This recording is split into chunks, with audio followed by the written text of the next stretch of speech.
YouTube is a platform that hosts a diverse range of content creators. However, among them, there are some individuals who are twisted and disturbing to say at least. With each layer, you will see things that will leave you questioning everything because of the completely unhinged actions of some YouTubers.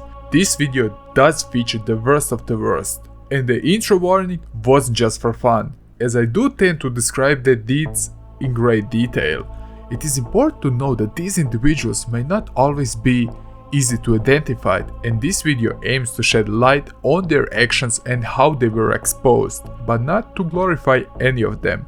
My goal is to provide you with a clear explanation of each entry so that you can form your own opinion and understand why are these some of the worst YouTubers on the platform. If you're planning to watch this video, please take it easy and don't feel like you have to watch it all at once. This video was meant to be watched in parts or to be used to help you fall asleep. That's why I provided timestamps for easier navigation.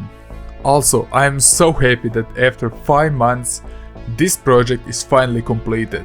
Also, the editing style will be a bit different as I learned a few things along the way. With your help, I managed to buy some upgrades from my editing software, so the simple like does help. And also remember to subscribe to the channel, and if you're feeling really generous, you can always check my Patreon. Good, that's enough of my ramble. Thank you so much for tuning in and enjoy this iceberg chart about the worst YouTubers ever. Ethan Klein, a YouTuber and content creator known for co-founding the YouTube channel H3H3 Productions with his wife Hila Klein. Now, as you guys know, I have been the subject of many videos in the past several years. People do not like Ethan. The channel gained popularity for its reaction videos, satirical content and commentary on the internet culture. Is a 6'5" black dude scare you more than a 6'5" white dude? No. Is it supposed to? How do I get out of this? One of the H3H3 most famous videos is without any doubt Vape Nation, our satirical take on vaping culture. The couple also hosts the H3 podcast, a long-form interview podcast covering internet trends and featuring notable personalities. Good, but why is he on the list? Ethan is a hypocrite. He is greedy. This is very bad. Well, shall we start with the beef with PewDiePie, let's say. Ethan made a hypocritical statement where he threw PewDiePie under the bus for racism scandals, even if just few months before that, Ethan himself repeatedly said homophobic and racist slurs during his podcast with iDubbbz. H3's a hypocrite because he said that one is tasteless. That one is not good. That's not a good take. I mean, why would you call somebody out when you're also guilty of doing such things? It doesn't make any sense. You can't take me down. Well, I've already said the N-word. Live. let's not invite You anyone. can't touch me. Also, funny thing is when YouTube released tools to allow advertisers to avoid offensive videos, Ethan claimed that these tools were overly broad and negatively affecting unrelated content, including his channel. This is very bad. But if you're following the guidelines, I mean, there is no fear from YouTube. Am I right? He said, I don't think I'm a hypocrite. Currently, he is not making any videos on his main channel, just making podcasts with various hosts. He was criticized because he didn't want to focus on high effort videos on his main channel, but rather pump low effort videos in the form of a podcast. He stopped making H3 videos because I'm like the worst person that has ever lived. And that's also the point where we saw Ethan, who was actually a carefree individual, starting to go bitter mostly because of the comments he got over the years. Exactly, it's that shocking. Who would do that? His channel faced some decline in the subscriber rate. He also had a huge beef with Keemstar, which is also on the list. And this resulted even in a bigger decline of his channel. By the way, he also stated online that everybody who is involved with the church is also involved with child abuse and CP. Which is just, I don't know. What exactly does the Catholic Church do except rape kids? That's a bad take, dude. It is just a sad story of how once a beloved YouTuber fell from grace, if we can say so. The NRA meeting that's today in Texas, someone should bomb that building. Again, this is the first layer, so we get darker, I promise you that. I am guilty of all of those things. Komchik is a YouTuber who has been around for quite some time. Komchik is actually terrible at Left 4 Dead. In this video, I will go into detail about everything that people don't tend to realize about Komchik, such as his cheating, his lies, and his stealing. His first video was posted like 10 years ago. His channel is primarily focused on Left 4 Dead. The controversy surrounding him is that he was constantly lying to his fans and faked his speedruns on few occasions, which were considered even world records. This is very bad. And there are also some allegations that he has stolen copyright thumbnail materials. But the fans of his channel quickly noticed that Komchik uses various cheats and tries to hide them, for instance using God mode, I'm God, or he's giving himself a grenade launcher so he could have an easier run. Of course, cheating in a game isn't the worst thing out there, but if you're competing and trying to set a world record, it is a thing you definitely want to avoid. Exactly, it's that shocking. Who would do that? Because it will give you a backlash, perhaps not immediately, but people will catch up. And they did with Komchik. But he did remove some of his videos because of this. Even if this isn't the most harmful thing out there, this chart will give you the chills as we go deeper, I promise you that. Badabun is a prominent Mexican media company and YouTube channel that was founded in 2004 by Cesar Morales. This channel, as of writing this script, has 47 million subscribers, but get this, with only a few thousand views per video, so you know there is something up. They are widely recognized for the diverse content. I see what you did there. Badabun covers a spectrum of genres including entertainment, news, interviews, social experiments, yada yada yada. Nos comentan que en este panteón se aparece una niña. Everything that gets views and attention, they will simply make a video about it. The channel has gained immense popularity, particularly among Spanish-speaking audience. One of the Badabun's notable series is Exposing Cheaters. How ironic. To no surprise, Badabun has received a lot of criticism because their content has been described as, well, we can say fake, and Badabun employees have come forward with allegations of workplace harassment, sexual harassment, and homophobia within the company. No good. Also, a very clever move of this channel was in 2020 where they staged a fake death as a prank involving one of its hosts. And fake death pranks are the last thing you want to pull off on your channel. Like, you know that guy from the last show? Yeah, he's dead, hit by a car. And then like 10 seconds later, nah man, just a joke. Yes, very sad. Anyway. I mean, that's borderline morbid.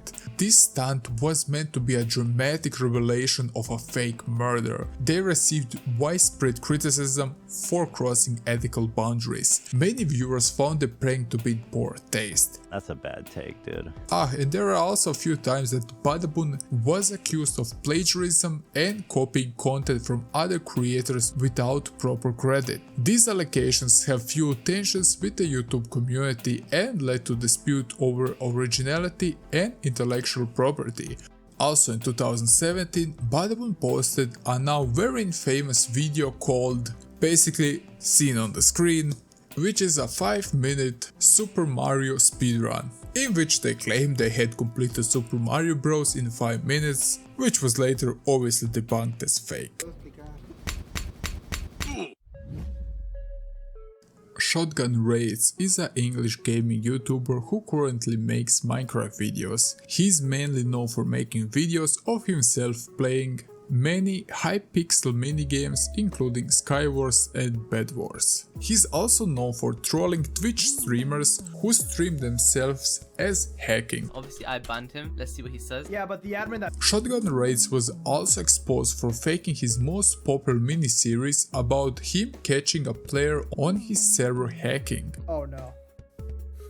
Oh no. drama. Along with this, there have been a few YouTubers who called him out for stealing their ideas. The things that I found about him is that he's using extremely clickbaity thumbnails and overall combined with misleading content. Also, he caused a lot of drama with a smaller YouTuber named Tenebros. He made a huge video exposing him, telling stories and showing direct messages with him and other stuff, which Shotgun Reigns obviously didn't like. But like I said, this is only first layer, but besides the drama I didn't find anything dark here, so let's move to Leafy.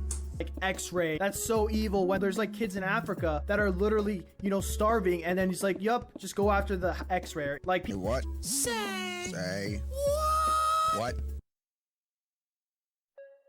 Leafy is here, or simply Leafy, is an American internet personality best known for his now terminated YouTube channel. Or I might just kill myself.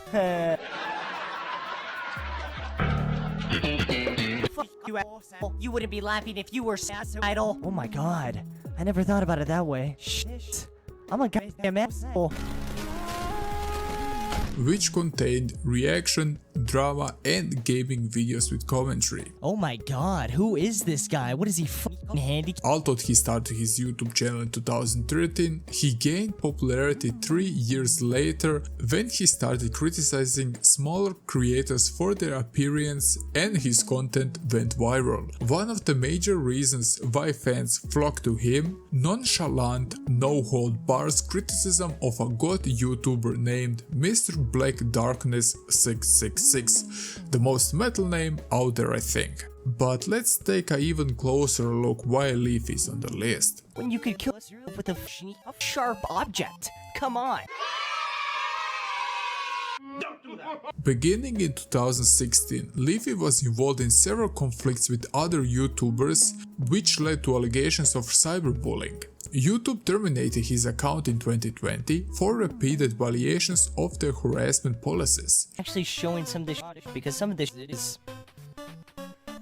It's honestly f***ing insane, alright? Now, to expand this a bit more, he faces controversies including a swatting campaign in 2015 to 2016. One of the terrible things he did was also mocking individuals with disabilities, leading to a community backlash, but at least he apologized for that. Also in 2016, the YouTuber iDubbbz also accused Leafy for cyberbullying in a Content Cop episode. After a hiatus from 2017, Leafy returned in April of 2020 to YouTube, insulting iDubbbz and resuming regular content. In July of that year, he was also criticized by a Twitch streamer called Pokimane, leading to further controversy. On August 21, 2020, Leafy's YouTube account was permanently banned for policy violations. But it's really a mind if you think about it. Like every single person you talk to, if you look at their hands,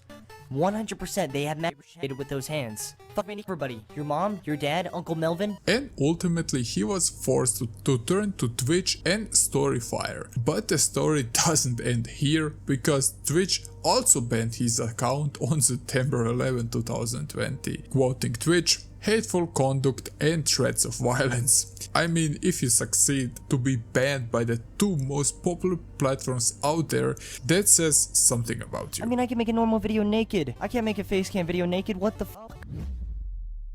Keemstar is a controversial internet personality and the host of Drama Alert, a YouTube channel focused on news and drama within the online community. You will be known at the end of this as a fucking liar, a manipulator, and a fucking hypocrite. Keemstar has been a central figure in various online controversies, often stirring up drama and engaging in conflicts with other content creators.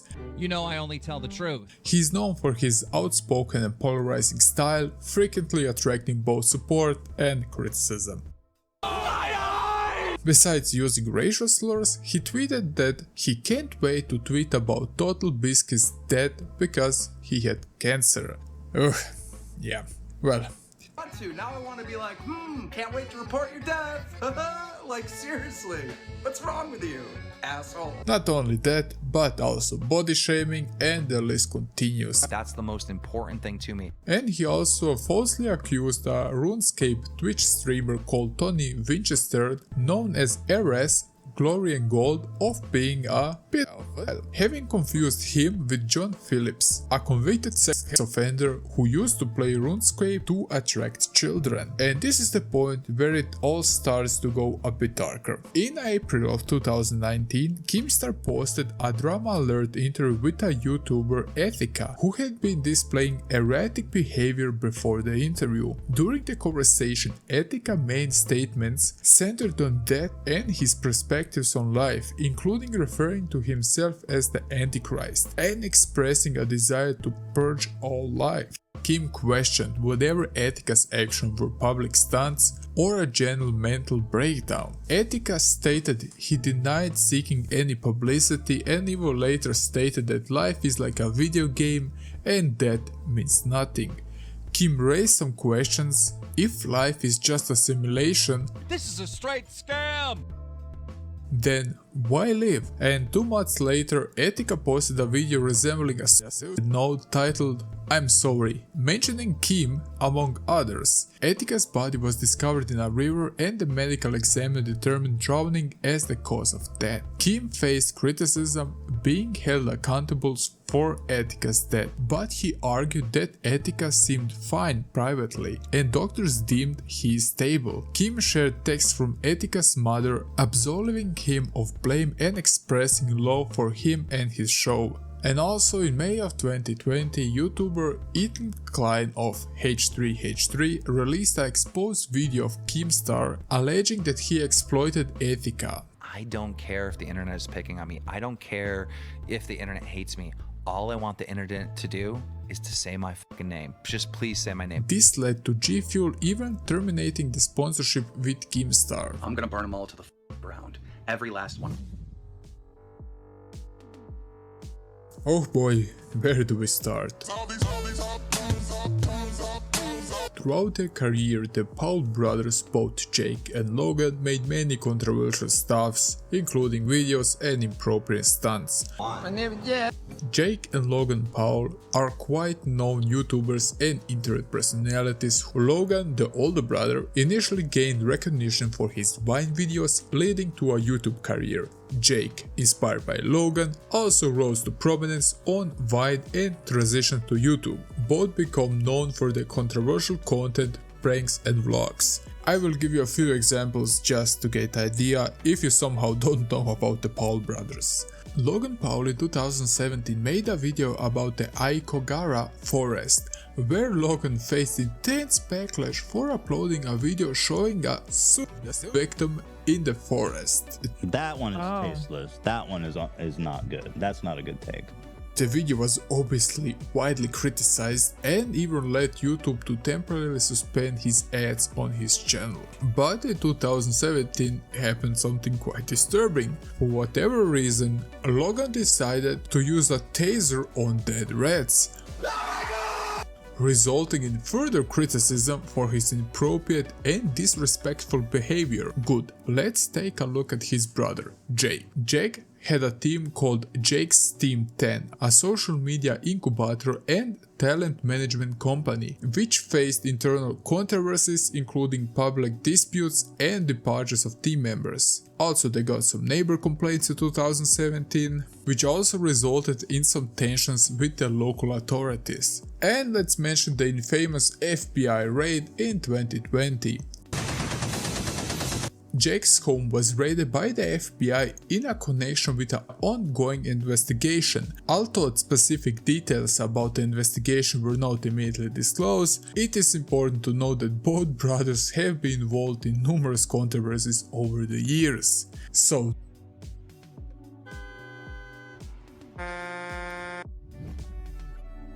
have you ever heard of a game called Yandere Simulator? No? Good, it doesn't matter, because the game will never be released.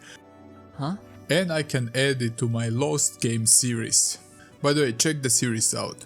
Now, let's not be harsh. The game is, after all, a heavily anticipated game. I couldn't help but notice that you seem quite sad about something. Would you like to talk about it? Yandere Simulator follows a high schooler named Ayano Aishi who has an unhealthy level of obsession with her senpai Taro. In order to win Taro's heart, she must eliminate her rivals. The term yandere is a term for a person whose love drives them to obsession and violence. These students, taught fictional characters, are attending a high school and are heavily implied to be underage. Is this necessary to the game? Is this pertinent information from my everyday life?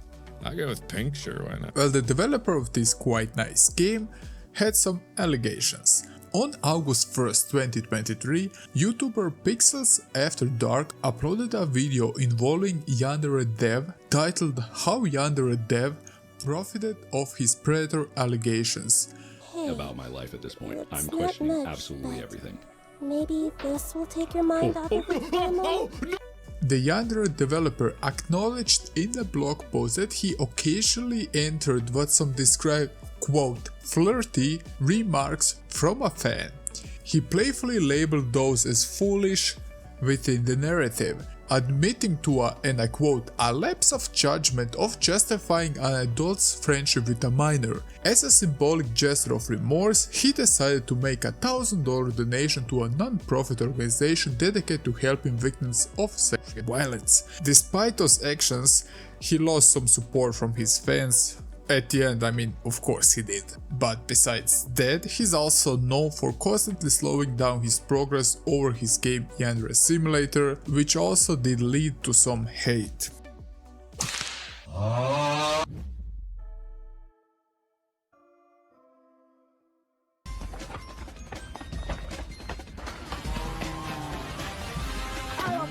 Nikocado Avocado, aka Nicholas Perry, began his journey on YouTube as a skinny vegan with a weight between 150 and 160 pounds. If it wasn't water weight, could I do this?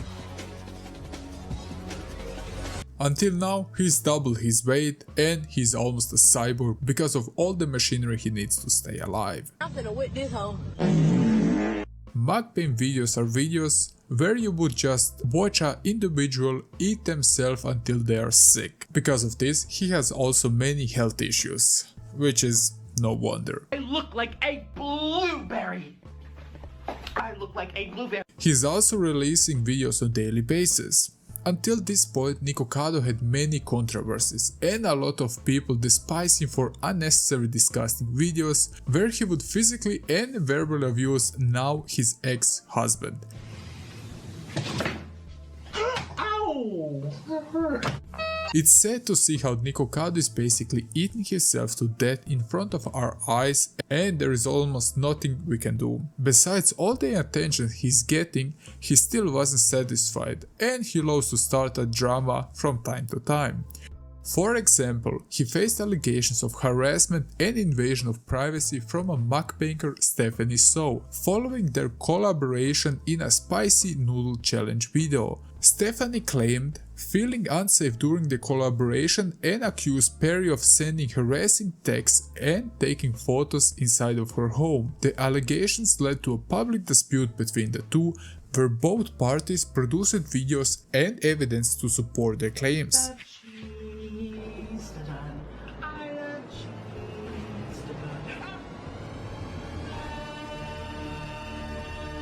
These controversies obviously sparked a significant response from the viewers. Many people think he has also some mental issues because of this.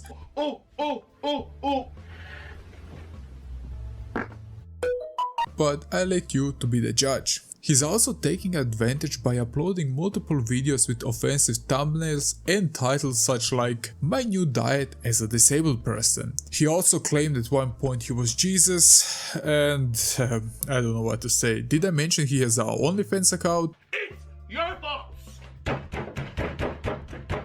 Yep, and he also stated he will sue everyone who would leak his photos from the page. And yeah, this is Nikocado in a nutshell. It's different, okay? I'm actually a person strategizing what I do.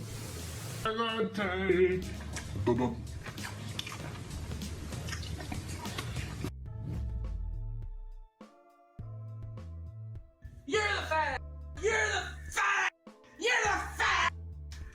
What is your problem? How do you keep calling me fat online? How do they know you're fat? I don't know how they know I'm fat! God damn it! Boogie is currently on a rampage because of the documentary made about him, which is also top notch, sharing light on his personal life perhaps more than he wanted. Calm down. No! He is an old school YouTuber who has gotten himself a ton of hate for bad behavior and a Marty complex. Well, if it's not for me, then nobody can have it. How about that? Don't Hey, you touch know my what? tree. You know Are what? you I kidding don't me? think Stop it. Bring He was also caught in multiple lies over time, e-begging, and from a YouTuber who was very grateful to someone who just wanted views and tips so he could make money. And also the fact he spent over $200,000 on hookers. The women I dated were pretty, sure, but they were like Arkansas 8s, not LA 10s. With sugaring, I got to fuck some LA 10s, and I think that's cool. Doesn't make him any better, especially as his current girlfriend is like 30 years younger than he is. Many think he's manipulating her, which is hard to tell. But there are many more controversies here. It is just sad to see Boogie where he is now, because he was very beloved by the community as I found out, and now he's basically just broke and bitter, where he lives from paycheck to paycheck and from the ad revenue just to survive. Ah! Jesus Christ! Look what you did! Look what I did. Look You're what you ruining did. watermelon! You ruined Clean it up. watermelon! And he did make a lot of money because he invested like $750,000 in crypto and lost it all. And if we add the prices of the hookers and his hobbies of collecting cards, arcades, games and so on, made the situation even worse because he didn't even pay the loan to his bank to buy his $250,000 house, which is just ridiculous. You're kidding! Judge. And nowadays he's just desperate for any attention. But this isn't the end. He loves very dark humor, which is sometimes really questionable, and loves to use racial slurs as those are just words. And I don't have any Mountain Dew! Like, I saw some Mountain Lightning earlier. Where did you hide the Mountain Dew?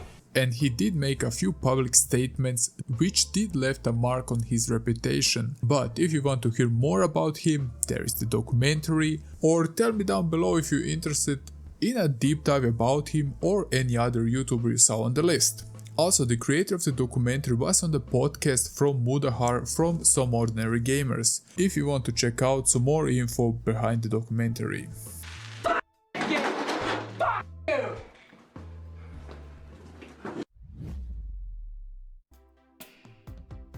Kermit the Frog drink the gay potion. I'm a fag nigga. You didn't have to cut me off. This YouTuber is simply all about the controversy. He embraced the whole aspect of that. He made a popular series in which he would trespass in various locations for 24 hours, like schools, local shops, and the mall. Because of that, he was also one time arrested by the securities in the mall. After his arrest, he was fined with $50,000 for his clever action. Also, that's just a great message to send to your audience to break into shops. Kermit the Frog. He normally is super scared to do 3 a.m. challenges, but I convinced him to do it for you guys. Not only that, but also YouTube demonetized his channel. But is this the end? Oh, we are getting just started. He also started like a 3 a.m. type of a series, in which he was obviously taking advantage of younger audience, with its content and thumbnails.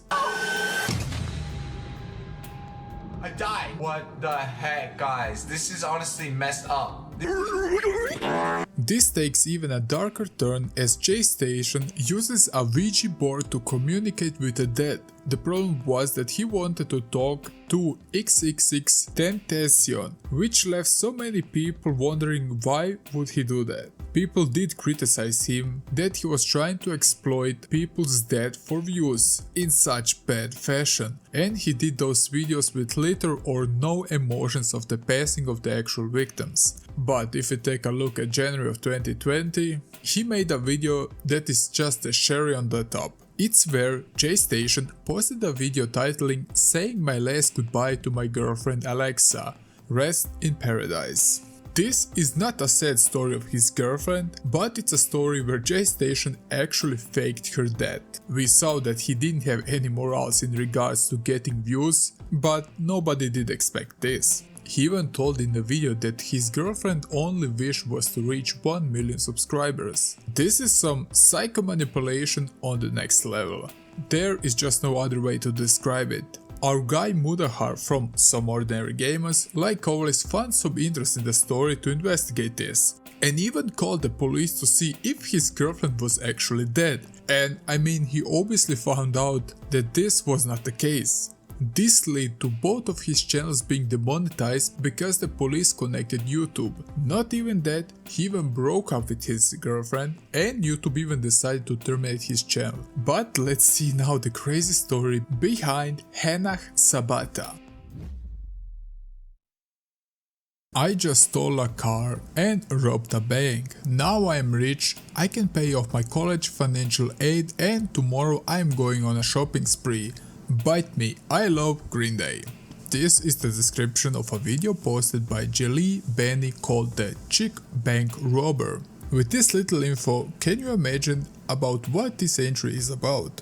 So, in 2012, this 19-year-old girl decided it would be wise to rob a bank, and she managed to steal $6,000. There are many things you could do after acquiring this type of money. By the way, don't rob banks, please. But let's say you did, what would be the wise thing to do? Maybe make a video called Chick Bank Robber and upload it to YouTube to brag about the deed you done. Well, this is perhaps the opposite from a wise move, but Hannah didn't think much about this. The result was she was caught the same day. What I also found out, she was imprisoned at the end of 2012 and she got released in 2017, but violated her parole, landed back in jail and then assaulted an officer. Now she is facing an additional 3 years on top of the remaining original sentence. This story did make me sad because this young girl threw her young adult life for $6,000, which is a lot of money, but it's too little considering she lost a good part of her 20s. What made this video more uncomfortable was the end of the video, which is a bit dark. She stated that the government took her baby before she could see her and charged her with neglect, but sadly I didn't find any info about the baby part. And now let's go to the last entry of this layer.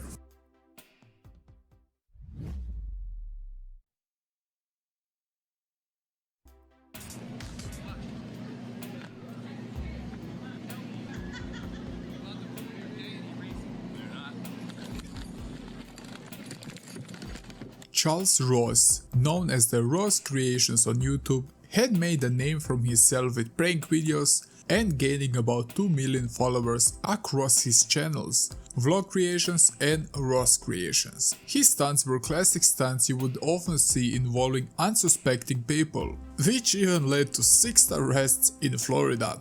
Because Ross impersonated a police officer, which is a very smart thing to do. He wanted even to write a parking ticket to a woman at a parking lot. She saw something was wrong and she was concerned for the safety of her 2 children, because he did have a baton on his belt. She then started to raise her voice, until Charles basically said it was praying and offered tickets for a concert, but in the end she called the authorities. Despite multiple arrests, Ross has never been convicted, facing only fines and community service.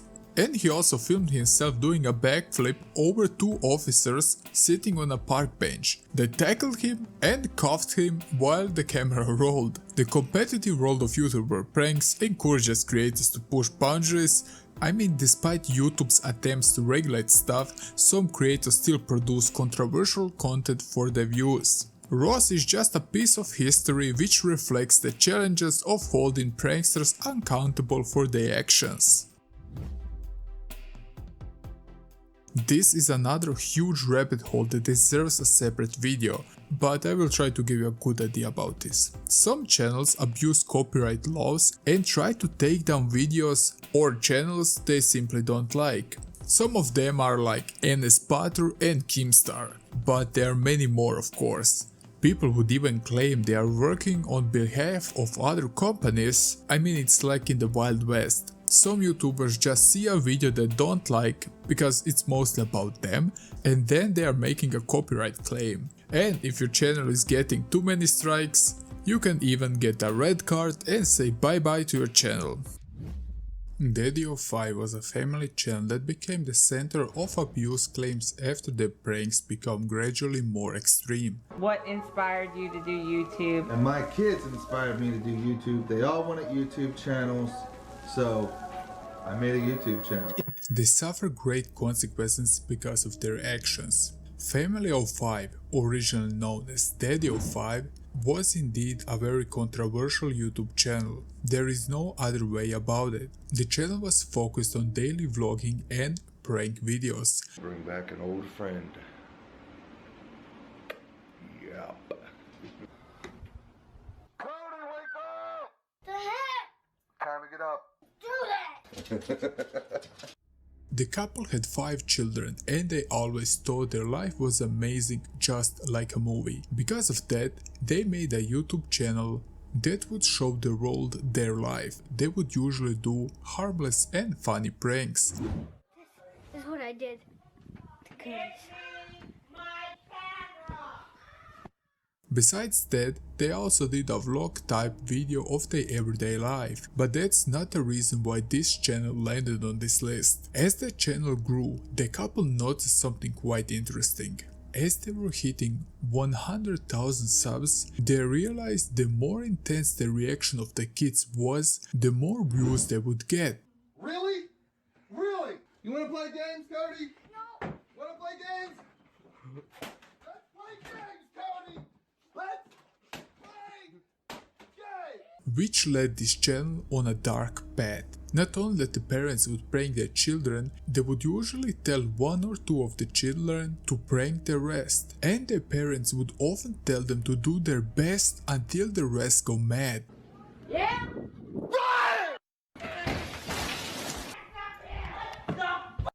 What did you do? They all wanted YouTube channels, so I made a YouTube channel.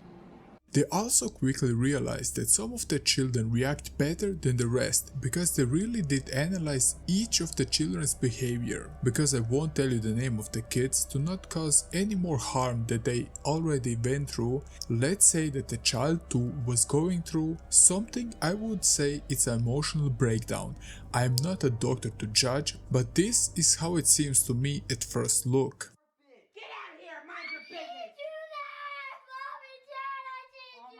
Because of that, they would usually pick on him as it would get them plenty of views. He was later diagnosed with oppositional defiant disorder. In simple terms, he is prone to lose his temper easily and it's often annoyed by others. This resulted in the stepmother even stating that the teacher should receive a raise because she needed to put up with him. The parents' pranks would be so intense that the kids begged on multiple times to turn off the camera, but the parents refused because they needed to vlog their life for everybody to see. Take the camera with you. No! I gotta vlog my life. You know that. So because of this, many YouTubers started to investigate the channel for the well-being of the kids. Not only them, but also Reddit users, which ended up in CPS, Child Protective Service, looking into the family. They interviewed every child, but strangely didn't find anything out of the ordinary. Some would say that the parents did get a slap on the fingers and they would calm down after the CPS started an investigation against them. But nobody was prepared for the most brutal video yet. They made a video that seems quite fun at first, as the stepmother would use invisible ink which she would spill on the floor, so she can blame one of the kids for their actions.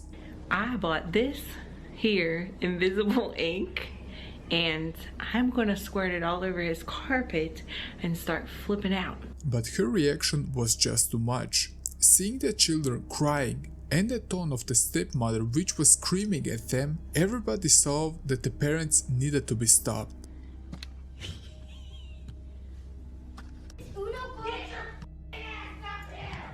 The hell is that?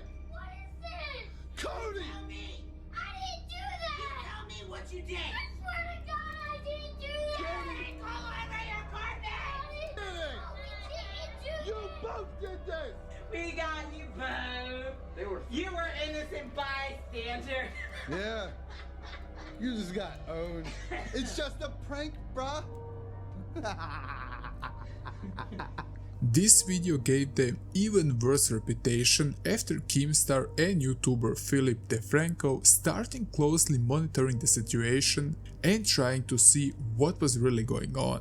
Even the police started to investigate this whole situation about the channel. Then the biological mother managed to take 2 children back in an emergency custody transfer because of all the media attention they received. But on September 13, 2017, an article was published by Good Housekeeping with an update stating YouTube pranking parents sentence for child neglect. Even if the channel was banned from YouTube, they would start a second channel which would suffer the same fate as the first one. But there is a third channel that is still active today under the name simply The Martin Family.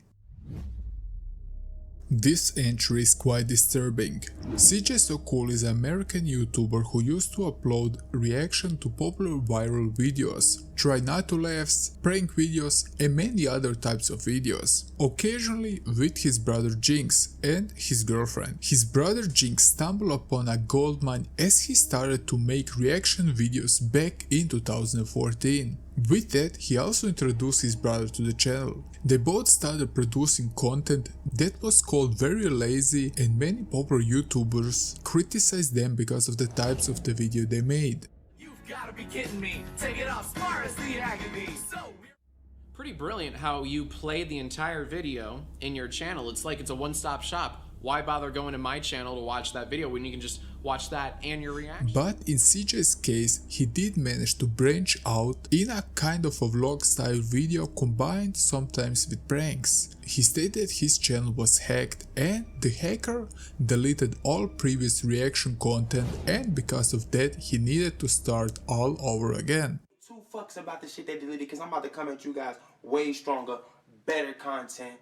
No more reactions. Half of you guys claimed I was stealing shit anyway. Well, now I will no longer be stealing. I will be creating my own original content for you guys. So if you choose to leave, so be it. But if you choose to stay, just know that my channel is upgraded as up to date. What was quite odd, because the whole time he claimed he was hacked, he was still producing and uploading videos. So he started fresh with a vlog style video where he included his family and wanted to go away from the reaction content. He did succeed in that, as he managed to reach almost 9 million subscribers as of today. Because of this switch in style, the main audience was quite younger than before, which helped the channel to grow on a regular basis. The new videos focused on his wife Royalty and their 3 kids. When he first reached 1 million subscribers, the content did switch a bit, mostly because CJ would flex his wealth. Not only that, but in 2015 and 16, prank videos were very popular at the time and CJ wanted to jump on the trend. And because of that, his content had a dark twist, because the pranks he would perform would mostly be on his kids. This is for kids. So for all of you guys wondering if I'm actually putting Royalty's kids in danger, I'm not, okay?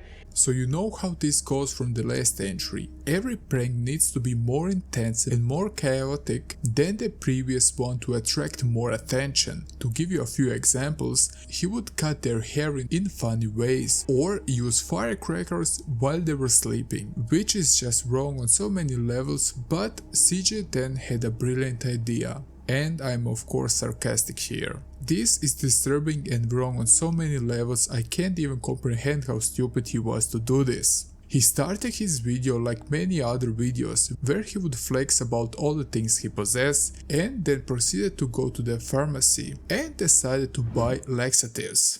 You know I got my 72 10s on. Y'all probably haven't seen me rocking these in a minute. But we about to get up in here and get this Pedia laxative. There it is, children's medicine. Let's get them. Laxative. You heard me right. He even stated, "Don't worry, I will not put the children in any danger because these are kids laxative, so you can calm all down." He took the pills, crushed them into dust and mixed with ice cream. I'm pretty sure this ain't as weak as it should be. Man, this pill's so big. What the? Bruh. I'm using them anyway. I don't care. I'm gonna crush about 4 of these up and I'm gonna mix them in some ice cream. He then filmed it all, how they ate the ice cream. Not only that, but also to the point where the laxative actually started working. His children were in extreme pain and crying because of that. What's wrong with your stomach? My stomach good. You better go to the bathroom, man. You better go now. But he even went so far that he filmed them while they were on the toilet and made fun of them. Nation, your stomach hurts too? And even added extra sound effects to make the situation more funny, I guess.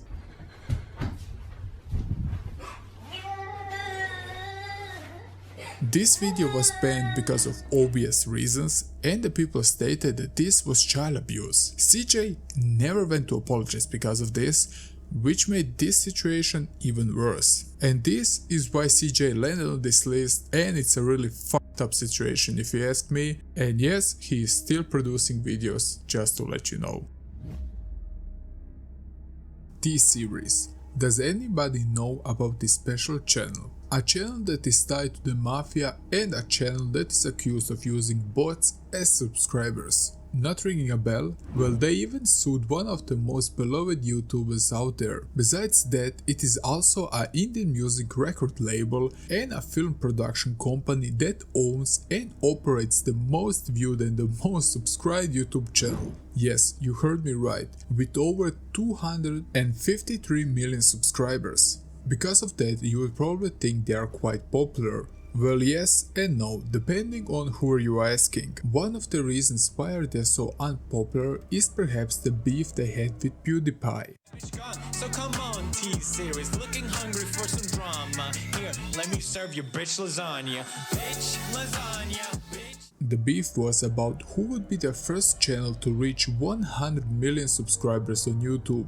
We all know how this ended up. PewDiePie sadly lost the battle. Not only he did lose the battle, but it showed how YouTube slowly started to change. YouTube started to move into a more ad-friendly and corporate way, which also Yeah, you did it very nice, and all it took was a massive corporate entity with every song in Bollywood. Which also resulted in YouTube started to become more mainstream. It is easily seen how YouTube favors channels that produce multiple videos a day rather than one quality video per week. Which is quite hard, trust me. Besides that, the bot accusation appeared to fall flat because YouTube did check and didn't find anything suspicious about the subscriber count, besides a few dead accounts, which is quite normal for such a big channel. Also, you may remember that PewDiePie also made a few diss tracks about this series. Well, that would lead a lawsuit against PewDiePie. In August of 2019, the T-Series won the lawsuit dispute against PewDiePie, even if PewDiePie just claimed it was all for fun. Because of that, the two songs were blocked in India. The lawsuit was started obviously by the owner of T-Series, Bhushan Kumar. Also, his father was the founder of T-Series in 1983. Also, a thing I want to mention is that he was later murdered on August 12 in 1997 with ties leading to the Mumbai Mafia syndicate D Company. Despite that, T-Series still produce videos on everyday basis, which are mostly clips from their movies and shows. Not only that, but also publishing music, which is still a great way for many Indian people to listen to music. Also, the owner of T-Series never publicly mentioned anything about the beef with PewDiePie besides the lawsuit. He just mentioned at one point in time that this whole drama opened the gate to the Western audience to check his channel out, which did result in growth. I also need to state there were many mentions of how the owner of T-Series was accused in rape cases, and how the company is known for trying to manipulate upcoming artists but also sabotaging existing veterans artists in the industry. But I think this entry gives you a good explanation of the channel T-Series. By the way, H3H3, which was in the previous video, made a very unpopular video where he offended not only T-Series but also the whole Indian culture. If you want to hear more about him, check the previous video out. SS Sniper Wolf is like one of the biggest YouTube creators out there, but behind that cute smile, many things should be addressed. After all, there is a reason why is she on the tier 4 of the chart. Shall we start with the Omegle videos where she told minors that she would flash her tits to them if they twerked for her, or the time she literally filmed and claimed she would flash her boobs to a 16-year-old girl. The scene which follows is quite surprising because the girl indeed flashed her tits to Sniper Wolf. The video was online for quite a long time, but because of the pressure of YouTubers, the video was taken down but not so long ago. I'm like 15. How old are you? Oh, 16. I'm 15. Oh, you're just like a year older than me. That's pretty cool. Want to show each other? Sure. Yeah, I'll show you my beat. Ooh. You first. I'm shy. Oh, damn. You work at Hooters too?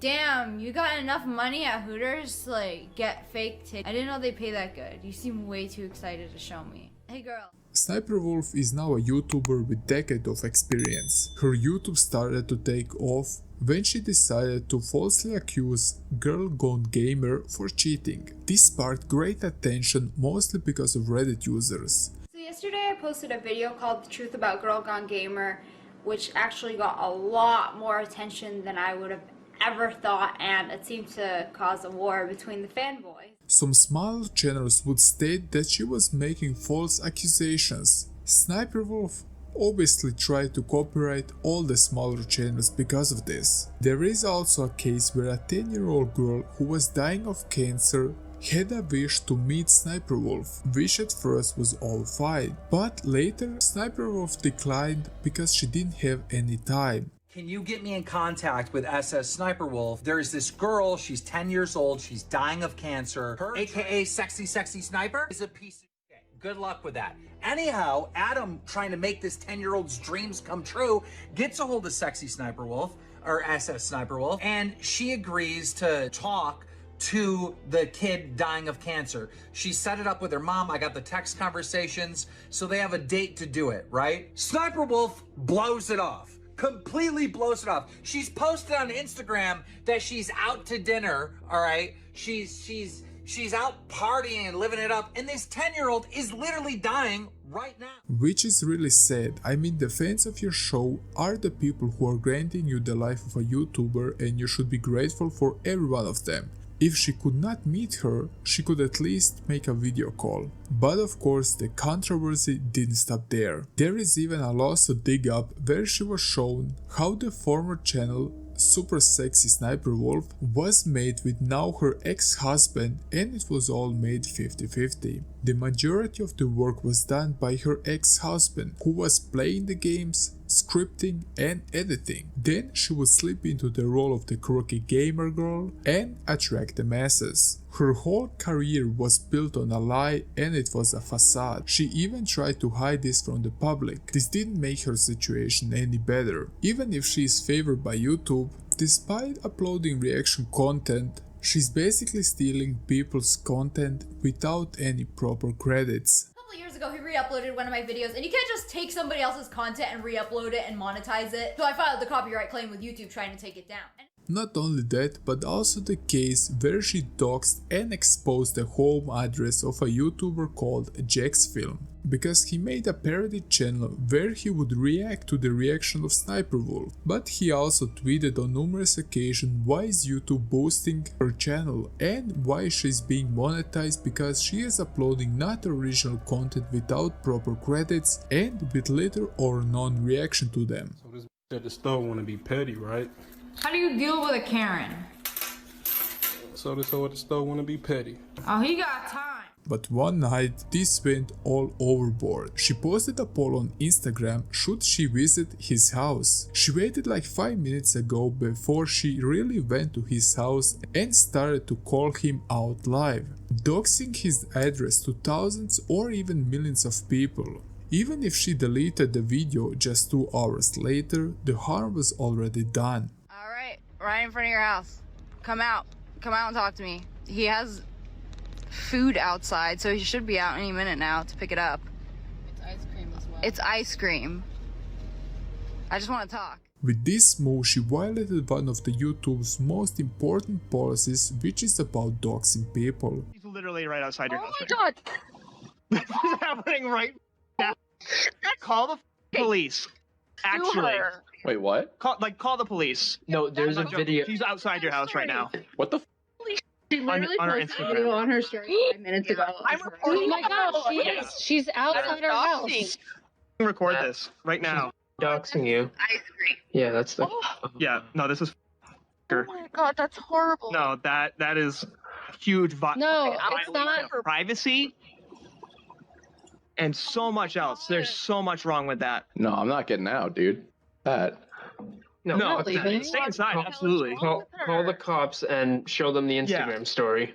Hold on. I'm gonna go inside. Aaron, Aaron, don't,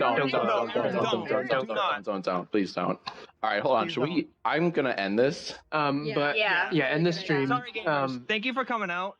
Just imagine that one degenerate fan decided to show up to his house and start attacking him or his family because of his videos. I don't want to even imagine what could happen in such situation. I love meeting you guys, but just this person that took it a step too far to follow me home, like, don't do that. Don't follow people home. Like, please respect my privacy, respect any other YouTuber's privacy, because it's hard to believe, but you know, we're people just like you. Like, you wouldn't like it if somebody followed you home or came up to your house. So, you know, just like respect other people, respect their privacy. And I feel like a teacher or some shit. I'm just really paranoid about that kind of stuff.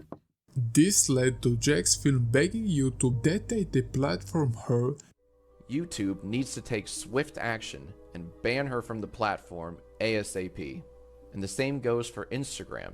Speaking of, Sniper Wolf is already making light of the situation, as if stalking someone is a quirky thing to do. No one should feel unsafe in their own home. And thanks to Sniper Wolf, my wife and I now do. So YouTube, please do the right thing and get her off the platform. Anyone who weaponizes their fan base like she did does not deserve a space here. Because of her behavior, but not only he, but also many more YouTubers, one of them being Mudahar from Some Ordinary Gamers. If any other creator did this to her, instantly removed off the platform, I would imagine, right? I would assume, or severely punished, if anything, on the best chance. She just decided to go harass another creator like this, and YouTube should take it seriously. Way back when one of their offices had a shooting on it, they started to treat this policy with some severity to it. He stated that any other YouTuber did this, they would be nuked from the platform, and that YouTube needs to make an example of her, because if she gets away with this, it would show weakness and that she is truly favored by YouTube. Because of all the pressure YouTube received, they temporarily suspended monetization on the channel because of her behavior. They didn't say how long would it last. And after that, Sniper Wolf did post an apology on X, which many believed it was just a form of formality. There are also a few more things to mention here, but again, this is a summary, and now you see why Sniper Wolf is on the list. So I don't know where to start here. It was all a dream. I used to read 17 magazine. Bunch of white girls going to prom in the limousine. Nicole was definitely many spotlights over the years, mostly because of her controversial things she stated. Yeah, I do. I consider when I'm doing stand-up straight to the camera, and I'm playing with the editing a lot. Well, yeah, I find it's actually crazier because there's... It's different. It's different. I'm not shitting on it, but it's not stand-up comedy. Nicole started to posting videos in the early life cycle of YouTube back in 2006, where she uploaded her comedy routine. I needed to state that her early videos were also edited, and she would add laughs and sound clapping to make their videos more funny. She managed to make a few bigger videos, like where she criticized Instagram models, stating they were not real models, which obviously caused some drama. Bitches. Girls who are just trying to be hot and wait for some guy to come along and take care of them. Perhaps an athlete that you accidentally got pregnant with. You poked holes in the condom, you psycho. Psycho. Mommy, how was I made? I poked holes in the condom so your dad would have to pay for you. And my lips. And my new boobs. But Nicole's career took off in 2015 when she gained widespread attention for her viral video titled Dear Fat People, where she addressed issues related to obesity in a satirical manner. I mean, the video is quite offensive. Listen to this. And they complain, and they smell like sausages, and I don't even think they ate sausages, that's just their aroma. They were so fat that they're that standing sweat fat. Crisco was coming out of their pores like a Play-Doh fun factory.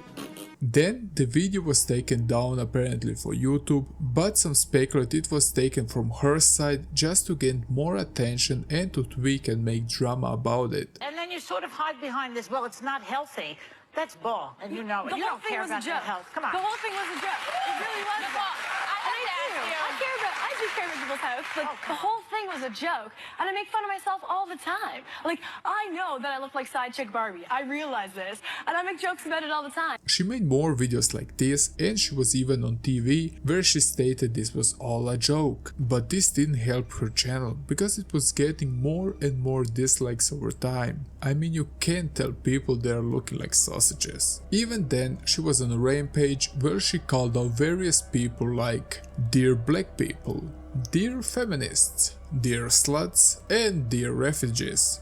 This got so bad at one point, she even removed the dislike button because of it. I don't know how many of you know the YouTuber called Matthew Santoro, a guy who did make quite interesting videos a few years ago. He was the boyfriend of Nicole and made a video where he exposed her because of her abusive and manipulative behavior, where he stated that he pushed many people he loved away because of her. And this individual that I was with forced me to push everybody out of my life. I pushed my family away. I pushed my closest friends away. And it wasn't always explicit. It wasn't always like push that person away, delete them off social media. Although that was the case, mostly with females. This individual that I was with was extremely jealous. Viciously jealous. If I had a female friend, I must have been cheating on her with them. I've been cheating on them the whole time. I had to cut every female out of my life, out of social media, delete every number out of my phone. And it was because everything was made to be about her. And I lost my friends, I lost my closest friends because I was made to believe that everybody else was a loser. Everybody else in my life that didn't agree with this relationship, they're losers. That's why they're saying these things and you need to cut them out of your life. So I did. Early in the relationship, I had a verbal altercation with this individual where after I had a panic attack one night because I couldn't handle walking on eggshells around this person. So I left an event that I was at and I broke it off with this individual. This person prevented me from leaving their home and said, "You're not going anywhere." At which point I was hit. Of course, she made a video stating that this wasn't the truth. He didn't suffer from domestic abuse. It didn't happen. And it makes me very sad that he would use his platform. I can take it. If you want to aim at me, don't use kids to be a hate army. I think that's what's wrong with YouTube. And that Matthew didn't break up with her, but the other way around, and that he overstepped his boundaries because he posted parts of their private life publicly due to his vlog videos. But I had asked repeatedly while dating him that my private life not be put on the internet. And he repeatedly overstepped that boundary to where I felt violated. Even if her reputation was severely damaged, she manages to sink even lower after releasing a music video called "This Is America Woman's Edit." She focused on women's rights, but she became a laughingstock on social media as a result. She removed the video from her channel and she made a few videos where nowadays she receives just a fraction of her views and only posts like very offensive videos that are just tasteless, stating she was simply cancelled because she told the truth. You were kind of the first one that sort of made this a thing where you could like be a personality on the internet and sort of earn your own income that way. Yeah. Then you did this horrible thing. I know, I told the truth. You told the truth. Oh, and gosh. the rule number one on the internet, if you want to survive, is to never tell the truth. Be a liar. Be a liar. Yeah, essentially. Exactly. Smile and you did a and lie. video and it was called Dear Fat People. Yeah. And do you want to recap what you said that was so horrible? Basically, calories in and calories out is how you monitor your weight. Right. It's kind of like if you're eating too much food and being lazy, that's why you're fat. Is not a disability. You did it yourself. Nowadays she receives just a fraction of her views and only posts like very offensive videos that are just tasteless. Like where she is telling about child trafficking in a bra and sipping champagne over... I don't know, it's just... Let's stop it here. Let's go to the next entry. It's a week.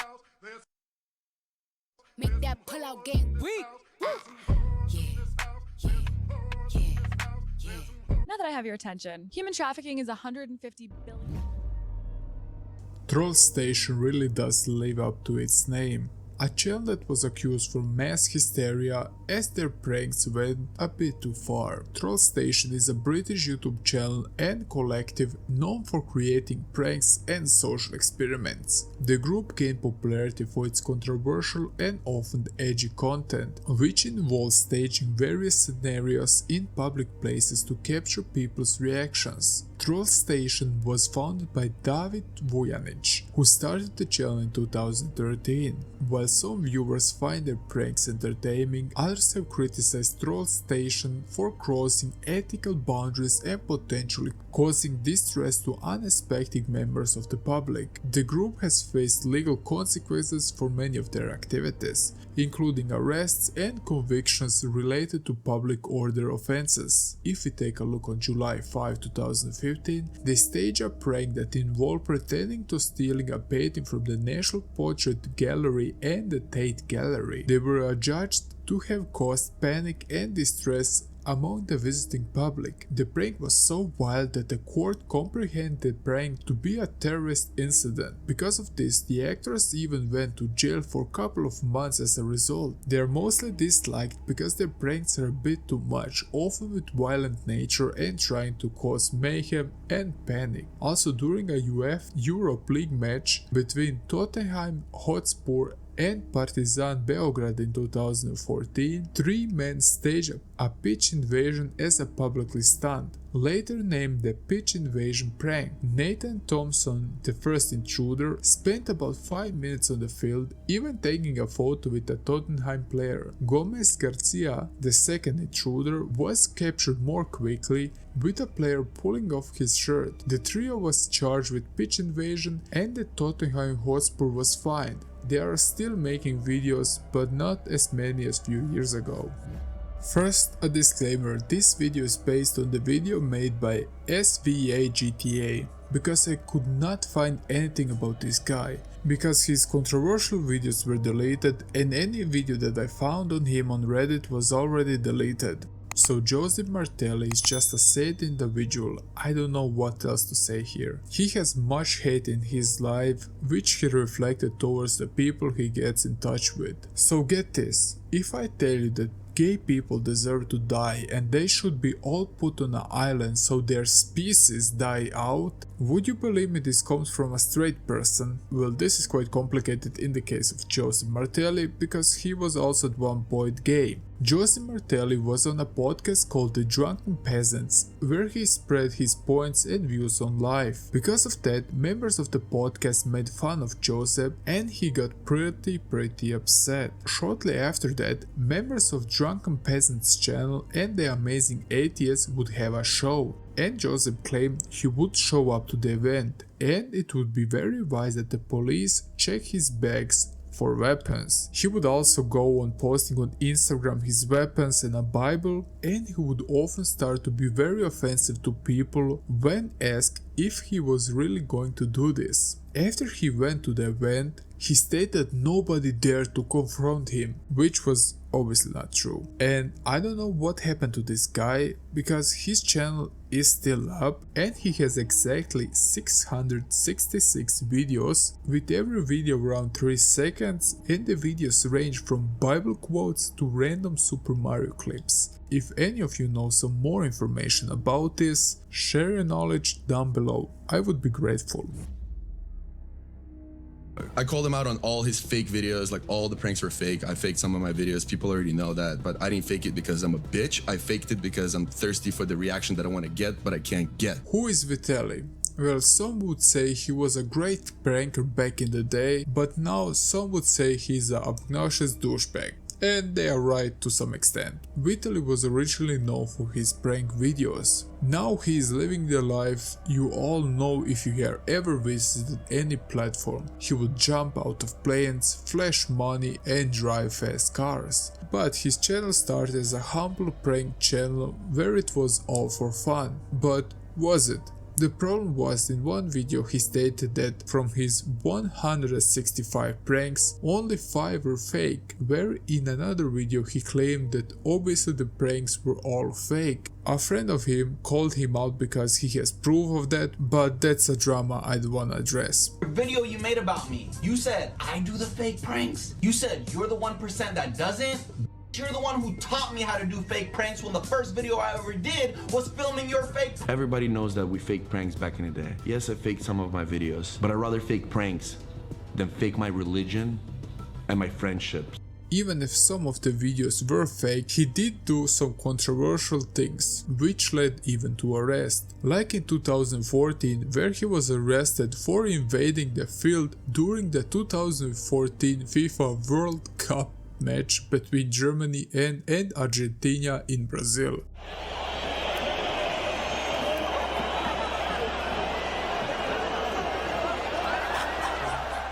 I also definitely need to mention in 2050, where he was in Croatia, he pranked the former Croatian Prime Minister Ivo Sanader while Sanader was leaving the Remetinac prison, where he was serving his sentence for corruption charges, where Vitaly jumped on his car while he was in with his lawyers. Good job.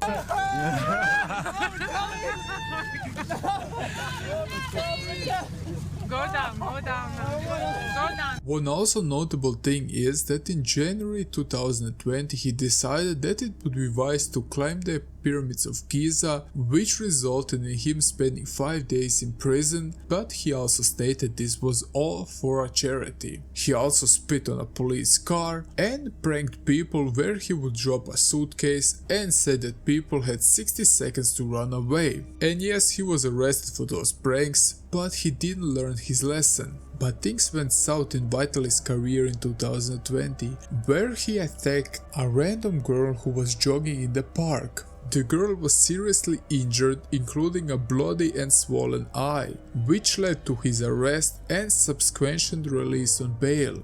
Yeah, I'm famous. I have 10 million subscribers on YouTube around Vitaly.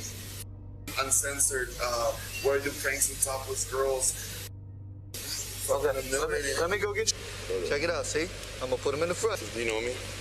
Do I know you? No. No, do you know? Yeah. Attack this girl for no reason. No one's gonna forgive me. Today he is somewhat of a Dan Bilzerian from AliExpress, but he is also a good friend of his. The videos he produced today have the same pattern, go big or go home, but after faking 10 gold digger pickups, Whiteley did change his content quite a bit. He's portraying a very luxurious lifestyle and continues to make videos, but despite all of that, his most popular video is like 10 years ago. So today, this is the new series that I've been kind of working on for, well, I say working on it, it's piss easy. We are starting layer 5 with a guy called Jake Parsons, better known online as Trollzus. If you want a very simple explanation of what this channel is about, the answer would be trolling. Jake started his YouTube journey on January 30, 2012. As his subscriber count grew into the thousands, he diversified his content with Grand Theft Auto 5 and Grand Theft Auto Online Let's Plays and music videos. But besides these games, he also liked to play Ghost Simulator, Call of Duty Ghosts and Advanced Warfare. Move out, team. Okay, team, you're two down. Let's do this. Oh, You just say like, fist me daddy in that voice. fist me, daddy.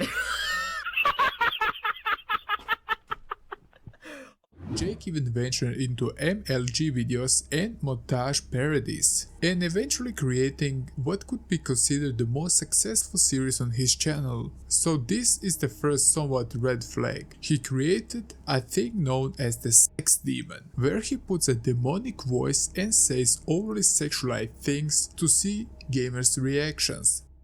Shut up, you rat, you get digged out. But this sauce is blocking me and I'm actually gonna dig his mum out. Would anybody here like to do a real life human centipede with me? You need to shut your mouth, you little muppet, before you get a scissor kicked to your head. Oh my god, there's a princess in the game. She's my princess, shut the f up before I break your face. Quit it with that creepy ass voice. I'm on tonight, you know my hips don't lie, I'm starting to feel you, boy. Oh my god! Get off You're creeping right. You're a YouTuber, you're shit at it, so you can get out my phone. But this was also undeniably the most successful series on his channel, with views reaching into the hundreds of thousands. His most popular video is a compilation of this sex demon that was made for his 50,000 subscriber special. The video has since gained over 900,000 views. As he started to transition his content to more a commentary channel, he made his final sex demon video on April 14, 2016. And slowly started to making fewer gaming videos as well. Although for nostalgia reasons he also uploaded a trolling video in May 2017, but he didn't use his demonic voice because he found out that doing so would cause him health problems. But he also disappeared from the internet for a while just to have a brief comeback in 2019. Only to disappear again. But why did he disappear in the first place? Let's take a closer look at this. So there was allegedly a rape case against him. In 2016, his girlfriend accused him of rape because he forced himself on her even if she said no. There is proof of that, like screenshots, but because such cases are very hard to prove, the case was eventually dropped. The allegations that were made against me with the whole rape thing with Maya, they have been dropped. The police have saw all my evidence to defend myself. I've had my interview with them, a voluntary one, haven't been arrested or anything by the way, and they have understood from my perspective. They had hers first, it was a woman detective, so there wasn't any sexism involved, and yeah, they were dropped. So if you want to keep making memes about me being online, go for it. But you can have your own opinion, but I know myself that, like I said, all the way back in April when she first, not even April actually, no, it was sooner. I need to stop talking because I haven't thought about this for quite a while, unless it's someone making a meme on Twitter. So yeah, that's all been dropped, and I just want to get on with my own life now. Yeah, cool. But if you take a good look at his apology video, he didn't apologize for anything and he didn't say that this wasn't true, but rather that the case was just dropped. Because there were many memes created about this and the pressure of the YouTube community, Trollzus disappeared, at least that's how some explain it. But I still think this was enough to put him on the list, because what he allegedly did to his girlfriend was just disturbing and wrong in so many ways. This YouTuber has a quite reputation online for being very attention seeking, but just how far he would go to get views is the question. Shall we make out right now? No! Once! How old are you? One! Give me a kiss on. Oh, do it! Do it. Oh, do it! Oh! Okay. Oh. She said our kids watching. But before we start dissecting the things he did, we need to look at his past to understand him a bit more. Samuel Sam Pepper is a famous YouTube prankster, born in Kent, England on March 26, 1989. He made videos in the United States and the United Kingdom. What distinguishes him from any other prankster channel we covered in the last videos, which I highly recommend you watch, he would do something very inappropriate. To take it a bit back, Samuel, after graduating technology college, initially pursued graffiti art but transitioned to YouTube in 2010 with his first video. Sam gained further recognition as a contestant on the 11th season of Big Brother, eventually being thrown out on the 7th day, mostly because nobody liked him. Shut up, Sam! Well, do what you're supposed to do then. And his next move was to make it big on YouTube. He started his channel September 8, 2010. Here is where we encounter our first problems with him due to the scandals he caused. In the past, So you see, because he's a prank channel, you can assume he did some things that rubbed some people the wrong way, or may I say pinched the people the wrong way. By the time he really started to dive into the world of the pranksters, he quickly realized he needed to stand out, because the market was saturated with fake YouTube pranksters. So he gave the users what they wanted and did things that others didn't want to do. From asking random people about the most crazy sexual experiments. He put a banana in the freezer to make it cold, and then he ate it out, you know where he ate it. Wow, how did that feel? Bomb, because it was cold. And then Skin on or skin off? skin off. But besides that, he also forced himself on random girls trying to kiss them, where the girls would mostly were completely confused about what is going on. The most notorious things he did and why he hit the headlines is because of a so-called social experiment where he would pinch girls' backs. He also tried to claim that he had consent from the women in the videos. What he may be referring to is getting his consent form signed after he's done it to use the footage. When some of these women were actually asked if there was consent, their answers suggested no. Those are things I'm not quite sure if I can show nowadays on YouTube without facing any consequences. At the time, some videos were of female YouTubers pinching men's back and there weren't any outrage, so he wanted to do this prank as a social experiment, even stating it was all staged. Because of this, he got a huge backlash, even if he stated this was just experiment. So then I wrote an open letter to Sam, asking him with respect and civility to please stop making videos like this. In less than 24 hours, over 100,000 of you signed the letter. That included many YouTube heavyweights like Hank and John Green, Hannah Hart, Grayson Mamrie, Tyler Oakley, Wheezy Waiter, Dan at NerdCube, Strawberry 17, Catrific, just tons of. Because this controversy really hit the mainstream, a girl steps out in a video that is sadly deleted, where she stated that she was sexually harassed by Sam. You like unattached us? Yeah. For a kiss. Just need to put this. No, can you get away from me? And he's forced his mouth on uncomfortable looking beachgoers who are clearly confused about what the hell is going on. They were apparently in a movie theater when this happened. The biggest problem was that the girl was 16 at the time and he was 23. Even if in England the age of consent is 16, this is definitely something to have in mind while discussing Sam's persona. Of course, he and his lawyers deny everything about this. This video ultimately caused Sam's reputation to take a huge hit. Women are sexually assaulted every day in millions of seemingly small ways, which other people don't see as bad. And yet they affect the woman on the end of them. Chose to use sexual harassment as the focal point of the experiment. That way, I could pass it off as a prank, pretend it's harmless, and watch all you guys go crazy in the comments.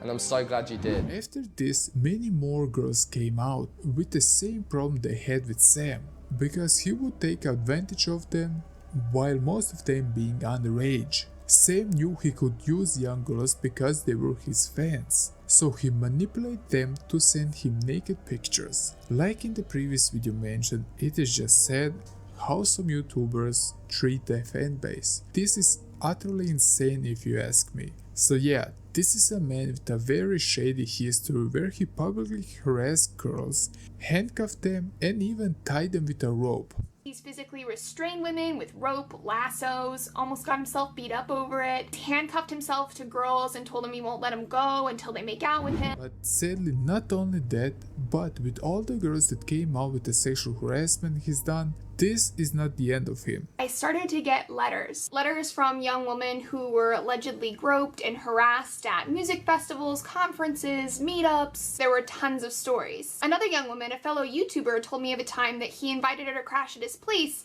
and then threatened to kick her out on the street if she wouldn't get sexual with him. One of the girls we've been exchanging over Skype, and hearing her voice shake and hearing these stories is just so deeply upsetting to me, and I knew that I could not let this go. I could not let it be swept under the rug. I knew that if I didn't say something, then who knows what would have happened. Yeah, you heard me right. So Sam had two friends who were also YouTubers called Goldback and Brock, and the video they made was just insane. The plan was that Sam would kidnap Goldback and kill his best friend Brock in front of his eyes. This was a viral video, but it was also very faked. The video obviously hit mainstream portals, even going so far that the hacker group Anonymous tried to interfere with YouTube because they didn't do anything about this. Even if some creators pointed out that he broke so many guidelines because of this video, they said to him he needs to remove this video. They only stated 3 years later that this video was faked, and many believe this video was generally real. But enough of Sam. What is important about him is that he is still somehow making videos which are some like blog type videos, and the videos he's currently making are getting just a small fraction of the views he would usually get on his channel. And now he's not stopping being a controversial character on YouTube, even promoting crypto scams on his channel, as later discovered by CoffeeZilla. Can I tell you something about I learned from talking to Sam Pepper? Tell me. The man is a master manipulator. I felt like he was trying to manipulate me the entire time. The second he started talking to me, he's so manipulative, and he's so much better at it than Kay. I could just tell immediately. So one thing he would do is like he would address every single thing I would say that he had a valid point on, and never talk about, just ignore every question that like he couldn't defend. So I'd be like, hey man, like this looks like you're fleeing from the like US. And he goes, no, dude, I mean, the UK just lifted their mask mandate. I had to go back. And I was like, but what about the like car you sold? He just like wouldn't respond. And then I'd ask another question. And if he had a good response, he'd respond. But if he had no great response, he just like would stay silent. Like, so he knows the game. The next one on this list is Exerbia, a very popular British YouTube creator. His real name is Alexander McKishy or Mikishny or something like that. He does have a very big YouTube channel with 2.75 million subs, and his channel is very healthy as of today, and many of his videos he's currently making are hitting the 1 million milestone in regards of views. He has become known for his unique style, which blends science, philosophy and humor in a thought-provoking and entertaining way. He covers topics such as nature of consciousness, the meaning of life and the mysteries of the universe. He is also a writer and made books like Bridge to Lucid Dawn, The Prince of Milk, A Logic Beach and The Fifth Science. His creations encompass a mix of short stories and structured narratives, constantly delving into the themes of romance and human connection. His channel's central focus revolves around consciousness, futurism, and the intricate relationship between humanity and advanced technology. But why is he on the list? From this short introduction, there isn't anything out of the ordinary, am I right? Well, this popular channel, like many others we saw in the previous videos, has a very dark part hidden in its history, which the creator of this channel tries to hide under the carpet. You see, despite his popularity, there isn't so much information about his personal life, but what we did find out is his relationship with Piek Roelofs. Piek Roelofs is a Dutch activist, photographer and whistleblower. Wiki description of a whistleblower or whistleblowing is activity of a person oftentimes employing revealing information about activity within a private or public organization that is deemed illegal, immoral, illicit, unsafe or fraudulent. Whistleblowers can use a variety of internal and external channels to communicate information or allegations. The two met where Iceberg was a still very small channel, where he had only 2,500 subs and Piek had 10,000 subs. To keep it a bit short, he managed to trick her into working with him on a project by lying to her about his background. They both started to research synchronicity. In psychology, synchronicity is defined as the occurrence of meaningful coincidences that seem to have no cause. It is based on a concept of Carl Jung. The most simplest way to explain this theory is when someone tells you a certain song reminds them of you and you suddenly start to notice this song, even thinking how strange it is that this particular song is played at the exact time that relates you with that person. Well, Iceberg started an experiment on her. The poor girl started to have panic attacks because of that and wanted to stop this. But if I add the aggressive part, like shaking me and grabbing my wrists and shouting at me, if I combine that with what happened earlier in that message, it's first it was one red flag, and then I thought, I'll just trust you, even though. But he wanted to find meaning behind this theory. The thing is that he tried to create even fake synchronicity around her, which of course freaked her even more out. As she was suffering from suicidal tendencies and depression, he still wouldn't stop to talk about it and make the whole situation even worse.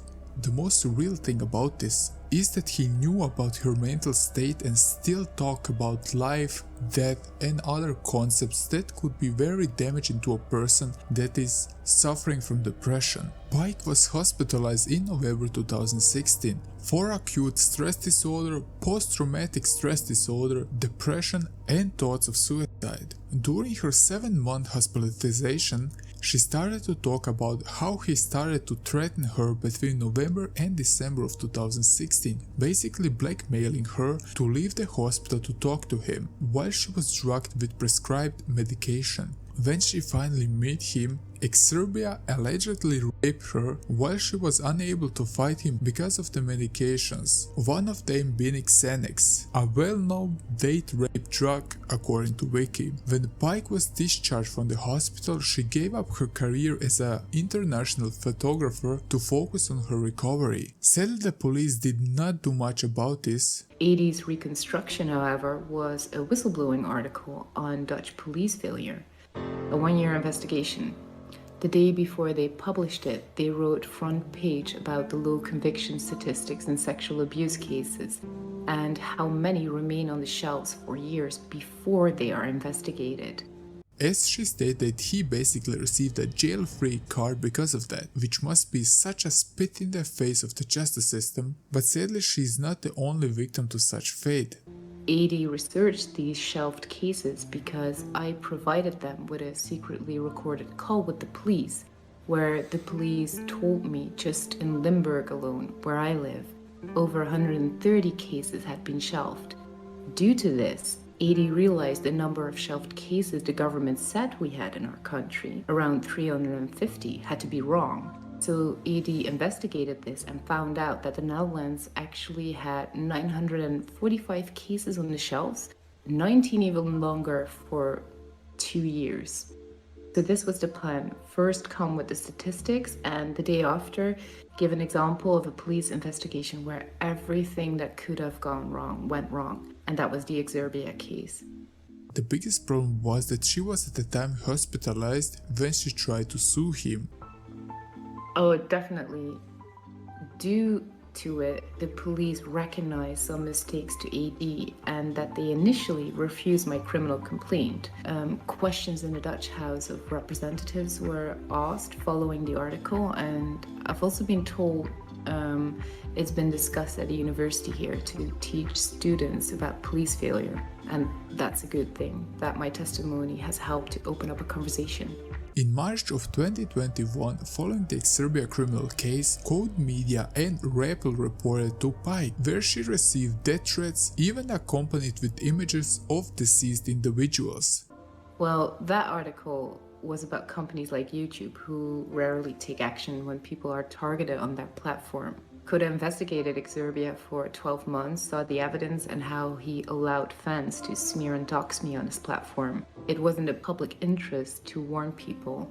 Subsequent to those revelations, the Exerbia Reddit community, which is over 20,000 people, stated that the YouTuber has made some poor moderation choices and targeted and defamed Pike. The community acknowledged the negative impact on Exerbia's actions and recognizing an ongoing defamation campaign against Roloffs. Because of this, the consequences are that Exerbia was banned for moderating his own community. This is definitely a quite complicated case, which is still going on if I'm correct. Adi was very concerned that if he would be named, this reconstruction would become a story about a YouTuber. The news didn't want to put focus on Exerbia. They wanted the failure of the police and the discrimination of psychiatric patients to be addressed. So that's why they didn't name him.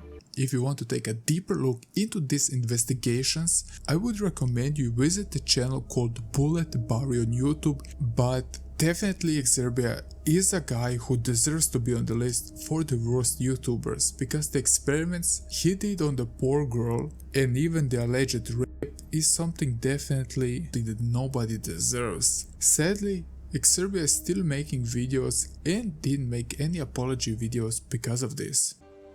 Pretty much.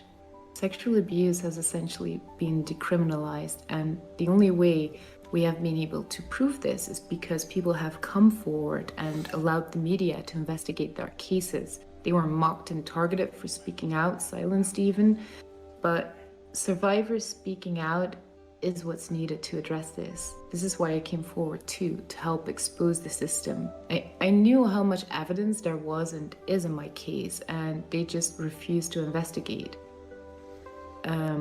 I started speaking to others and found out I wasn't the only one this happened to. That's when I realized, after I was doxxed over and over again by Exerbia's fans, I might as well give up my anonymity completely, give my case to the public, to the media, to show people that justice most of the time doesn't exist unless you fight for it. And I'm willing to do that.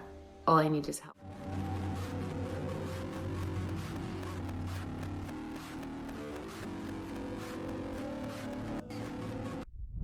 Whitney, Wisconsin.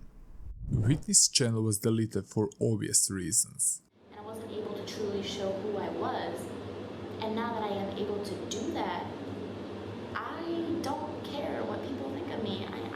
I return the favor, and I gave her dog. I sucked her dog's dick while she was asleep. Huh? The only thing I could find out is that she had a decent sized channel with around 6,000 subs in 2015/2016. If I'm correct, because I didn't find almost anything about her on YouTube besides 2 videos. The 2 videos which I did found, and both of them did have a lot of views. One of them was called Spit or Swallow, a very educational video indeed, followed by her second masterpiece called Girls Masturbate 2, where she goes in great detail about the things mentioned in the title.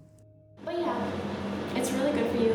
Some girls are gonna be like, ew, that's disgusting, you swallow, that's so gross, blah blah. And that's not true. They obviously don't realize what's actually in it. And those are the same closed-minded girls that only have stationery and their guys go out and cheat on them with girls like me.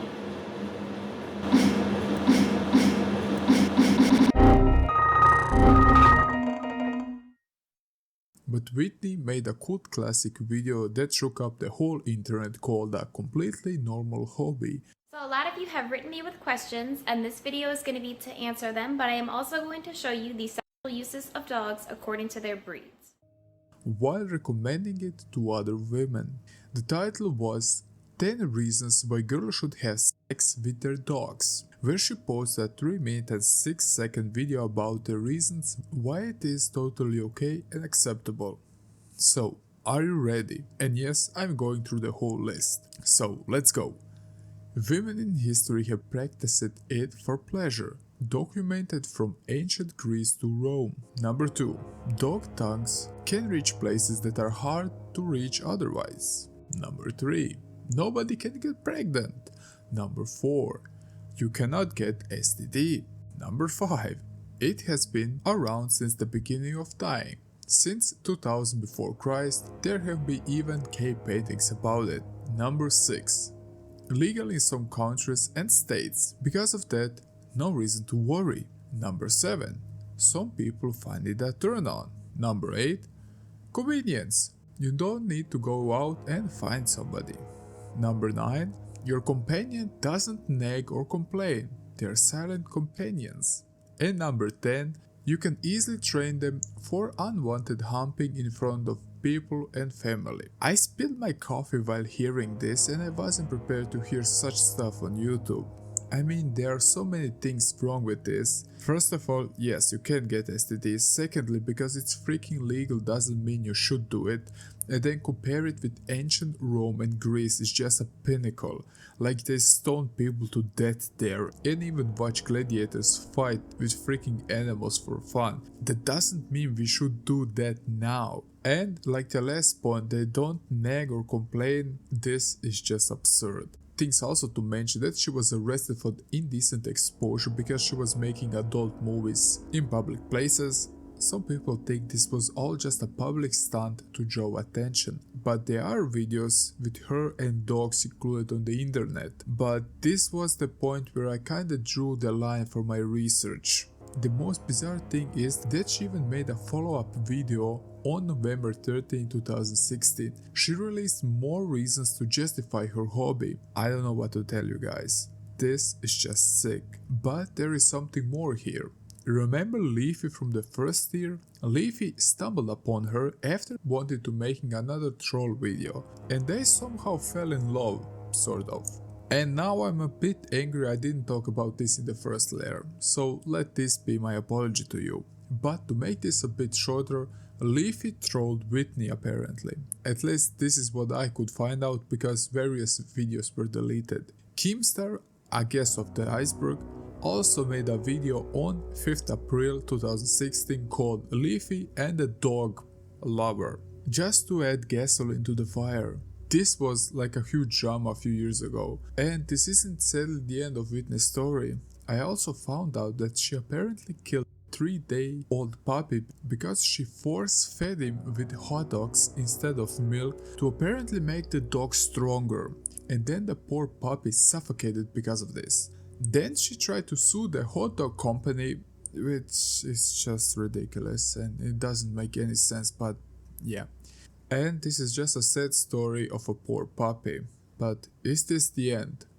Well, sort of. But again, she gained some attention with videos she posted where she explains that she is known as the dog lover person in town and she only wants a normal life for herself, which is now impossible. Like I said, because she tried to make adult movies in public places, plus the whole dog loving thing resulted in her even getting fired because the customers would tell the boss about her online activity. Is this all a huge public stunt or not? I will leave it to you to judge.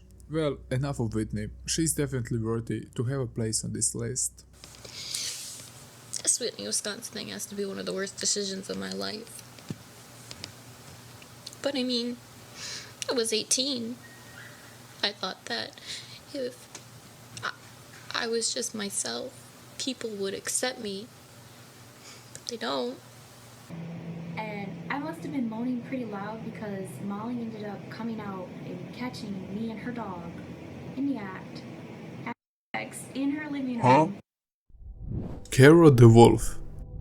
The furry community is quite an interesting culture. If you didn't know about them, they're a community that has interest into anthropomorphic animal characters. Such would include adding attributes like human intelligence, facial expressions, speaking, and so on to an animal. Just in case you were not familiar with them, even if in recent times many big YouTubers put a spotlight on them because of some controversies. The furry community is nothing new. It's a movement that started all in the 1970s. As time went on, we got introduced to a thing called the internet. As a result of that, the community quickly jumped on the train. With that brief explanation of the furry community, I want you to meet Kero the Wolf, formerly known as Yami the Wolf, which is a member of the furry community and a YouTuber also. He was generally regarded as a respected member of the furry community until some info was leaked from his Twitter account. Shane, a pretty big YouTuber with 20 million subs, decided to talk to Kero. Some thought it would be a troll video, but in the end it was more like an inside video into the furry community, where they would talk about the history and what the community is about. Or when do you wear it? Do you wear it to work? No, I'm a fry cook slash dishwasher, so I don't want to get this dirty at all. I mainly wear it when I'm either home alone and I feel bored. I'm like, hey, let's get in my fursuit, or I'm out in the city. I love seeing people's reactions when I wear it into like the town or the city, and it's just really fun to do. Wait, so you go to work and you're just a normal person. Do the people you work with know that you're a furry? No. I kind of keep it on the low. But Shane, like many others, didn't have a clue what was Kero doing in the background while making some claims that were later proven to be false. I already love him. Second thing, I just hit 8,000 subscribers! Thank you guys so much! He deserves a lot more than that. Guys, please go to Kero's channel and subscribe. Can we get Kero? Shane stated that Kero was a cool guy and even told people to go visit his channel, which resulted Kero gained 50,000 subscribers because of this, which is an insane number, even breaking 100,000 subscribers later. I think, and correct me if I'm wrong, but somehow I think that the furry community did get a lot of bad press lately because of many sick individuals between them, giving the community a really bad reputation. Kero was just one of them. So what is his crime, or better to say crimes? This is a quite long rabbit hole to dive in that really needs a separate video, but for now let's go to September 2018, where screenshots of Kero's private Telegram conversations were posted on Twitter, where he was accused of being a zoodist. What is that? Well, I also didn't know what a zoodist is, so I googled it. Well, if one derives sexual pleasure from cruelty to animals, he will be considered a zoodist. Kero responded to all that the messages were fake and that his Telegram was hijacked by an Iranian super hacker, also a country where Telegram was initially banned. He tried to wiggle himself out of the situation with no success. You see, I think we need to mention that Kero had a dog which was his family dog. What important is that the dog later died because of a kidney failure. So where is the crime here? And why I'm keeping this a bit of a secret? Well, because I wanna rather puke than read this out loud. So Kero was having sexual relationship with his dog. Not only when the dog was alive, but also when the dog later died. So necrophilia was also included. Because of this, many YouTubers dived into this deep and wanted to investigate this. There is also a site called Beast Forum, a site dedicated to people like Kero with a special taste and desires. And there is a special post when someone asked when it's the right time to have fun with its 6-week-old puppy. And I'm not kidding. People quickly connected the dots to Kero, and he started to erase his tracks. They also found out that Kero was allegedly raping his dog since he was 14, which is just nuts. Even in 2018, the NAPD got some videos where two guys, the other one being his boyfriend at the time, had their way with two dogs. in a brutal manner. People easily connected the clothing pieces that Kiro would wear at the time, but also the location of his garage, and could find out that he was behind this. Sadly, the video was a few years old at the time, and the judge and the NAPD could not charge him because of this. Even if this is considered a crime in the state. If I'm correct, his boyfriend at the time was convicted, but Kiro managed to avoid any sentences. This is also the time where he starts to post again on YouTube, where he even stated that the police raided him and didn't find anything suspicious, and that he was depressed and that he wanted to go back to the furry community because they helped him a lot. At the end of this entry, let's take a quick look at his apology video. So there are a few red flags here. But what happened in January completely surprised me. The police were able to obtain a search warrant, which blew my mind. There's honestly nothing there to justify a search warrant. But then I saw the actual piece of paper. Someone called the police, accused me of having illicit material on my computer, and the warrant was to check for distribution and storage of it. If this would have been true, I would not be here talking to you today. I would be in jail. They took everything, my cameras, my phone, my computer, all my hard drives. So after they took my stuff, I felt utterly hopeless. Without my video equipment, how could I fight back? They took the only thing I could use to help prove my innocence. And also, the New York police got involved. And through all that, there were never any charges against me. If there's any evidence being used against me, the police would have found it. First of all, he acted very surprised because the police get a warrant. The Fourth Amendment says the police needs to have enough evidence in order to obtain a search warrant, and one phone call wouldn't be enough to just kick a door down and get in. And just because he isn't prosecuted, that doesn't mean he isn't guilty.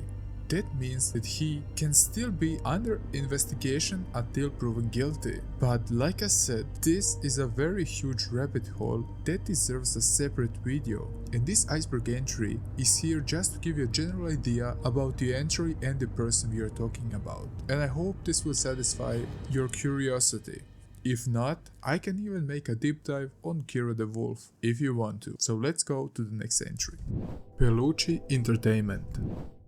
This entry is about a quite small channel with only 2000 subs, and if you don't know about this channel, I feel so happy for you. Now let me ruin your day. Pelucci Entertainment is a Chilean YouTuber and he's very well known in the Hispanic YouTube community. He started his channel in 2014 at the age of 10. He would do mostly game related stuff, from gameplay videos of Five Nights at Freddy's, Slenderman, but also SCP Containment Breach. Plus, he would from time to time usually sketch his stuffed animals. A thing also to note is that he also painted animations that were kind of violent. Mostly they were gory illustration combined with much blood. A thing which is a bit odd for such a young boy. 2018 was a year where he began to display some traits of an internet troll. At the end of that year, he also published a very disturbing video called Tortazo Slap, and I'm really sorry if I didn't pronounce that right. In the video, he would inflict minor abuse upon Jason Kruger, which was his cat, by forcefully shoving an open tin of cat food into the face while restraining him, showing that this kind of behavior isn't something new to him. This video is now deleted, but this wasn't the end, sadly. On December 19, 2018, a video surfaced where he was violently abusing his cat, picking him up by the tail and dropping him multiple times. Not only that, but he tried to kick and step on the cat. Because of that, the cat later died in the hospital from the injuries caused by him. But this wasn't the end of his terror. He also made a video where he threw 2 newborn kittens in a dirty toilet, causing the kitties to drown. This sparked an immense amount of interest not only in the Spanish community but worldwide, with many users calling for his arrest for animal abuse. What made the whole thing even worse was that he claimed he didn't care about the cats and that he would even keep adopting cats only for the purpose so he could kill them. After the 2018 cat controversy, several YouTubers emulated Pelucci's mistreat of animals to gain attention, which is the most wildest thing to read. But yes, that was and still is a thing. And someone whose dog died After 12 years of being together, I can't even comprehend why are some people so evil. And this guy was at the time 17 and had almost 60k subs. You heard me right, he got over 100,000 views per video and his freaking YouTube account is still up, but at the time of recording this video he has only 2,000 subs. But the fame and the attention he got and even the community he built around toying and murdering cats makes me so fucking angry that I can't even explain it. As a person who loves animals and despise people like this, I think there is a special circle in hell where all those twisted seekers rot. Sadly, this is just the tip of the iceberg and it gets much worse after this. Peluchan is a guy who would do anything to gain attention and spread hate. He says that he began to regret his actions after going to asylum and meeting new friends, and clarifying that it was thanks to his friends that he was able to change and stop being, I'm quoting, sick in the head, and he even made few apology videos which were obviously questioned by many people if they're genuinely real and honest. Gaga Style. So Gaga Style is a YouTuber whose channel I first thought it was deleted because I couldn't find anything about him, and then later I discovered that he indeed has a channel with 1,600 subs. There is a channel point painting his comeback, and he really did have a comeback. And it all started like 12 days ago. So I basically scrapped the first script I wrote and rewrite the script and recorded a new voiceover for this. So let's dive into the life of Gaga Styles. The description of the entry states that he was in the news because he was sexually abusing his pet goat. Well, a good thing is that I do understand Serbian, so I could read the articles in the original form and get a grasp of what is going on here. Well, Gaga, at least looking at the videos, does seem like a disturbing guy.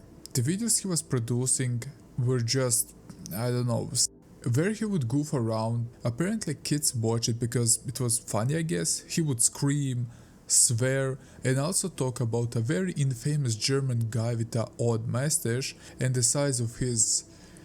Yes, well, so this was his comedy routine, I guess. I don't know, but I do think I lost a few brain cells watching his content. The video he made generated also a lot of hate because he would talk trash mostly for attention.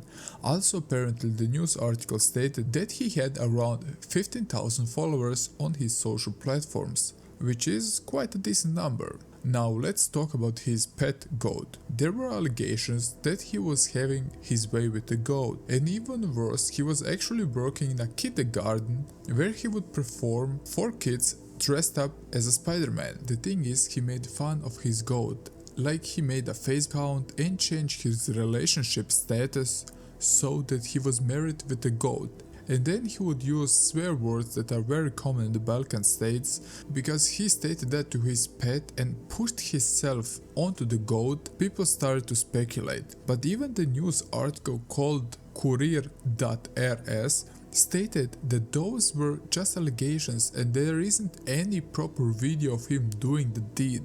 Maybe he only considered this as fun. But people started to say that he was sick and that he needs to seek medical attention. And also he was accused of taking photos of girls around the town without their permission. After looking at his videos, I am not quite sure if he's honest or is this all just a prank. But I'm really thinking the guy is just strolling around. I really do think he needs some financial assistance, like he begs all the time on his videos. But I also think that something is wrong with the guy. I'm not quite sure. I looked at some videos about him and I simply can't get the grasp of what is the channel about. The new videos he posted are mostly like vlog type videos where he would talk about his life, his relationship with women of the night, and so on and so on. It's quite a weird rabbit hole to dive in, and I didn't know this guy actually existed, but here we are. I don't know what to say. And about the goat allegations, I didn't find anything besides the two articles I mentioned, so I don't know if this was all just a prank, a hoax, but yes, this is Gaga Style, and let's go to the next entry. Boot 666.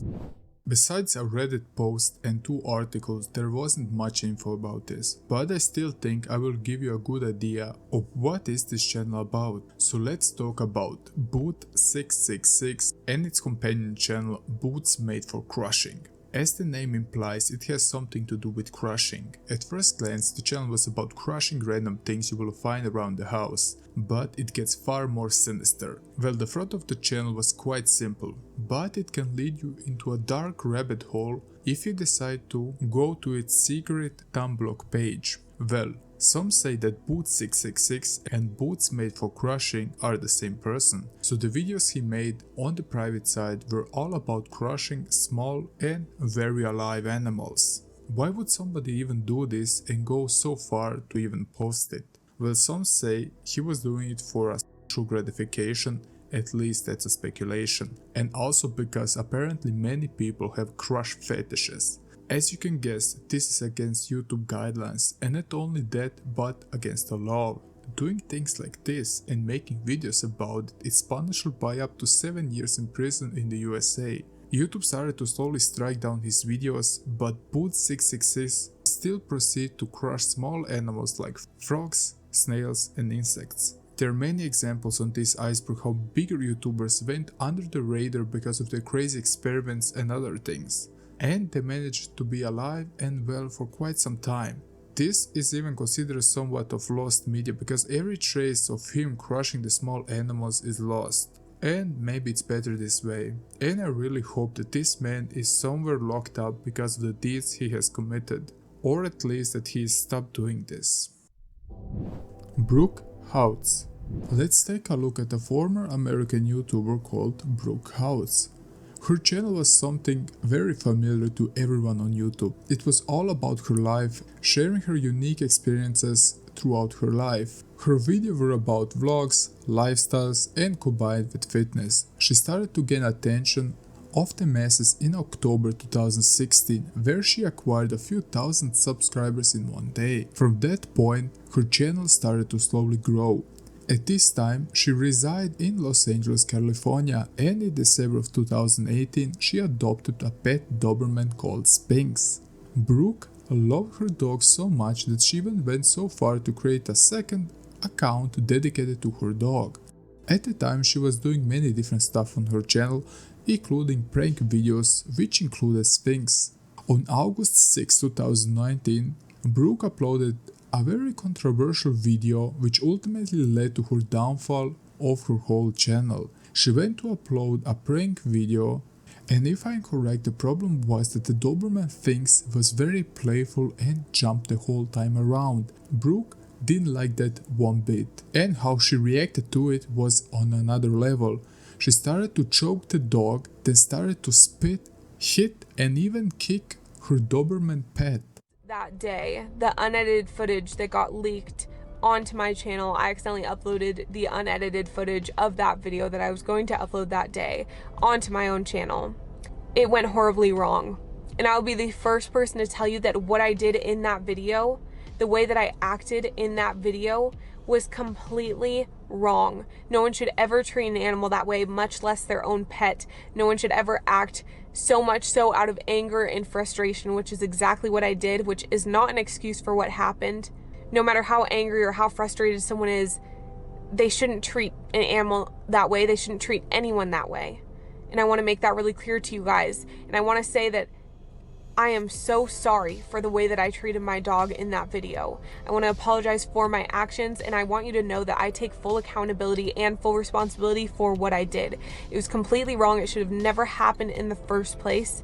But I want you to know that it also never happened before that video. Things never escalated to that point, and it never happened after that video. That was a one-time occurrence that things escalated to that point. Brooke at the time was a channel with over 300,000 subscribers and proceeded to upload this as an uncut video. This led to a huge backlash from the community. She then re-uploaded an edited video, but somebody had already downloaded the original and made it public again. This controversy didn't get big until the next day, August 7, on which she lost 4,000 subscribers on YouTube and losing even 2,000 the next day. Her YouTube channel and career have ultimately come to an And then I end. see her fake spit to get the dog's attention because the dog reacts to that. It reacts to air, okay? Am I saying that's right? Absolutely not. And I 100% could see how I'm not saying that that was right by any means, guys. I just want you to know, coming from a past of training dogs, having dogs my entire life, growing up in Idaho where farm dogs are like everyone has one. I've grown up around dogs, seeing Brooke's video and seeing the hate in the comments to follow, it didn't add up to me. It didn't make sense. Gaining over 100,000 dislikes on her last video in 24 hours, and also gained a huge amount of dislikes in her other videos. Her Instagram account was deleted because of this on August 7, and the growth of her controversy was rising. She apologized for the act and stated this was some kind of tough love. She claimed on Twitter, or X, she is not an animal abuser. Brooke also claimed that she did not spit on the dog, despite the video clearly showing it. And over 100,000 Twitter users responded to her tweet claiming that she shouldn't own such a big dog if she doesn't know how to handle him. The police decided to not charge her for animal abuse. I have grown from that mistake into the person that I am today, and I'm so grateful that I had that opportunity to be able to do that, because a lot of people don't even get that opportunity to be able to change. Yep. But luckily, and I'm so blessed to say that I've been able to change, that I've become a person that is so strong in my faith. I have met this amazing person right here, and things have never been better. I've never had a better relationship with my dog. I've never had a better relationship with family, friends, anyone. I just want to say again, I am sorry. What I did was wrong.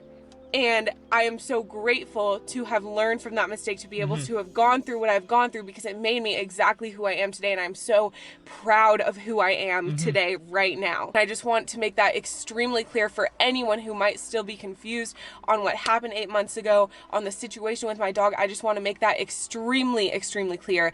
I am sorry. I made a mistake. Also, one thing to mention is she tried to blame Sphinx because she uploaded a video called Very Sphinx. Just could not break him out of through training that became very problematic, unpredictable, and uncontrollable. And this is something we never could have predicted. I never saw this coming, but since moving from LA to where we live now, Sphinx attacked 4 dogs. Luckily, everyone was very, very nice. Every dog and owner that we came into contact with in that unfortunate way were very, very nice and understanding about the situation. We are so grateful for that, because if anything could have gone wrong, if someone would have pressed charges or sued us, Sphinx could have been put down and we could have lost basically everything. One time we were traveling and Sphinx actually attacked a family friend's dog, bit them, there was blood, it was an awful situation. It could have been a lot worse, and we're thankful that every time that he showed this aggressive behavior that we were there to immediately break up the situation. It was never something that continued, it was something that every single time, luckily we were there to just break up right away. As soon as it started to happen, even after the first time, even after the second time, even after the third time, we knew that this wasn't normal and it wasn't something that we ourselves were able to fix. Where she tried to explain that the dog has behavioral issues and poor training, and even tried to attack 4 other dogs. But this story has a good end, because Sphinx found herself a new home in a loving family which adopted her, and Sphinx receives all the care and attention she needs. I really do miss him so much. He was such a great dog in so many ways. I was really worried that he would miss us or be thinking about us, but I know that there's no possible way that that could be happening because he's in such a good home now. So young, or SS Young, I don't know how to pronounce that, but it's one of the biggest channels on the chart. But there is always a chance you don't know about her. Like Nikocado Avocado, which was featured on the second layer, she also makes mukbang videos where she would eat various types of food. She created her channel in November of 2018, where she would do ASMR videos in combination with eating, before strictly making videos where she would eat various foods. Most mukbang channels would eat huge amounts of processed food. I would even call it almost a dangerous amount of food. Some are throwing up immediately after a video, but that's another topic. In 2020 she got into some controversy online because some of her videos can be categorized as animal abuse. While there are definitely countries around the world would eat live animals, like in the case of Korea, they would eat the octopus live, and Korea is the country where So Young resides. She was criticized for eating live animals and inflicting them pain while doing it. Her videos often starts with a scene where she is scared of the animal. So while you're watching her reactions, the poor animal is basically suffering. One example is a video where she pours salt into a tray of a mudfish, which makes them turn around and slowly die, while So Young sounds very frightened. The thing is that So Young has sea creatures all the time on her channel, and it isn't something that she isn't used to, but it's all for drama. I also found out that neurobiologists have long recognized that fish have a nervous system that comprehends and responds to pain. So pulling a fish out of the water is quite stressful for the creature. She was faced with criticism from various YouTubers, vegans and animal activists, including H3H3 Productions, Charlie and some ordinary gamers, who have called for her channel to even be shut down. Despite this, YouTube stated that her videos comply with the guidelines. A representative for So Young channel spoke with the insider, emphasizing that the content aims to raise awareness about diverse foods and cultures while providing entertainment with no intention to promote animal abuse. However, both have received their share of criticism. At the end of the day, she could leave the fish in the tank and make a perfectly acceptable intro and simply proceed to kill the animal and then eat it, and not to play around with it, making fake reactions while she is playing with the fish. In the end, this only results that the poor animals are suffering. And the last entry on this layer is about fake animal rescue channels. Like every entry on this list, this is definitely a much more serious and deep topic than some dramas we saw on the first layer.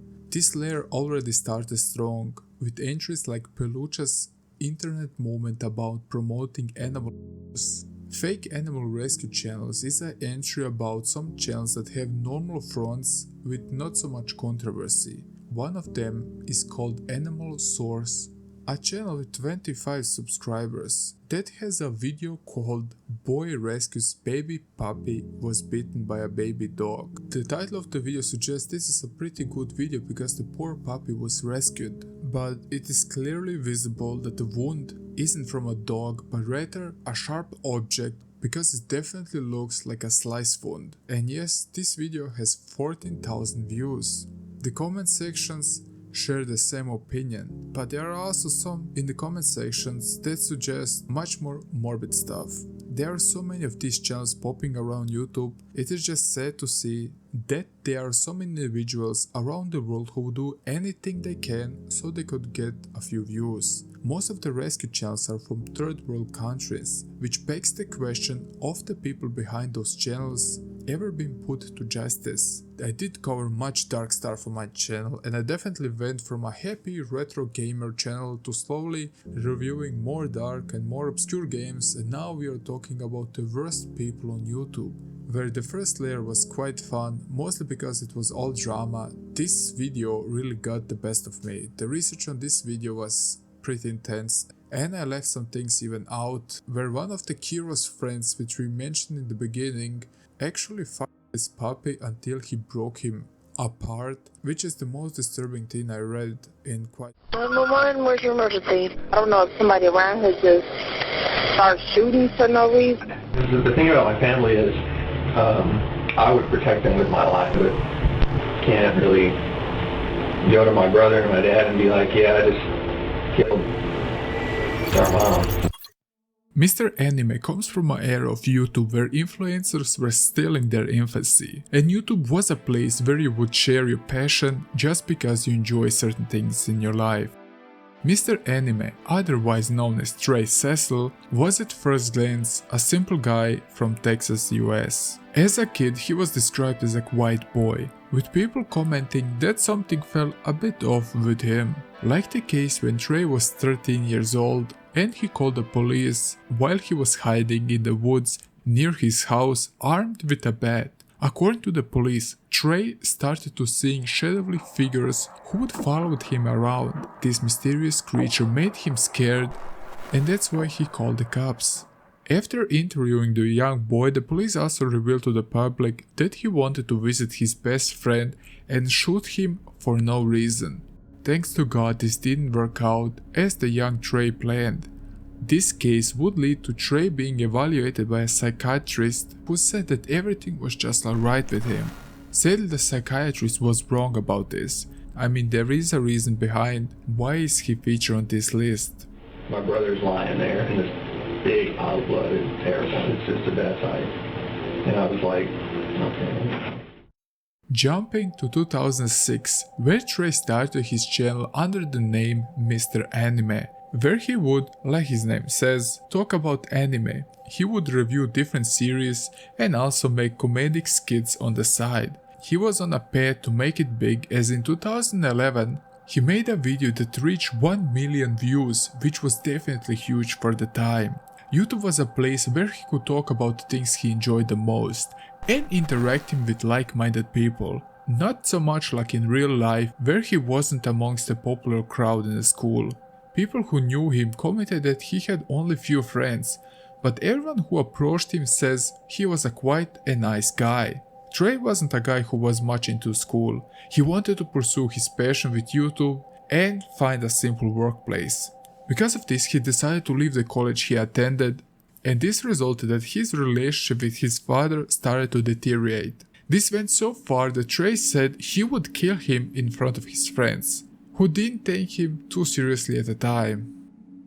But since he was a young boy, his relationship with his family wasn't the best out there, and that was one of the reasons why he moved out to his grandmother. The biggest problem again was his father, and he even said that he was his best friend. His brother would also help him with his YouTube channel from time to time. Because he didn't finish school, he was actively searching for jobs, but he never stayed too long at one place. A very crucial thing we need to address is 3 things about Mr. Anime. 3 things he loves and he is obsessed with. And the 3 things are creating videos, enjoying anime, and firearms. Due to the passing of his grandmother whom he lived with, the loneliness started to get to him. This is when a personality change happened and he went on a dark path. He started to enjoy watching and researching about shootings. He was amazed by the shooters that he even started to plan how to do such a horrible act. This personality change affected his videos also, where his videos at the beginning were down to earth without sugarcoating anime reviews and often funny scripted scenes. He started to be more and more weird, to saying things that felt a bit out of touch. How you doing, everyone? It's Mr. Anime, or you can call me Trey. You can call me the guy that does the video game reviews, or you can call me the guy that does all the gun stuff now. What I have here today to show you is a high point. And more we could see that guns are a prominent topic on his channel. I'm a firearms owner myself, but it is a little bit disturbing to know that you could be a victim in something like this at these times. All the people that were victims, you think it won't happen to me, but sometimes it does. But seriously, every day I open Yahoo, I'm like, well, time to see what today you shoot. 2011 was a year when strange things started to happen. First, somehow his family animals went missing. Later it was also discussed online that people in his area would see Trey running at night with a gun and shooting at empty buildings and even animals. Some claim they even see Trey setting also things on fire. But there is also one more thing that plagued this troubled mind, and that was heavy alcohol abuse. This leads us eventually to 2012, when Trey made a video called Mr. Anime is planning something, telling his viewers that he is going to reward himself with 2 or 3 weeks break from YouTube. The reason behind this is that he found a new job, and simply because of this he won't be much on YouTube. But this was all a lie. This is just an update video to let you guys know that I'm going to reward myself with probably a 2 or 3 week break coming up here from YouTube videos, anime reviews in particular. I might do some blog stuff. I want to thank you guys a lot for sticking with me and watching the channel. On March 19, 2012, Trey was drinking heavily. The day later, still hungover and somewhat under the buzz, he decided to jump into his car and drive to his family house. Upon arriving, he yelled for his mother from the garage. The mother, worried about the noise, she went to the garage and to her surprise, she saw her son, completely muddle-headed, with a shotgun in his hand aimed at her chest. Trey then proceeded to shoot her point-blank range 4 times in the chest. Rhonda, his mother, died instantly. In the later police confession, he stated that he didn't want to do it, but it was already done and there was no turning back. I think that bothered him was how he could explain to his father and brother that his mom was now dead. Because of this, there was no way back. The thing about my family is I would protect them with my life, but at the same time, if anyone was going to hurt him, it was going to be me. The sounds of the shotgun echoed through the house. His brother was confused about what just happened. His brother then started to call for Trey. After seeing him, Trey shot his brother and his best friend cold-blooded at a short range in the head. Because all of this noise, the father was confused and woke up from the bed. He went to see what was happening and saw Trey already waiting. What the hell is going on? Trey came up to his father and shot him 2 times in the head. Mr. Anime then explained later to the police how he would go back to every family member in the house just to make sure nobody was alive and nobody was suffering, because that's something he didn't want. I don't want anyone to be suffering, laying on the floor for hours, moaning and groaning. He didn't just kill him, okay? He massacred him. Then he suddenly discovered that his brother was missing, and he was still alive, even if barely. He managed to crawl into the bathroom and locked himself in. Trey, in rage, breaks the bathroom door. After entering, he saw his brother lying on the bathroom floor in a puddle of blood in a fetal position. He then proceeded to put him out of his misery. But this wasn't the end, as he then went to his mother, who was laying in the garage, and shot her also, just one more time to be sure. He later stated in an interview, "The thing about family is, I would protect them with my life. But if anyone is going to hurt them, it would be me." Suddenly, reality hit Trey in the face, finally realizing what he did. This led to Trey proceeded to trash and wreck the whole house. The police would later discover various quotes on the walls like, "Why did I do this? I love my mom, father and brother," or "I will never forgive my state of mind."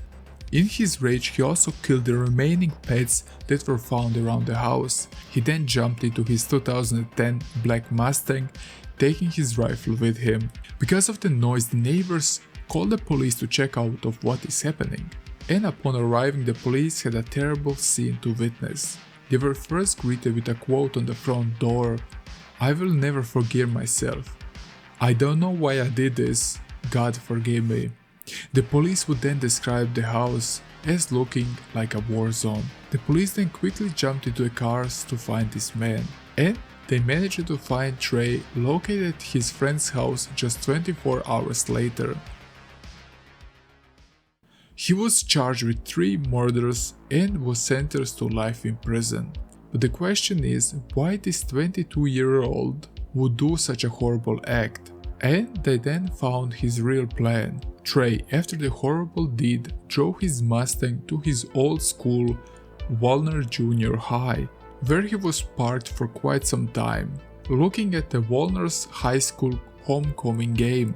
When he was asked what he was doing then, he stated, I was thinking, well, I could creep across the field and open up on the home stand and probably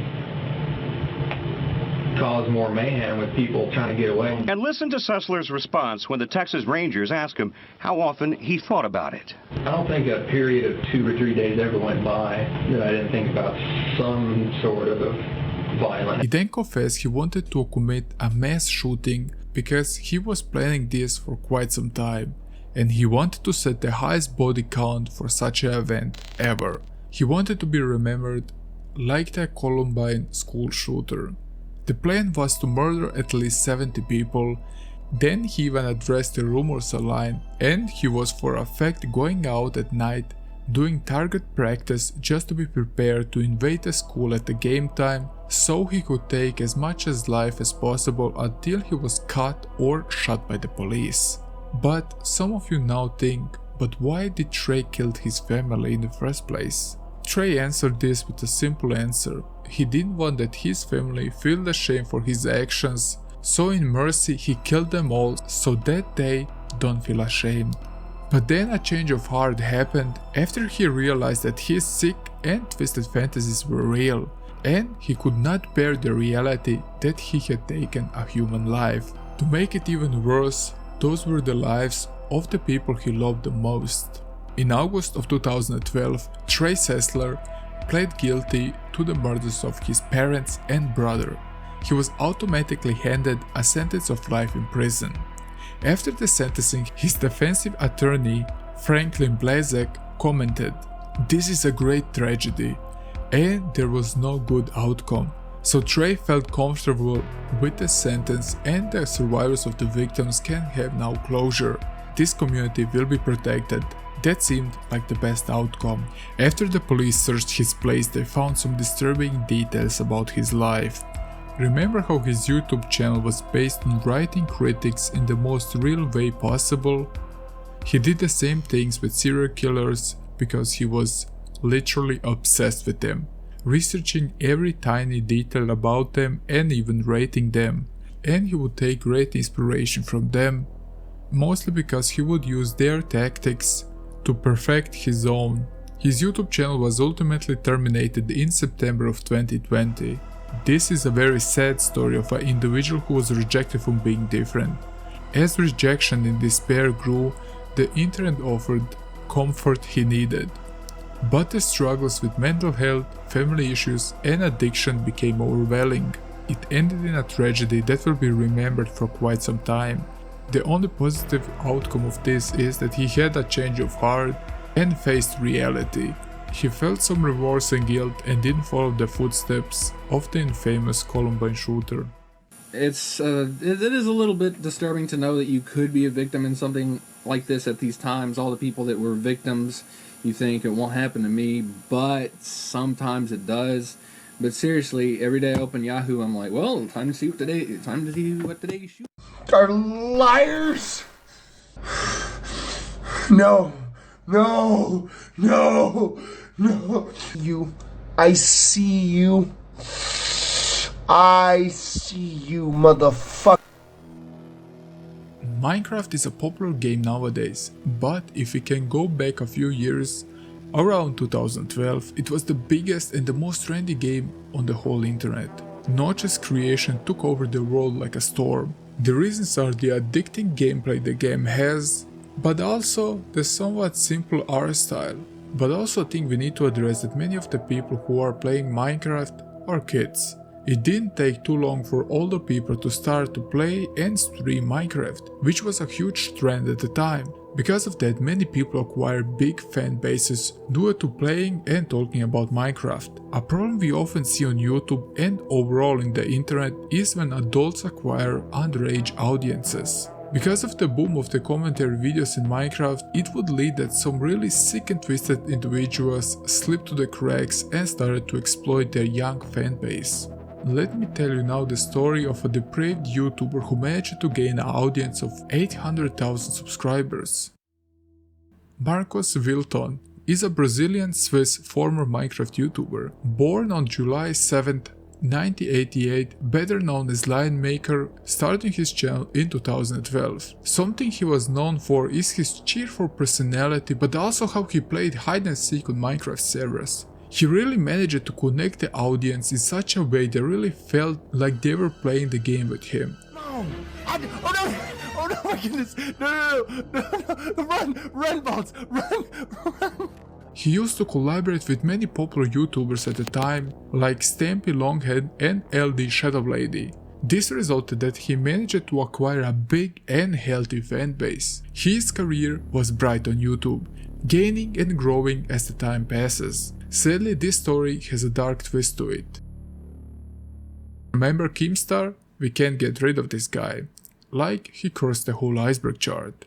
So Keemstar, on September 15, 2015, managed to get in contact with the mother of apparently one of the victims that Lion Maker groomed. Also, a thing to mention is that Lion Maker is calling his followers cubs, which makes this situation even more unsettling, at least for me.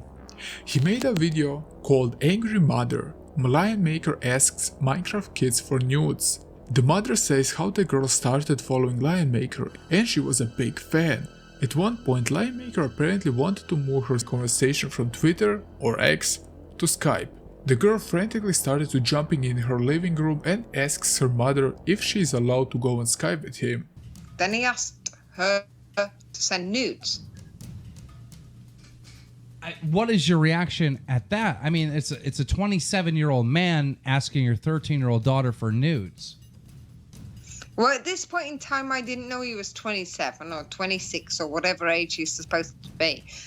Now, everybody took this video at face value and simply believed the story of the mother, how her 13 years old daughter was basically groomed by Lion Maker, with screenshots provided. This whole situation felt a bit off, somehow due to the storytelling of the mother. Also, bear in mind, if you decided to watch this video, which is still online, it is really painful to watch because of how the mother is presenting the story. Lion, Lion, Lion, he wants to Skype with me. Lion Maker saw the video and proceeded to deny everything and said he was hacked. The YouTube community definitely felt a bit suspicious about that. This drama slowly faded away, but another allegation popped up in December 24, 2015, where a video was posted that provides evidence how Lion Maker offered a young boy aged 15 $500 for nudes. Of course, this video again was reposted by Keemstar. A few people have come forward with their stories about Lion Maker. A 16-year-old boy known as Steven Chiniques came out with a video titled My Crazy Experience with Lion Maker Studios with Proof. Keemstar explains that the boy of the video says he was friends with Lion Maker since he was 14. They would often joke around, with some of the jokes being gay and even some of them being like Lion Maker would come to his house at night and SA him, but at the age of 15 he started to send him adult websites, which made the boy a bit uncomfortable. But this wasn't the end, as Lion Maker then offered him money for nudes. This was once again a story how Lion Maker tried to groom a minor. Suddenly a public outcry started on YouTube. Lion Maker made a video crying and said that he was simply hacked once again. He then stated in the video they should just remember the good times they have and that this was simply not true. It's going to be okay. Dear friend, do you remember the times that I took out of my time, out of my energy to be there for you, dear friend? It was a very odd video to say at least. He then stated in the video this was all slander, everybody is wrong, and he will proceed to take down every video about him. Many commentary channels jumped on and provided some analysis of this situation. Who is a pedophile who has been trying to hook up with children, who is dating or was dating a 15-year-old and posted child porn on his Twitter. But there was one guy known as Colossal Crazy, which made a video where he basically said that he was in a relationship almost 10 years younger than him. He was 27 at the time and the girl 16. Under a Minecraft YouTuber sending a picture of her f***ing asshole to a man that is over a decade older than her. Hey everybody, I'm Paige Depender, and hi. He doesn't even deny she's 16. I mean, there was even some evidence to suggest that she was younger than that when they first met, but at the end of the day, there's at least an 11-year age gap. Because of this, and because of the target audience of Colossal, he claims that he deserves to be deplatformed from YouTube. What I do know is that even if Lion Maker is telling the truth about everything, he does not deserve to keep his channel. His audience are vulnerable children, and he was in a relationship with a girl over a decade his junior. with the allegations he's facing, it is disgusting to me that YouTube has allowed him to go unnoticed and continue to make videos. These stories completely consumed his life and YouTube career. He tried to make it right, but it simply didn't end up like he wanted. He went on a live interview with Colossal where they talk about his standpoints on this situation. Lion-Maker wanted to clear his name, but he was obviously not prepared for the questions from Colossal Crazy, which were the most obvious questions in the world, and this video backfired very hard. Lion-Maker, are you attracted to children? No. You are not? No. What age would you consider a child? Below 16 or below 18? I tend to call my brother, which is 21, a kid, and I treat him as a child, so to say. And how old is he? He's 21. You would consider a child 21 years of age? Well, a child, a kid, you know. But if we go children, I would say 11, 12, I would consider a child, and then starting from that, preteen. But you wouldn't consider a 13, 14 a child? No, a child, yes. No. I see what you're doing here, but at the end of the day, like... It's a very important question. No, I understand that. Yeah.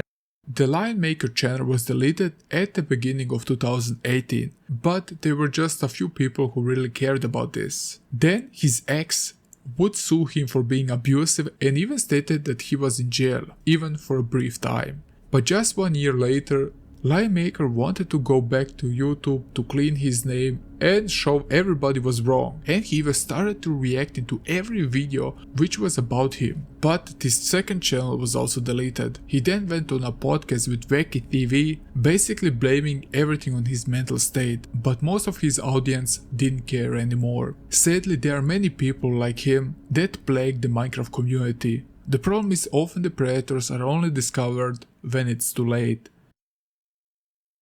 The next individual on this Iceberg Chart list is called Jason Wyoming, otherwise known as V1I. This guy is well known for his bird nest as a hare. Jason spent his early years in a cozy cottage in Yardley, Hastings. When he was about 6 years old, his family relocated to Carmel, a town in Wales. However, 6 months later, they moved again. Because of this, in 2009, Jason began experiencing some depression, leading him to isolate himself in a room for months on end. He struggled with self-harm and starvation, causing him to lose many friends over the course of nearly 2 years. At the age of 17, he made a decision to leave school and secure himself a full-time job as a housekeeper at a hotel. Jason then decided in the spring of 2012 to move out of his home and settle in the southern part of London. It was a time where he already created his YouTube channel and began gradually attracting more and more audience. His channel was simple, he just wanted to entertain his Facebook friends. His crazy hairstyle and bright personality made people tune in more and more over time. I would consider them like vlog types video where he would tell stories of his life with sketches. Jason slowly acquired a fanbase and landed at 400,000 subscribers, a number some can only dream of. This all sounds good at first, but there is a reason why he featured on this list. To unravel this story, we need to look at one individual we already covered on this list, called Sam Pepper, and I love how this all ties together. Around the time of the Sam Pepper sexual abuse allegation, Jason was also accused of a horrible act. Jason met a girl called Anya. They became friends, but their relationship was mostly online. Because of that, they finally decided to meet up in person. Jason decided to book a hotel in London so they can finally meet and spend some time together. When that day finally happened, they decided to buy some alcohol because the girl was a bit shy and Jason thought she would be more relaxed then. Also a thing to note is that Anya complied with that. Jason, being a bit older and more experienced with alcohol, made her very drunk, to the point that the girl wasn't completely herself anymore. Jason then proceeded to take the advantage of the situation and proceeded to sexually abuse her. Jason was at the time 20 and Anya only 15. Sure as to whether this is just my perspective on it. I'm pretty sure that this was what he was thinking of, because later on, after this happened, he messaged me with this message saying, "Awesome, not seen you in ages and I'm getting you drunk again for the lols." It's really funny. Nothing I did was non-consensual, but I feel like with the amount of alcohol that he had sort of given me. I wasn't in the right state of mind to make choices like that, and that he knew that and was making sure of it. I'd also just like to remind you that at the time I was 15 and he was 20. Enya made a video about this, and it went viral with almost 1 million views. She also provided a screenshot that backed up the theory that he made her drunk, and Jason also stated in the screenshot that was all fun and that they should do that again. After she posted the video, Jason came up with an apology video saying because of his strict Mormon upbringings, when he became an adult and moved out, he was suddenly introduced to a whole new set of people who had participated in sex, drugs, alcohol, etc. He says that because of his upbringings, he didn't have someone to tell him what the rules are when it comes to sex and alcohol, and that he made a few mistakes on the way.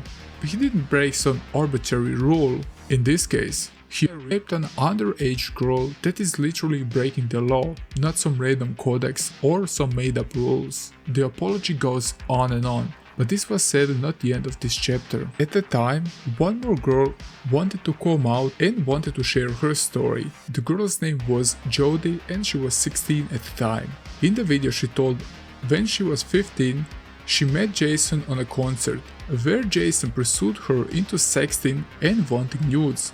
But the girl quickly managed to get out of this messy situation. Because he was still that YouTuber that I looked up to. Recently we were talking, and regardless to me being sat next to my friend, he was asking me to send him naked pictures and sext him. At one point he even told me to go to the bathroom for privacy and do it there. I said something along the lines of, I can't, I'll be gone too long and she'll know. The first entry is about a person who tried to be different. He's an individual whose morals have no boundaries, and the things he did to acquire fame and money are grotesque. He managed to exploit PDFs, bring Keemstar to his knees, and while doing all of that, being fangirled by Belly Delphine along the way. As that wasn't enough, he stayed very relevant on social media for far too long. But this was just the tip of the story of this crazy YouTuber artist. If you're not familiar with Shadman, you're here for a ride.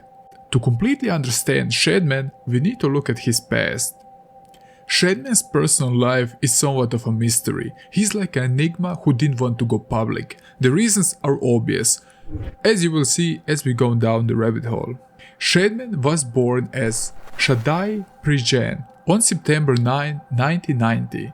The things we know about him are that Shadman's mother, Karen, is of Swiss heritage, while his father, Theodos, is an African American from Louisiana in the southern United States. Growing up, Shadman spent his childhood in Switzerland, primarily in the vibrant city of Zurich. Initially, like many young people, he was drawn to the world of video games, but he harbored the aspiration of a career in game design.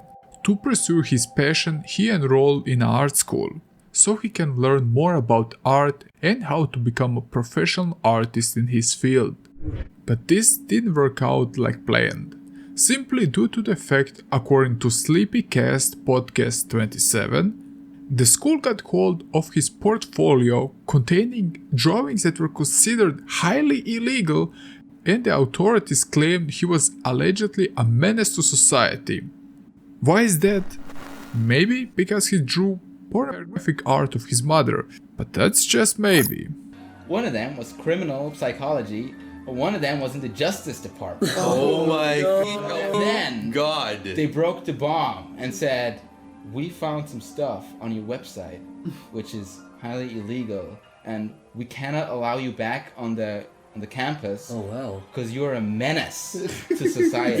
They said that exactly? Yes. You're a menace to society. They made me sign a thing accepting that you're a menace. Yes. Son, it's you're a menace. You are officially a menace to society. Yeah, legally you're a menace. This ultimately led him to be expelled from the school afterward. But Shadman didn't stop to pursue his dreams. In 2009, Shadman decided to make a website and join Newground. This is where Shadman's infamous story would start, and he would emerge from the shadows as a controversial internet figure. Ever since launching his online career, he gained a cult following and would connect with many famous people online. After serving in the army for a short period in Switzerland, he would later move to Canada and eventually land in California, Los Angeles. Online he was often criticized by his friends for having tasteless and dark humor, which would often raise many eyebrows. In 2011, the internet animator Ed Golud, creator of the media franchise consisting of Flash animations and webcomics, suddenly died of cancer. As you would expect, his family and friends would mourn his loss.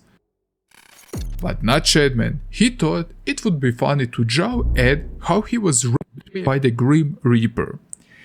Many people because of this felt disgusted by his actions, but this wasn't even the worst thing he did. Somehow the picture didn't manage to taint his image at all and he would proceed to do his art as usual. He thought of himself as an edgelord and loved to be provocative, but in the end, just that. Shadman thought of this as a freedom of speech. His friends on the Sleepy podcast would agree with him. It's just harmless fun at the end of the day. Of course, many people didn't agree with this at all, but somehow Shadman still was friends with bigger creators in the game like Psychic Pebbles, which was at the time a pretty big channel. To look back, you know why his portfolio was deemed highly illegal? No, it wasn't about the picture of his mother. Well, somebody from Newgrounds asked him about this. Shadman answered with this: Switzerland has some law against underage persons involved in sexual activity in art. Now, are you familiar with law? It's a good thing if you're not, but I'm here to ruin your day. So, here is the explanation of law. They are drawings of inappropriately depicting very young people, often underage. Wiggling through the YouTube guidelines a bit here. This controversial form of art is very debated online, because I don't know if it's worse that there are people out there who are drawing small kids in these acts, or that there are people out there who are consuming this type of art. But there are also some people who defend this form of art because it's a form of expression. But I don't know, again, just my opinion, you can always state yours down below. So because of Lolland, he was eventually expelled from school and even kicked out of Switzerland. Again, there are always two sides of the coin.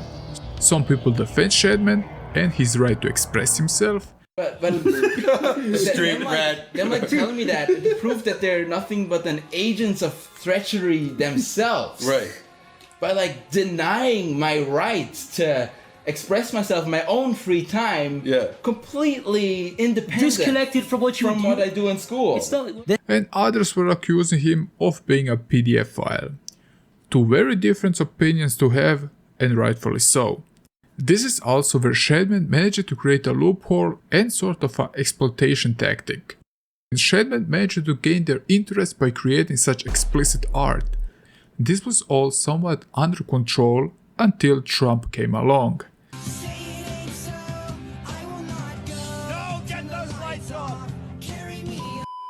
Yeah, Trump got his greasy fingers in this also somehow. I remember when Trump ran for president, a very bright Tumblr user asked, and I'm quoting, "Can you drive Kim Styles' daughter giving to Trump?" The scope of this post is insane, but let's continue. And also just to note, Kim Styles' daughter was 7 at the time. Shadman took a screenshot of this and said, if Trump wins, I'll do it. Shadman is classy like always. Well, to his surprise or not, Trump actually won. So Shadman proceeded to drop the image, but it wasn't as direct as the comment suggested. But it was enough to call a backlash, especially because of the image was posted on his side with the rest of his questionable form of art. Kimstar answered with this: "Okay, so apparently people think it's funny to draw my daughter who is 7 years old giving Donald Trump. I'm calling the cops." In my previous video, I already talked about a guy called Colossal Crazy. Well, he managed to get in touch with Shadman and wanted to settle things down because he was a friend of Kimstar. To our surprise, they had a very polite and down-to-earth conversation. Shadman acknowledged that the picture was controversial, but he also explained that it was part of the controversial nature of the joke. But he didn't wade through the way it was suggested. He expressed respect towards Colossal and said if Colossal thinks he needs to take the picture down, he will. Totally understand. You understand that it was obviously part of like the controversial nature of the picture to post it under such context. It started off as a controversial joke. Yes. You didn't go through with it. I would have never. You did draw a picture of Keemstar's daughter in kind of like, obviously she's not. I do feel like there are connotations regarding that picture. Would you agree? Totally agree. Yes, totally agree.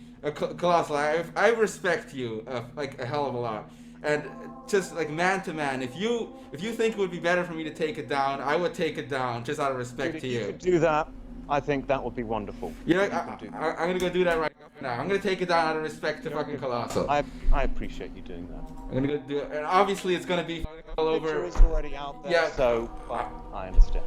The end. Jokes. He never deleted the picture. It was like Shadman spit in the Colossal's face and lied to him directly. But he made a notice on the picture that this is only a proof that he never drew something explicit. So that's also something, I guess. But Shadman went from one controversy to another. This takes us to November 18, 2016, where he posted a picture of Lieutenant Corbis depicted in lolly style, who was a newcomer YouTube and she was 11 years old. She grew pretty fast and people thought she would make it big, making often edgy comments that were not expected from a kid her age. And 3 years later she was banned for being a bit too offensive because she offended the Muslim community publicly. If you want to see a video about her, comment racist child down below. Now, Shadman started to draw more and more lollies of real life people, which is obviously a huge problem. People would often beg and pay him to draw art of their favorite children actresses in inappropriate ways. So I guess you know where we are heading with this. Yes, he drew some very inappropriate pictures of Corbis. He went so far that he even linked her channel in the bio. I mean, this guy was obviously disconnected from reality, and I think he forgot that children aren't meant to be exposed to explicit materials. What's weird is that people on Reddit also defended Shad's action. This is just a way how he expresses, this is all fun and there isn't any harm about this. Except you drew a kid in a way and presented to the kid. Holy heck, this is so wrong on so many levels. Another controversy Shadman got involved is when he drew art of Daphne Keane, known to some of you as X23, in the 2016 Logan movie, which was kind of a good movie if my memory serves me right, but that's beside the point. What important is that Daphne was only 12 at the time he decided to make the art of her. He depicted her being raped, brutally beaten and painted by Wolverine, which is her father in that universe, to make it even worse than it already is. This caught the attention of the head administrator of a gossip forum on Kiwi Farms. Disgusted of this picture, he decided to report this picture to her talent agency. And he stated he didn't care if people called him a Karen. He was a man on a mission, and that's good in this case. And once someone started saying that I was a Karen because I had reported Shadman to the talent agency of Daphne Keane for drawing her being by Hugh Jackman, I was like, okay. And there were also some leaked messages from Discord that were showing that Shadman is calling Daphne a real-life lolly and he was basically drooling about her, prompting many of Shadman's friends and fans to question his decisions and art. While some defended him by saying that was tasteless on purpose, many would set hates toward him, being called a PDF or a edgelord or both. He would later receive a cease and desist letter from Daphne's Keane lawyers, which reads, "Dear site operator and host provider, we are litigation counsel for actress Daphne Keane, a 12-year-old minor. We have become aware that the website shadbase.com has created and posted pornographic anime cartoon images expressly depicting our client naked and engaging in explicit acts. Because of this and the message from his Discord channel, people had already mixed thoughts about him, and this didn't help one bit. But the question is, where is Shadman now? Despite losing his account, Shedman still had many followers who were backing him up, and this is the most disturbing part of all of this. I've built a life and I have a lot to lose, so if I make the wrong shit and lose everything because of it, that might have been a mistake. I'm still trying to push the envelope in my own ways.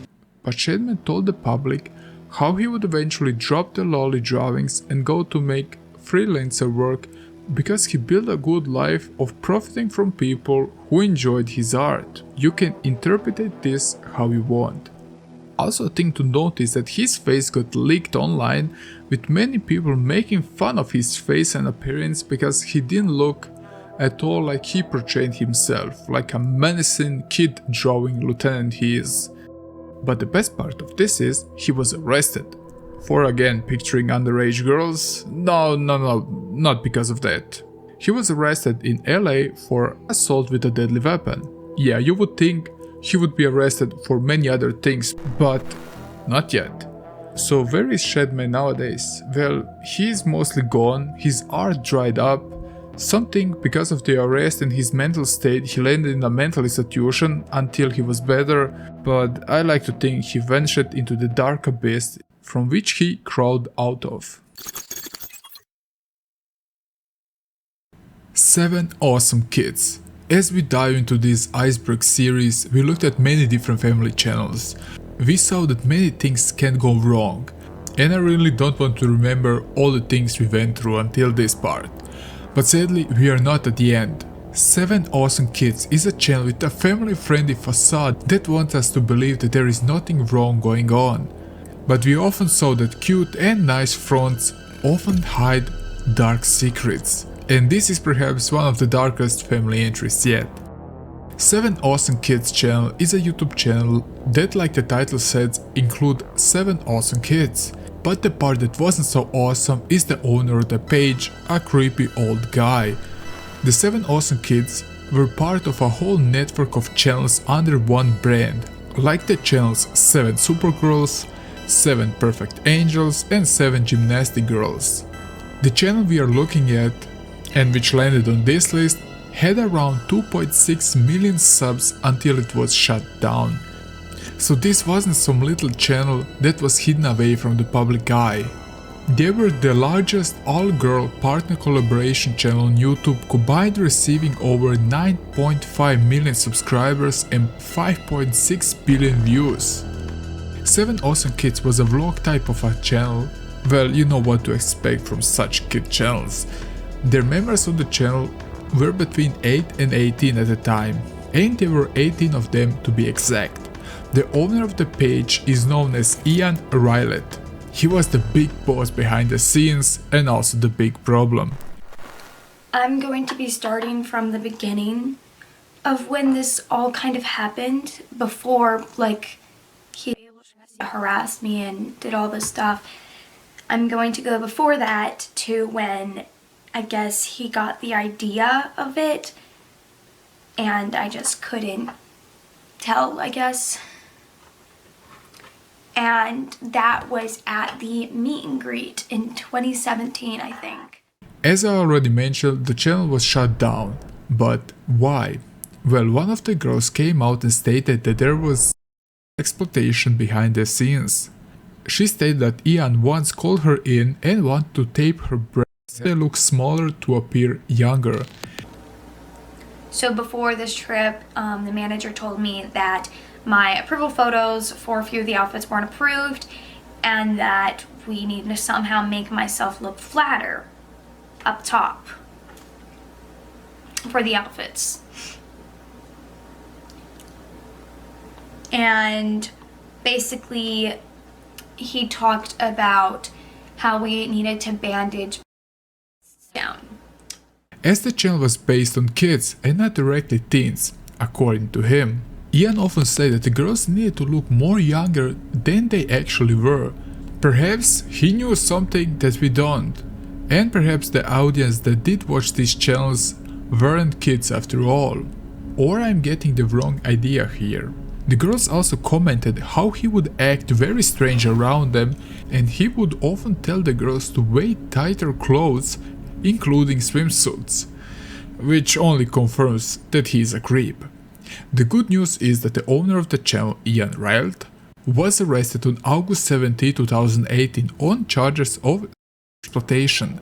As consequences of his arrest, all the channels with the SAK network were demonetized. 7 gymnastic girls faced immediate termination on August 17, 2018, with its corresponding Instagram account also being deleted. Subsequently, all remaining SAK channels were deleted on March 12, 2019, along with the deletion of their Instagram accounts. Riley admitted guilty to all charges and received a 3-month prison sentence, in addition to 5 years of probation and a lifelong prohibition from working with minors. At the time of termination, the channel held the record for the highest number of subscribers among terminated YouTube channels. Subsequently, various YouTube channels re-uploaded the content from the SAK channels. In 2020, all associated websites were deleted.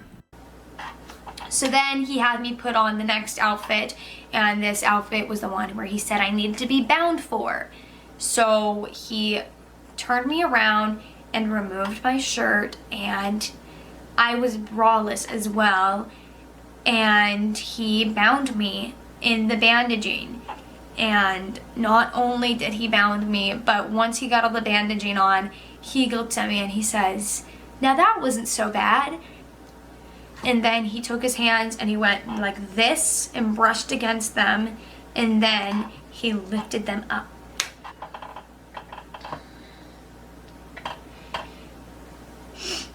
And I was like, okay. And he says, "You need to take the underwear off." So I said, okay, I'm uncomfortable doing that. And then he said, "You have to take them off or else I'll do them for you." And then I asked him if he could turn around, and then he got up and he came up to me and he tried to pull my underwear off. He pulled them so far that they were reaching my like lower thigh right here. And then I grabbed them out of his hand and I said, "I can do it myself." Do you know about the unhinged story of this upcoming bright artist? He was definitely a figure many fell in love with his blonde hair and blue eyes and nice singing voice. He was the ultimate teen idol. The name of this guy is Austin Jones. He was a YouTuber / artist with over 500,000 subscribers. Besides being a musician, he is now a convicted sex offender. Well, that's a nice bio, am I right? The saddest part is he almost got away with this by leveraging his position and power. Who is this guy and what evil deed did he commit? But to take it a step back and understand him a bit more, Austin had a very hard upbringing, which excuses everything. Well, not exactly. Austin Jones was born on December 12, 1992 in Chicago, Illinois. At the age of 6, his older sister passed away when she was only 10 years old. It didn't help that his father was abusive and alcoholic. This ultimately led that his parents divorced when he was at the age of 8. His father would later also die due to overdose when Austin was 16 years old. Around that time, their house caught on fire after somebody broke in and the house was burned to ashes. He says that this heavily affected him since his old pictures and memories were lost in the fire. A definitely tragic thing to happen to an already troubled childhood. Austin developed depression and proceeded to cut his wrist, but he managed to recover from that. This brings us to 2007. Jones began releasing music and starting even writing his own material in 2010. He was known for his EP titled We'll Fall Together, which ended up on number 12 on the iTunes pop chart. In 2016, Jones released a full-length album titled Pitch Imperfect Jones, and he would also start to make YouTube videos, which were a cappella covers of songs by My Chemical Romance and Fall Out Boy, somewhat of your typical mall emo band. A cover that was definitely popular was the song Sugar We Going Down from Fall Out Boy.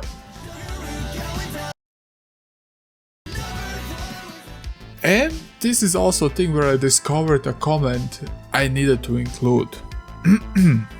A user commented, Austin spent hours struggling to decide what key to sing this in, but he eventually decided to just stick it in a minor. This is totally in bad taste and I apologize for this, and we shouldn't joke about these things, but I could not let this pass. So let's unveil this unhinged story finally. Because he covered songs from popular bands, this eventually helped him immensely, because their fan base would spill to him. And he did have talent. He managed to get a quite big audience. The reason was also that he was like your typical Justin Bieber, but in his younger days, because Justin Bieber now looks like your cool cousin with which you have 2 beers and then go to a bar to have a fight. Now, Austin had a persona that teenage girls loved, and this is something he knew.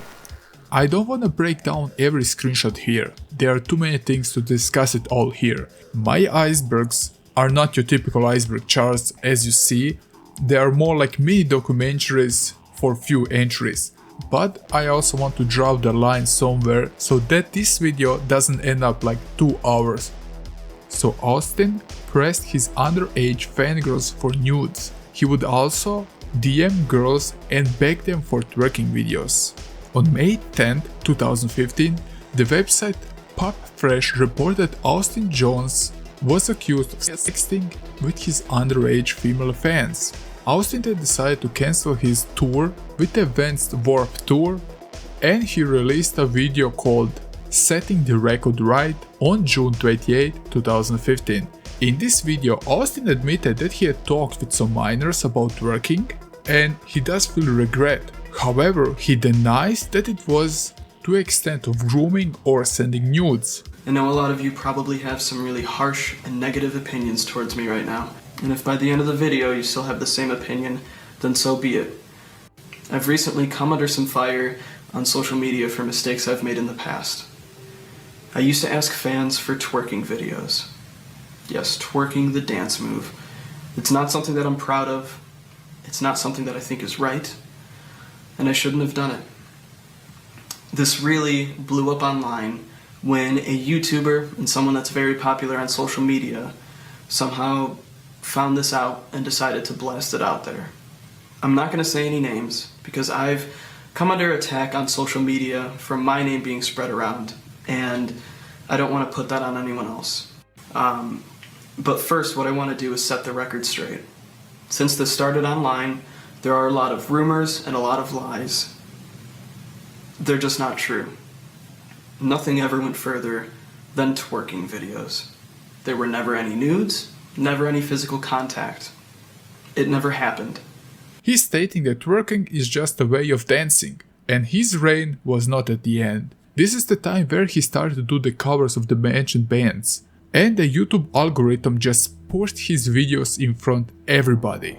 Talent was here, we can't deny that, but he was kicked out of the Grow Wild tour, perhaps because he was a bit too wild for them, and he was also kicked out from the most famous metalcore tour out there, the Warp Tour. There was another drama with YouTube D-Fizzy, who was a guy pushing for the truth, but due to the fame and power, somehow Austin managed to keep him contained. Even if he was kicked out of the tour, then he was back and ultimately kicked out. This was going like back and forth. But Austin already gained fans. He was selling his solo tours, his music and his merchandise.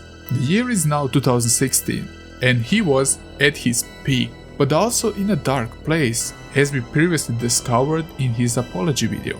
There are now 2 victims we need to address, which were also mentioned in the court, and these 2 victims really show how perverted Austin was. Court documents show us how Austin was pressing for pictures. He clearly knew that the girl was 14 and that she did want to do it. Then she stated she was tired and had school, but Austin still wanted to get his picture, and his perverted side was just unhinged. But there is also the second case, where Austin once again rolls into DMs of another 14-year-old girl.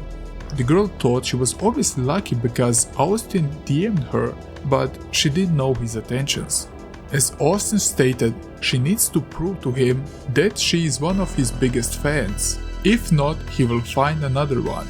This Austin guy wanted an underage girl to twerk for him, but the girl stated she doesn't know how to do it.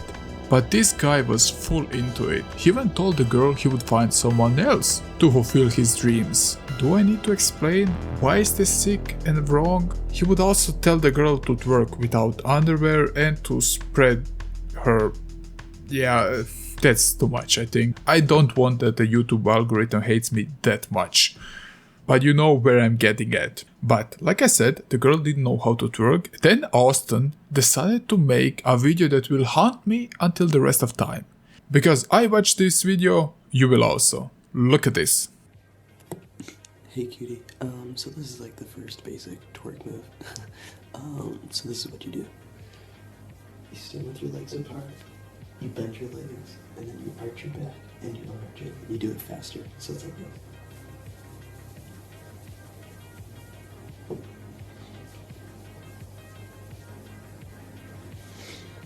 Now it's your turn. Okay, the second move is like bending over and trying to make it bounce, so it's like this.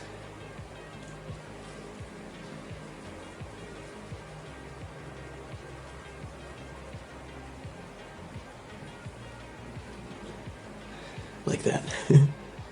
So this is like the first basic twerk move. So this is what you do.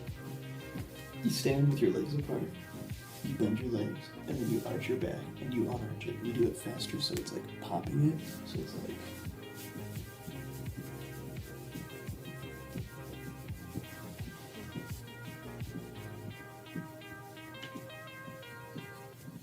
So thanks to God, the girl refused to do that, and at least he did something hilarious. And the girl was obviously pissed or annoyed that she went to Twitter or X and posted this video. Austin then, the creep king he is, begged the girl to take the video down. He then made another apology video like every YouTuber predator ever, where he stated that many things are wrong in his life, he was depressed, he suffered from some loss, and he was going through hard times. So good, when you check these 3 boxes, you can go groom minors, I mean, what the F. The logic behind this is mind-blowing. And he is not the first and certainly not the last who would make such a video, sadly. Jones was released to his mother custody on a $100,000 bail, placed in a 24-hour home confinement, and banned from using any type of social media. So there was justice served here. So this is a solid ending to this story. This entry is about a guy whose life will definitely make you sick to your stomach. I won't sugarcoat it, because there is no point in doing that. This is once more a very sad but real tale about a person on the internet who is living a double life. Now let's travel back in time here for a bit. Would you agree with me that the internet culture 20 years ago and now are 2 completely different entities? One of the things that stands out very much now is the social media platforms, which in the mid-2000s were almost non-existent and very underdeveloped from the things we have nowadays. So let's go to 2006. Some of you remember this year because of a particular game. In my case, it's the year where I first tried the Elder Scrolls Oblivion, while others may recall it because of a certain album that was released during the time. It was also the time when both Reddit and YouTube were in the early stages. Nowadays there is a channel or a subreddit for every niche you can imagine. However, during those times, this trend was somewhat of its infancy. The story begins with a Reddit user, later even moderator, called Carl Harold. Carl Harold made an account on Reddit in 2006, and in his first few years, he was mostly inactive and mostly just looking stuff up. But this would change on September 23, 2009, with a post that went viral, so to say. You see, I think I didn't mention that Carl was a very skilled programmer, so he decided to post on the subreddit r/programming.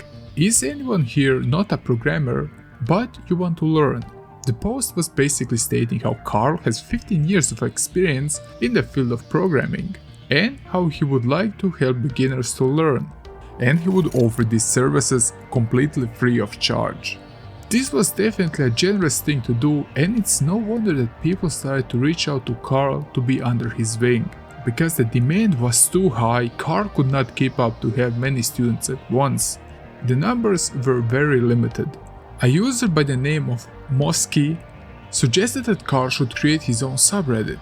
Carl thought about this, and because he didn't see any other way to make people happy, he created a subreddit called Programming Lessons and Tutorials by Carl Harold. The next obvious step was to create a YouTube channel under the name simply Carl Harold, where he would post various tutorials to help his pupils, but anyone who was seeking help. Today his channel sits at 33,000 subscribers and over 6 million views, with the first video posted on July 8, 2012. He even went so far that he created a separate site called Computer Science for Everyone. Just to note, this site is currently down.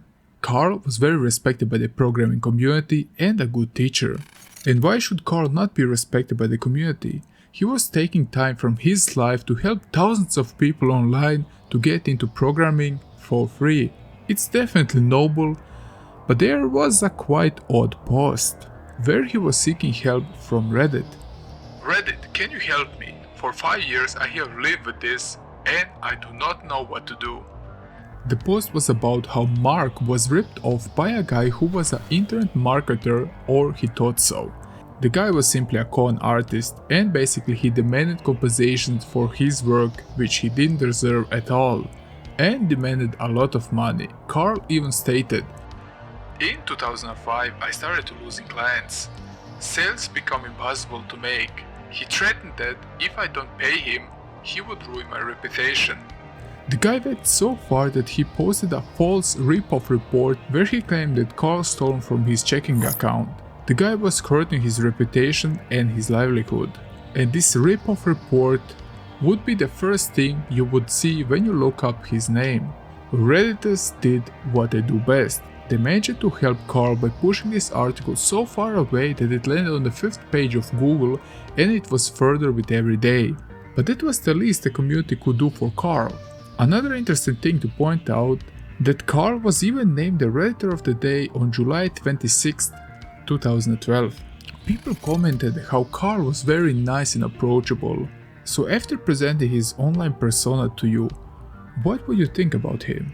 He seems like a nice and cool dude willing to help. But sadly, this isn't the case, as he would not land on this Iceberg Chart series. There is something here so horribly wrong, you won't be able to comprehend the things you're going to hear right now. This well-respected member of the programming community suddenly vanished. There was no trace of him, and the community started to theorize where Carl could be. After all, Carl was a guy who was frequently online, doing his YouTube videos and being active on the subreddit. And this was totally out of character for him. Obviously something was up. The students definitely awaited his comeback. But the diligent people of Reddit started to discover some news articles about someone named Carl Harold. In this case, sadly nothing harming didn't happen to Carl. This article was about his 8-year-old son. I will now read you the head article about him. Alabama man videotaped his son with another man in an interstate child ring. This was the same Carl that people used to love on the internet. He had an 18-year-old son locked up in his basement.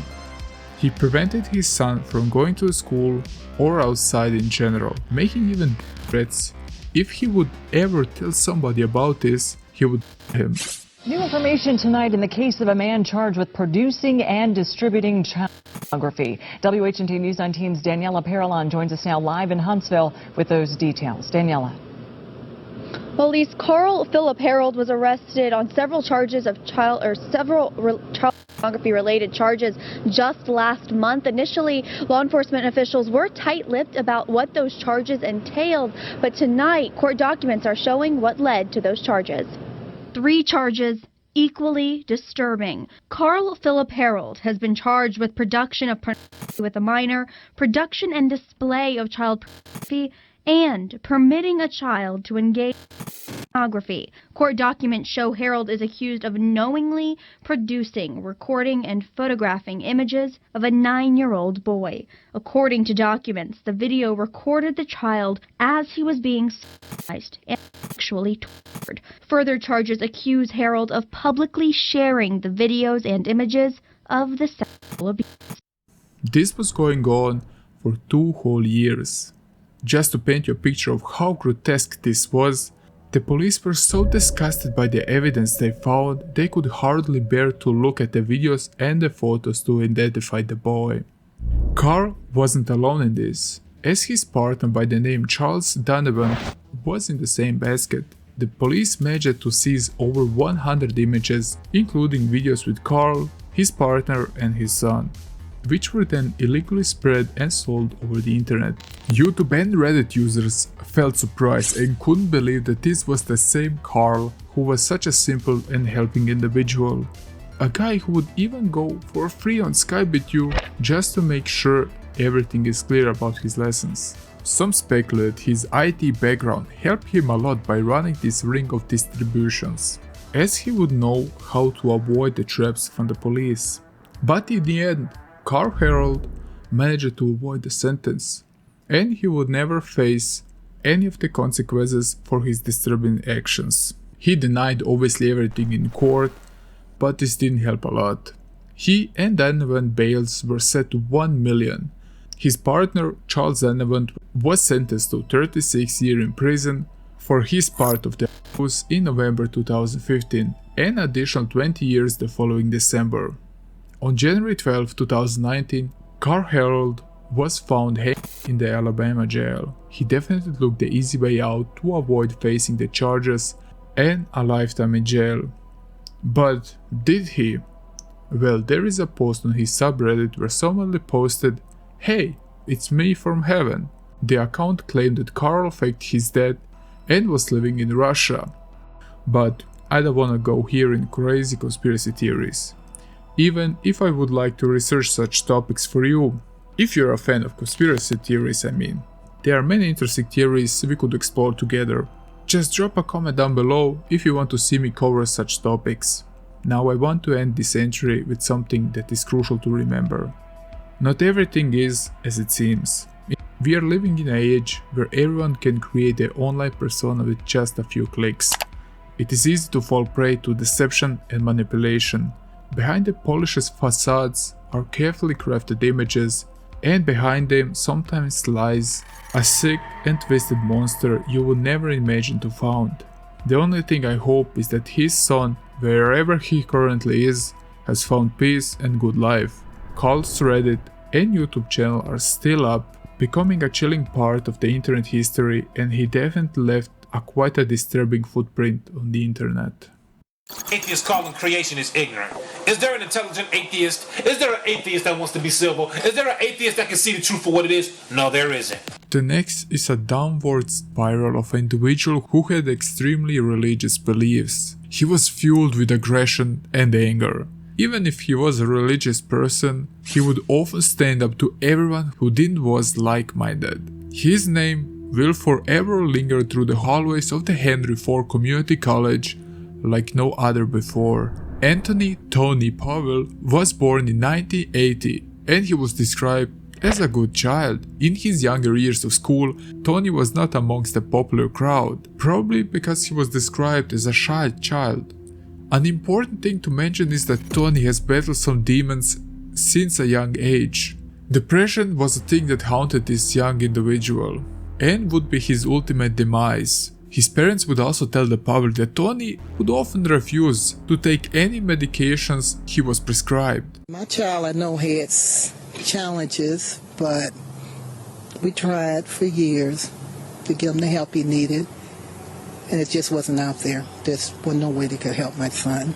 Which we all know isn't a good thing at all. To get a bit away from the thoughts that plagued his mind, he turned to YouTube.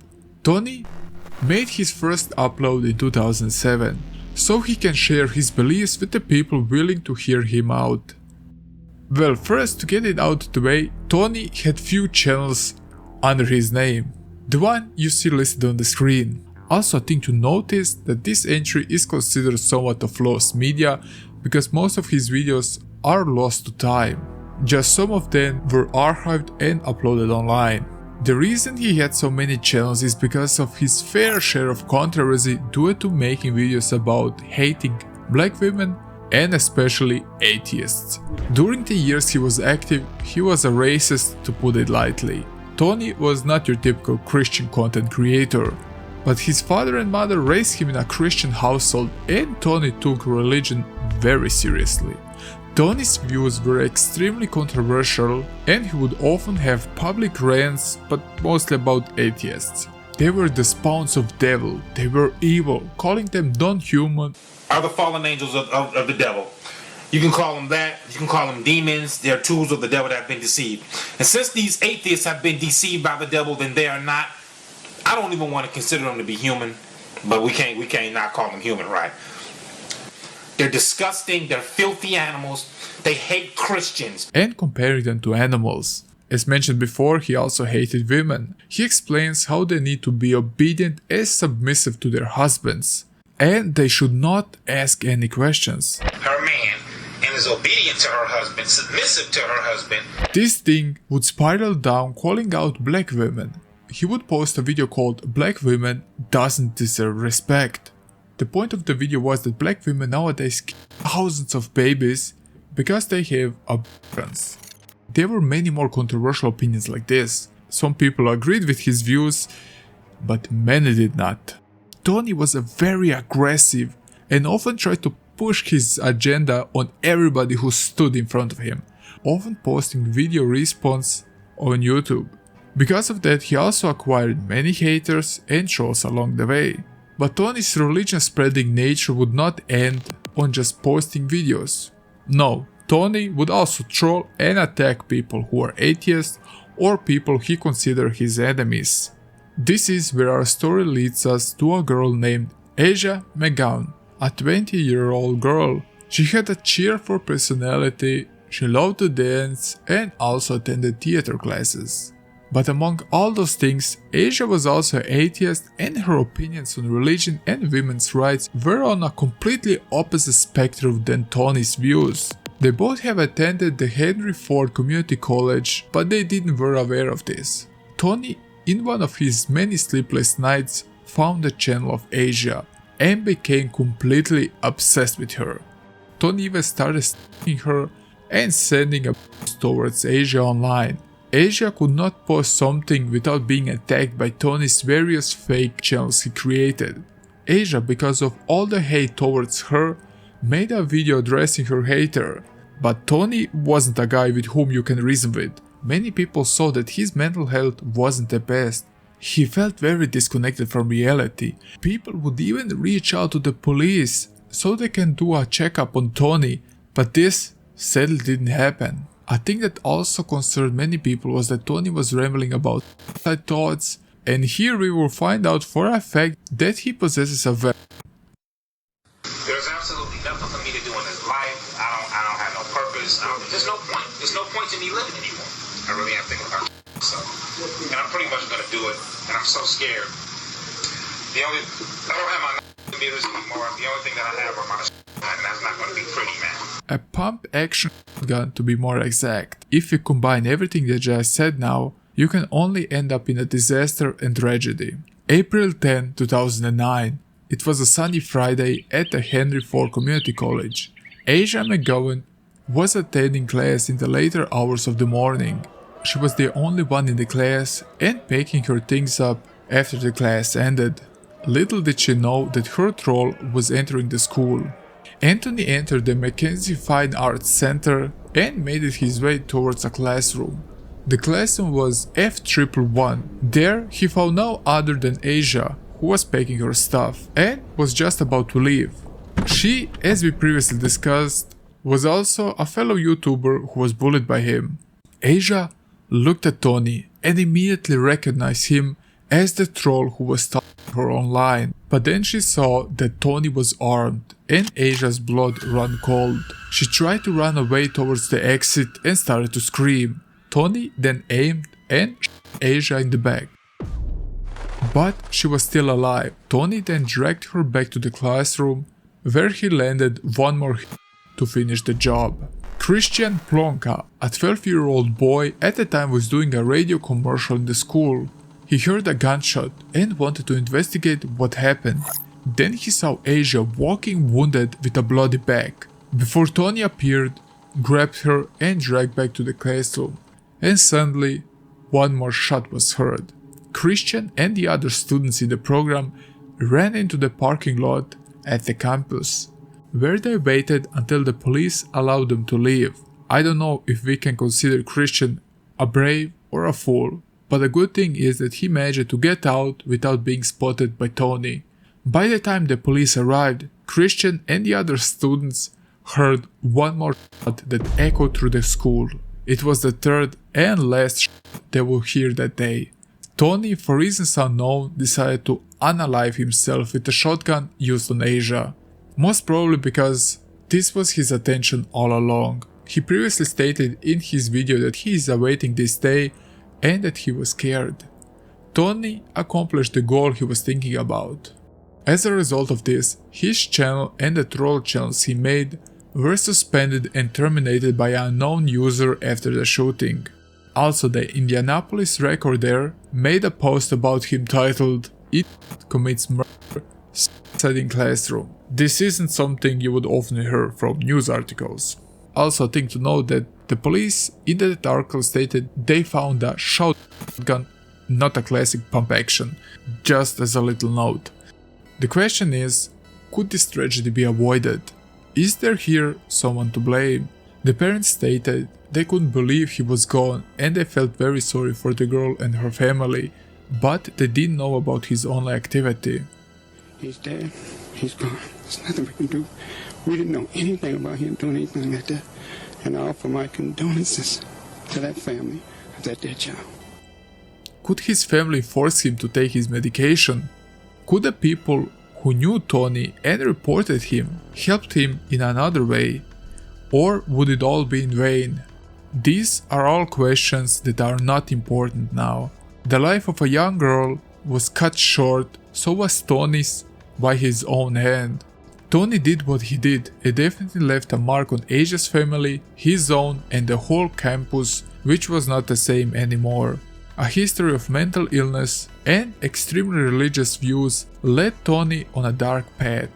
So if you're feeling alone or depressed, reach out, there are many people willing to help, and you don't need to fight your demons alone. You are important. You mean something. And you're going to go out there and you're going to do some wonderful things.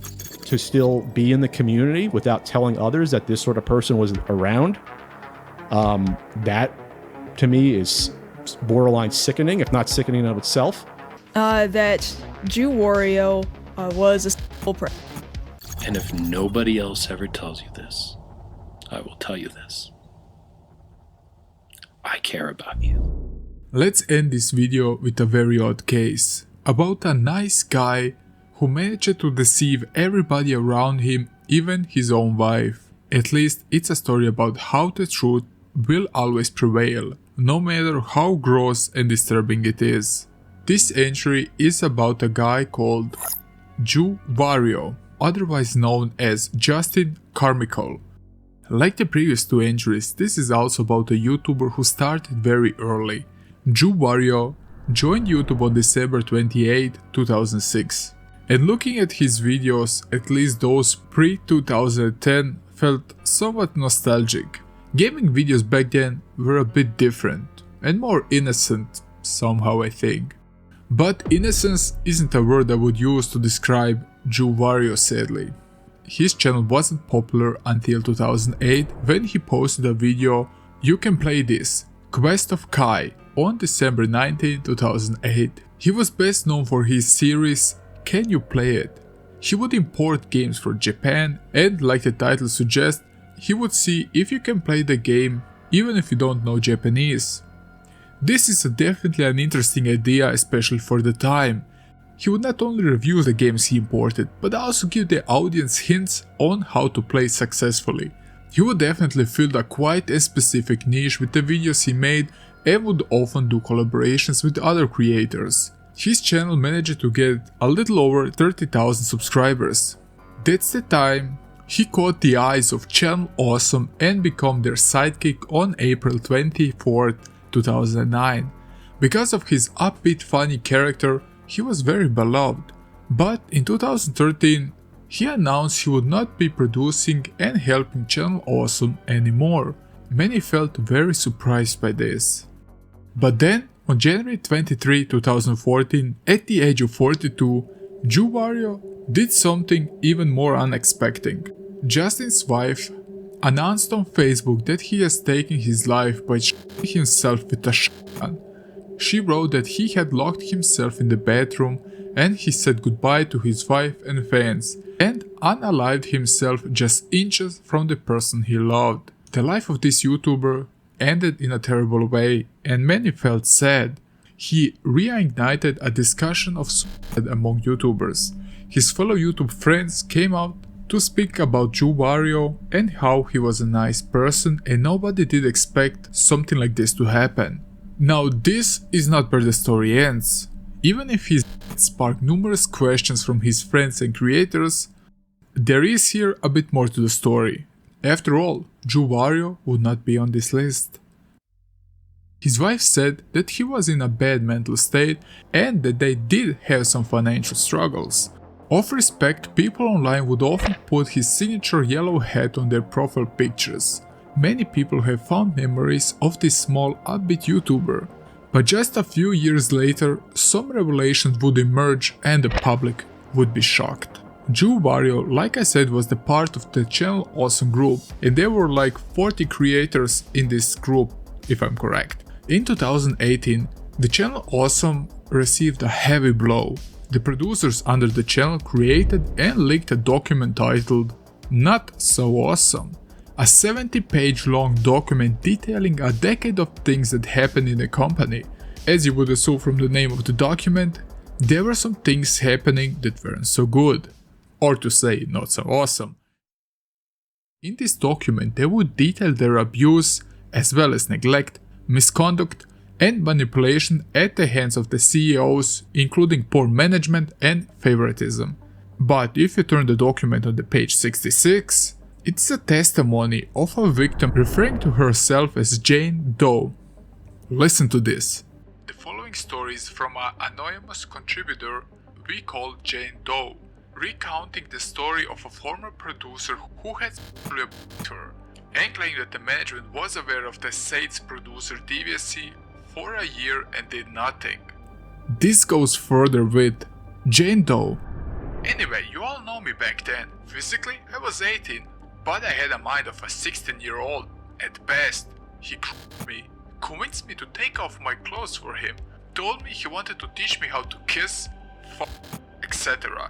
Made it seem like he was teaching someone how to read. This was set around 2012, and apparently Channel Awesome knew about this for a whole year and did nothing.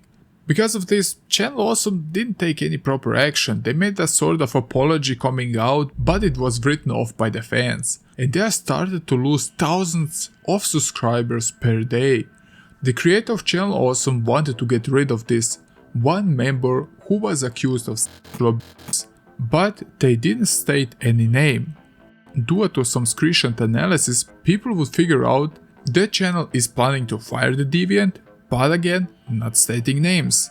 Then, somehow 2 days later, we discovered on February 15, 2013, Wario would left the Channel Awesome.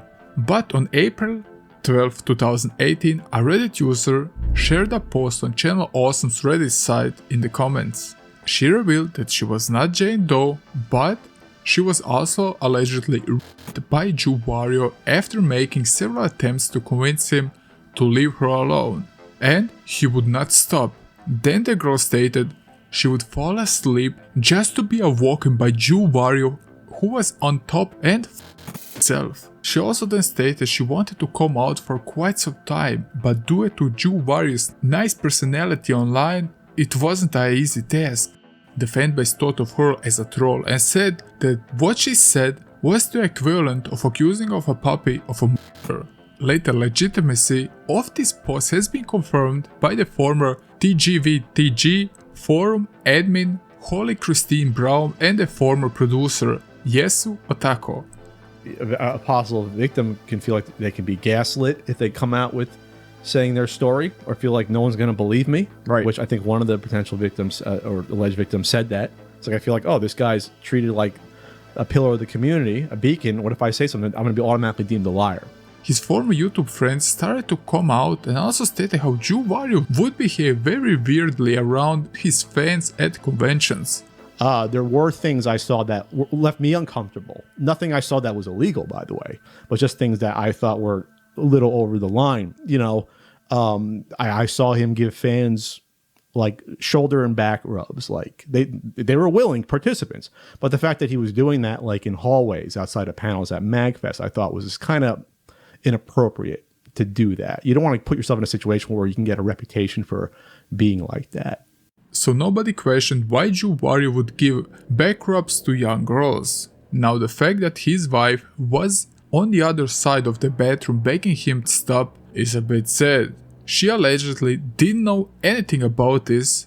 I don't know what disturbs me more, the fact that Channel Awesome had knew about those things for quite some time, or the fact that the abuse victim stood there and watched how the internet is glorifying this YouTuber. Don't know how many victims there were or how many will yet to come out. They even made a tribute video about his series, and the management knew about this but never bothered to tell the actors about this. I guess Jew Wario felt that the storm was coming and took the easy way out.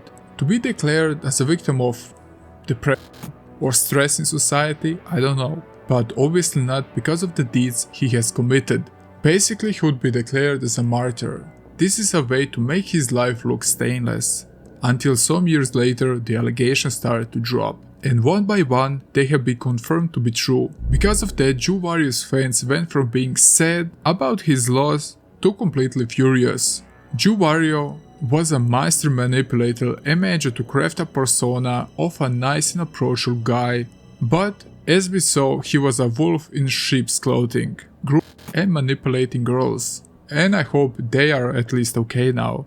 I also feel somewhat sorry for his wife if it's true that she didn't know about this and about his true nature, being heartbroken by the loss of the person you love the most, to then discover that you didn't know this person at all actually.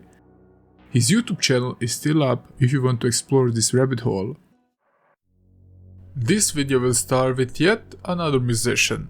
We have already had one on the previous layer who desperately wanted to learn minors how to twerk. Well, is this YouTuber much different? Well, just a little bit. You see, Mando Pony is a pretty well known YouTuber, and he was also very well respected. He's a part of a special niche of people who are into Five Nights at Freddy's, but also My Little Pony. At least that's how he started. And here comes a big problem. YouTube and many other sites feature special groups of people who love certain things, like adults who enjoy My Little Pony, which is a show made primarily for kids and not adults. That doesn't mean that adults cannot enjoy My Little Pony, but sometimes, not always, it can lead to some awkward situations. But the problem with these situations is that their niches are often plagued with the most twisted and disturbing individuals out there. This is the case of today's entry, and I need to say allegedly, as this case is quite interesting.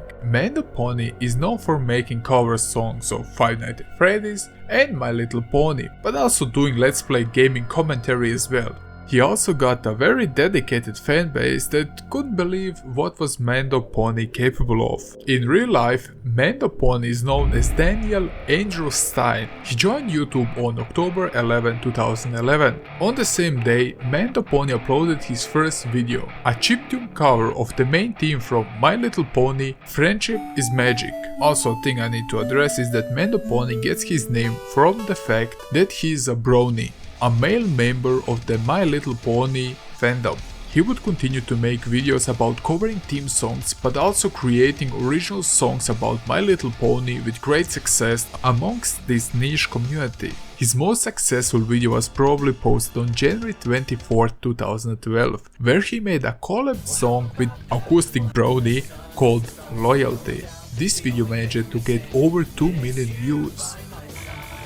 Because he couldn't replicate the success he had with the song Loyalty, he tried to uncover new grounds and decided to do a song about Five Nights at Freddy's. He made a song called Survive the Night, which managed to get over 44 million views, which is an absurd number even if we compare this song with real songs and not some gaming related songs.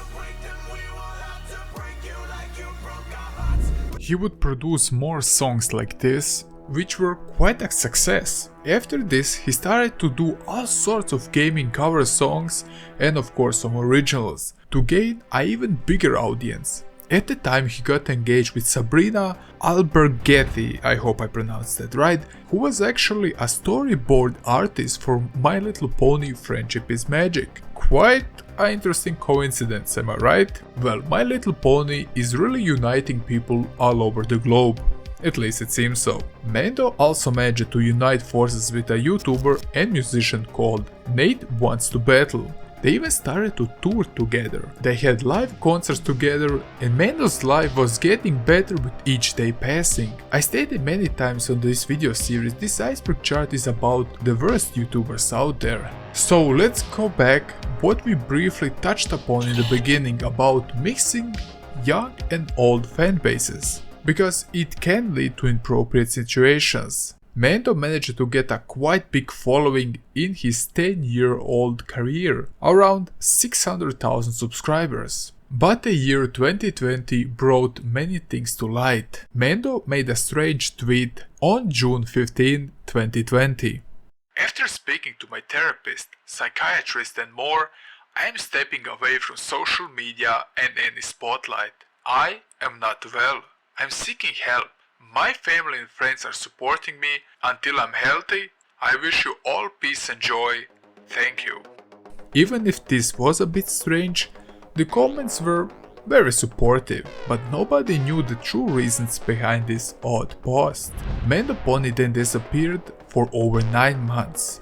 It isn't something too much to worry about, as he just announced he was going to step away from social media for a bit. But I think Mando did exactly knew what was happening and that there was a storm coming.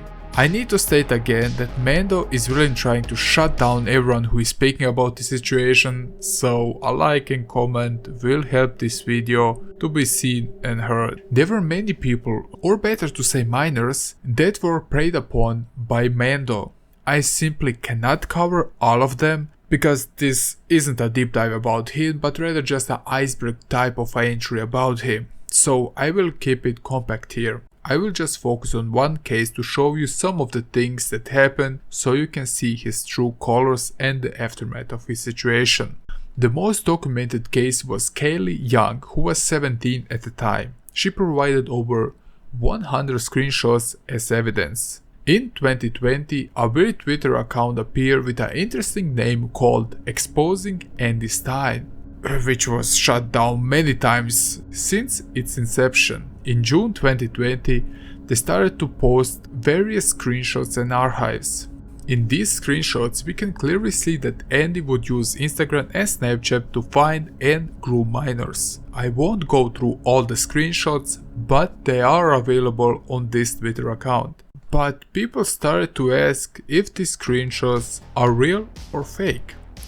That's also a big problem why I won't go much in depth, as I don't wanna point fingers here. Again, I'm not saying he's guilty or innocent, I'm just covering this topic. I will elaborate on that in a bit. What we could see from these screenshots provided, as he allegedly tried to groom this girl in the most predatory ways you can think of. Just to note, Andy at the time was 31 and the girl was 17. That's a pretty huge age gap. He allegedly wanted naked pictures to have his way with her. He even sent his pictures to her. And we also found out that his marriage wasn't going so well, as he didn't have any real physical contact with his wife for over a year. Like I said, the evidence is on the side and you can research it for yourself. But here comes the catch I was talking about. He was under police investigation about this. Not once, but twice. And the evidence was apparently thin somehow. With all the evidence provided, the LA police and the ICAC, or the Internet Crime Against Children Task Force, did not find anything to put him behind bars. So that's a problem here. There are also some archives of his nude photos and everything. That doesn't mean that the people who are posting on this site are trolls, but it's hard to debate. But there was a very weird aftermath, even if he is apparently not guilty. The result of this was quite expected, as people who did collaborations with him started to delete their videos and tried to erase every trace of them ever being associated with him, and even his tour was cancelled. And they also deleted his Snap and Instagram account. Weird, am I right? In August 2020, Stein released a statement on Twitter, or X, in which he claimed, "A second police investigation confirmed, after seeing all the evidence on both sides, that nothing criminal happened. You don't know the full story, but the police, my family, my therapist and my lawyer do."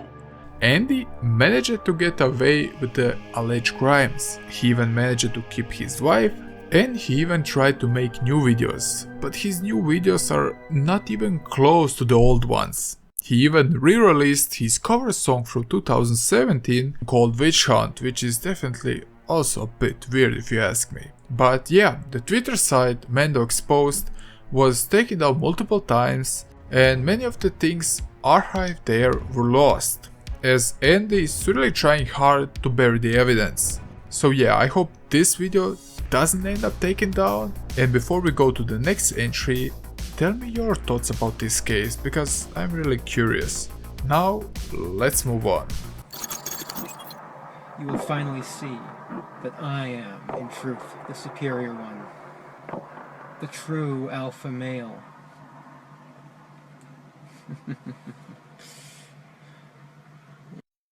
Elliot Rodger is a name that will always linger in the darkest corners of the internet.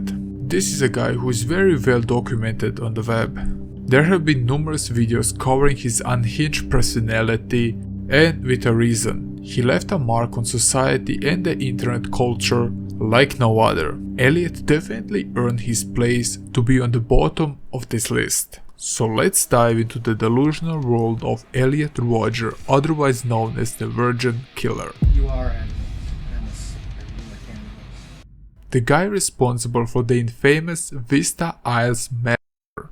He was also a guy who was known for being widely considered the founding father of the modern incel movement. A definition of this movement is a subculture of people, mostly white, male and heterosexual, who define themselves as unable to get romantic or sexual partners despite desiring one. Yes, this rabbit hole will get quite surreal, but also disturbing and sad at the end. Elliot Rodger was born on July 24, 1991 in London, England, to Pete Rodger, a British filmmaker, and Lynn Chin Rodger, a researcher assistant from Malaysia. The family later moved to the United States, where Elliot grew up primarily in California. A small fun fact to know is that Elliot's father was known for his documentary in 2009 called Oh My God, but also for his work as a second unit director on the Hunger Games. As you would guess, Elliot's parents did have money, and this is also a vital thing to keep in mind as we're covering his persona. Elliot had definitely some troubles growing up. He attended various schools and colleges, one of them being the Crespi Carmelite High, which is an all-boys Catholic school, and later Pierce College.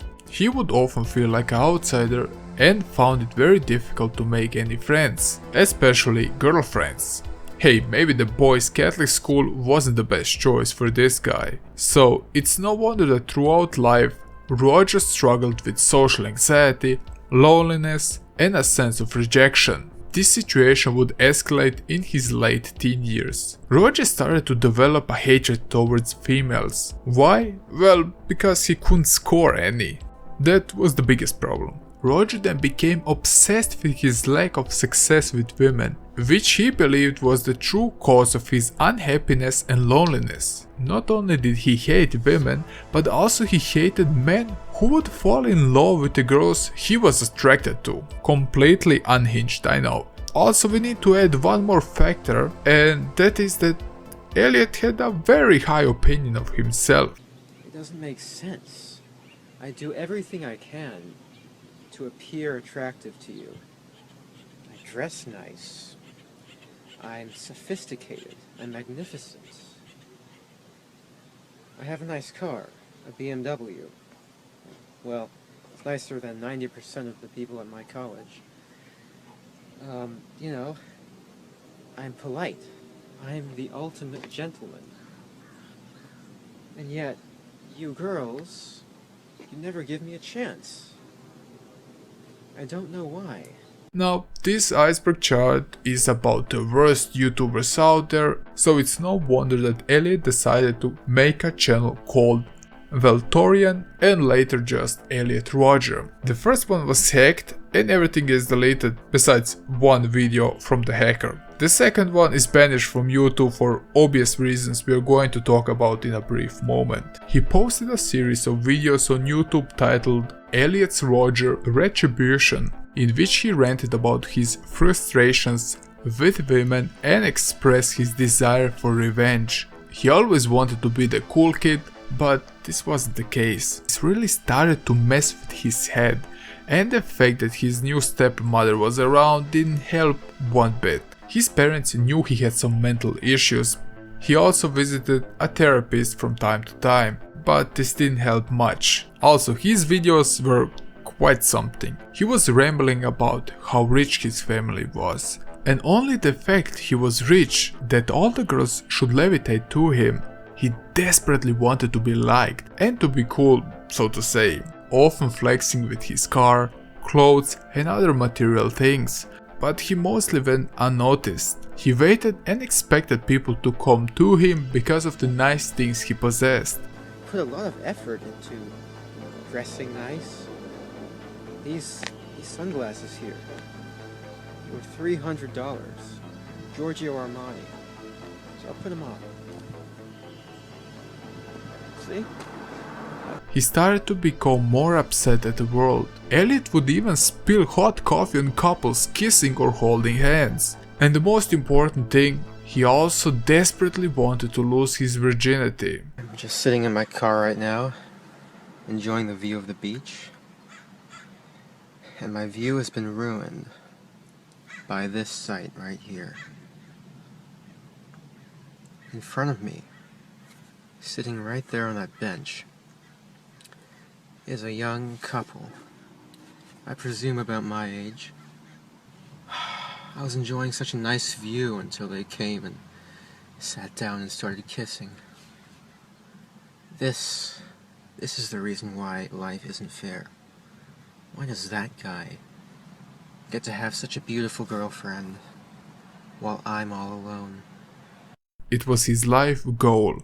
In the months leading up to the shooting, Roger's mental health deteriorated further. In September of 2012, Roger visited a shooting range to practice firing guns. He managed to save some money, apparently around $6,000, which he spent on various weapons and ammunitions. Some of the weapons were a Glock 34 and a Sig Sauer P226. The goal was to buy a highly efficient and accurate weapon. Also, a thing to add is that his weapons were legally purchased. Also, this event renewed calls for gun control and improvements in the American healthcare system.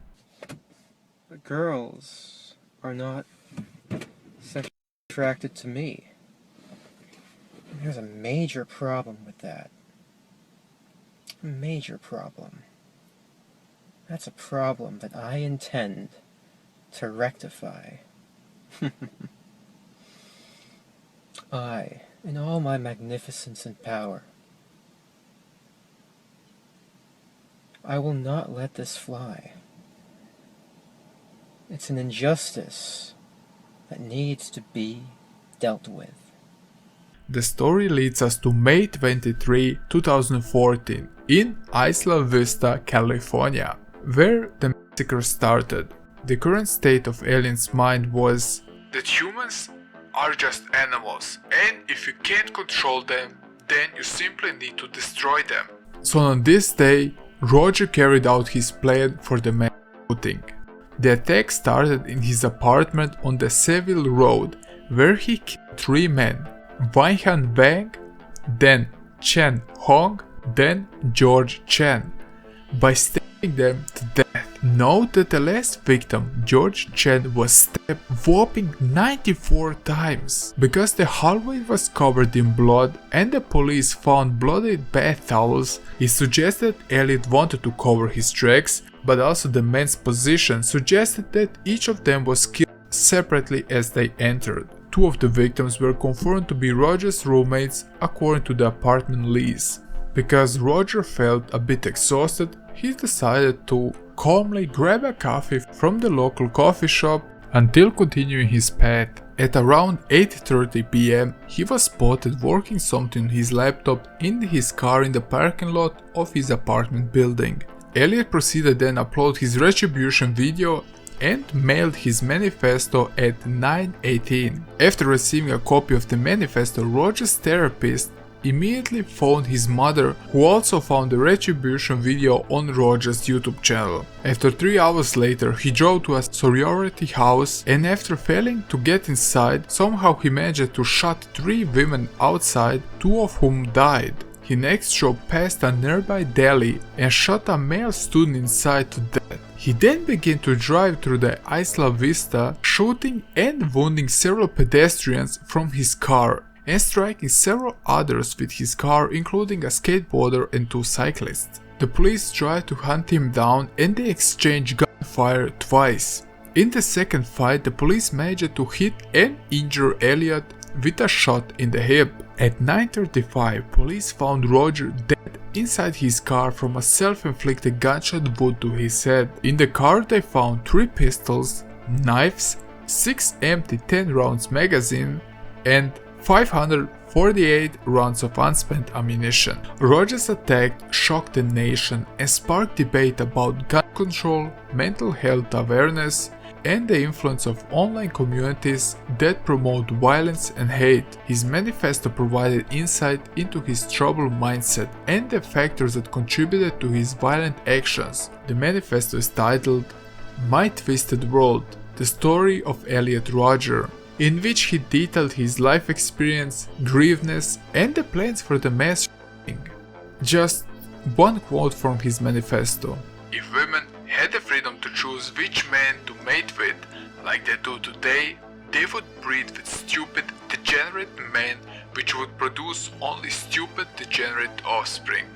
That's a very radical quote to say. Again, his story is just too big to be covered in such a small entry, because there are plenty of small details that need to be covered.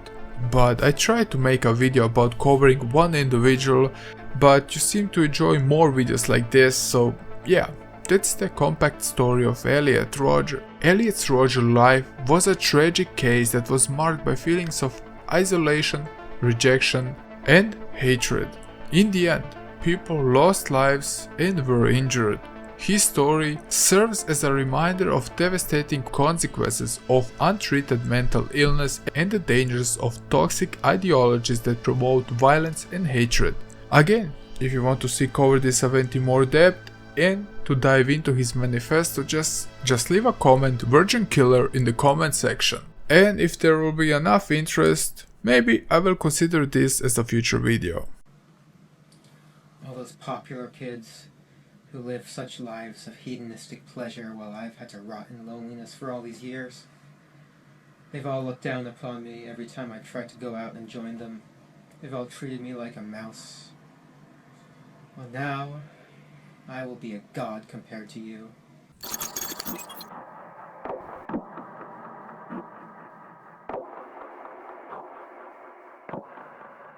Making Nepal is a very sick story of a channel that is now bigger than ever with over 100,000 subscribers, but here is the catch.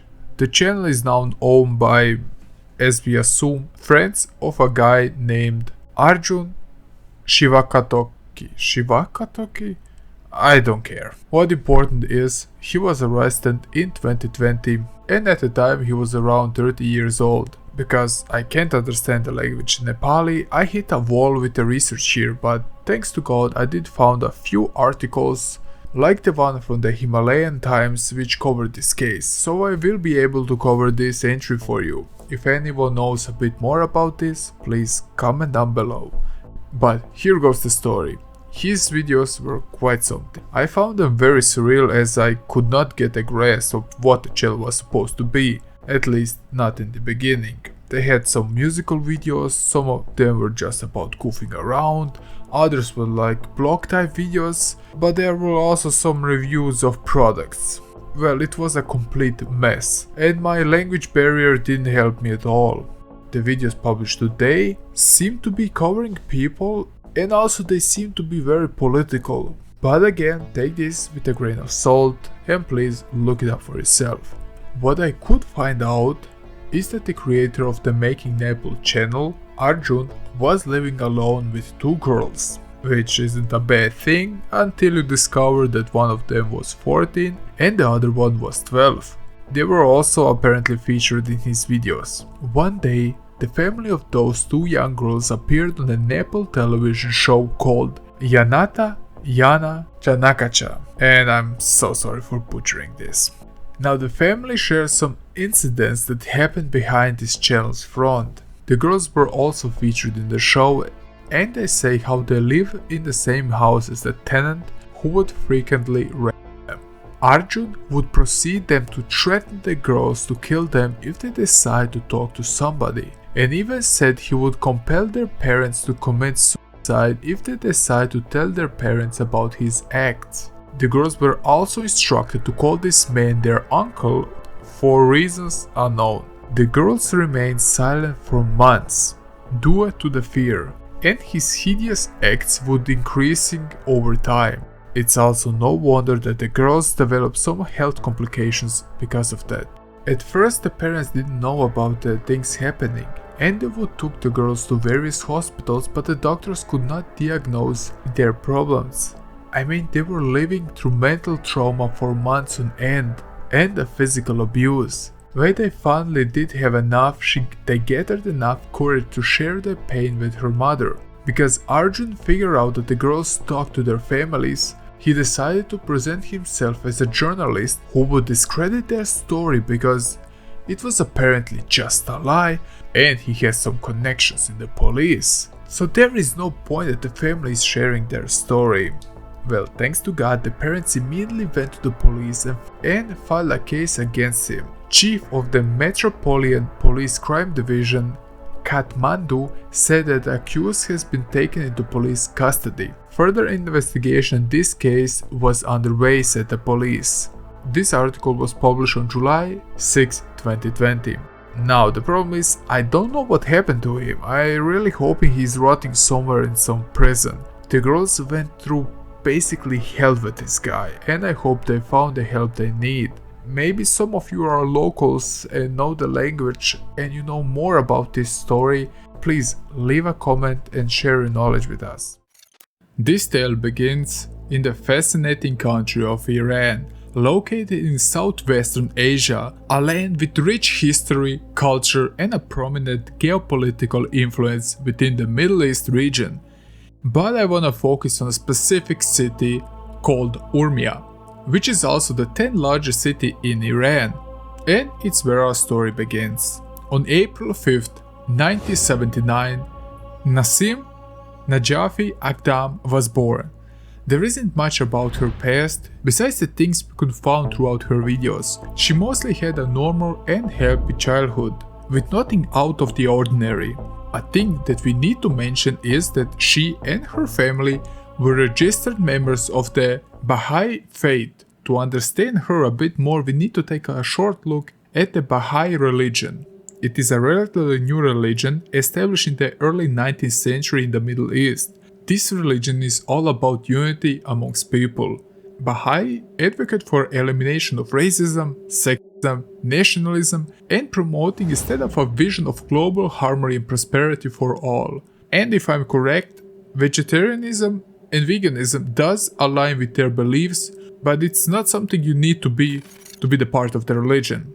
But Yasil took veganism very seriously, even at the age of 7. Later she would even attack people because of it, even if attacking people isn't a part of her beliefs. She started to be a vegan at her own will, and it wasn't something that the family practiced. Because of this, they would often argue with her, and Nassim would often complain to the family about it. She believed that animals are like humans and their lives are equally important. Pain, sadness, hate, crime, saw your food, oh my brain, look at that meat, it looks like your next heart attack. In the same way how the religion is spreading its word of unity and equal rights. If I'm correct, this religion wasn't so welcome in Iran because over 200 people were executed because of believing in it. Again, if somebody knows a bit more about this religion, comment down below. Because of this, or because of a job opportunity, Yasil's father found work in the US, and they moved together as a family in 1996. Immigration is often pursued with hopes of better future, but the transition can be very challenging, especially when faced with cultural differences. As someone who also moved to another country, cultural differences can be hard sometimes. The Akdam family definitely had it hard in the beginning, but especially Nassim. The problem was she never wanted to fit into the Western world of San Diego. She was 16 at the time, and her life was already confusing enough as being a teenager. She rejected the norms and values of her new environment. She didn't want to learn English at first, and she would even continue to speak Farsi, her native tongue, in the school. As a result of that, she didn't have many friends in the school. And because of this, the American dream turned into an American nightmare, at least so it seemed. Now Nassim did something that would even further her isolation from people around her. She would dive into the world of internet, where she could speak up about the problems that bother her. As she was growing up, her love for animals was stronger by the day.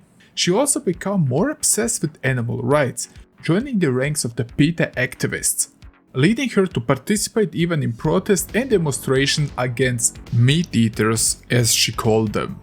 There was an article at that time that really upset PETA and also Nassim. It's about how Marines would use pigs for various experiments. They would put the pigs under anesthesia and then cut them, stab them, then trying to heal them. It basically served as a form of psychological training for the Marines, helping them to prepare for potential scenarios that they may encounter in action. The goal of this training was to prevent them being shocked and to be desensitized to challenging situations. The pigs would obviously be euthanized after this process. But PETA stated this training was unethical and inhuman. This is something I don't want to address in this video. What important is that Yasil went to the protest, and she was even interviewed that day, and she stated, "For me, animal rights equal human rights." She wore jeans with blood drops, which probably present the blood of the animals being spilled, but also a freaking sword. Why the sword? Your guess is good as mine. Yasil very quickly became a part of the San Diego animal rights scene, but also she felt that she could do even more by spreading her message online.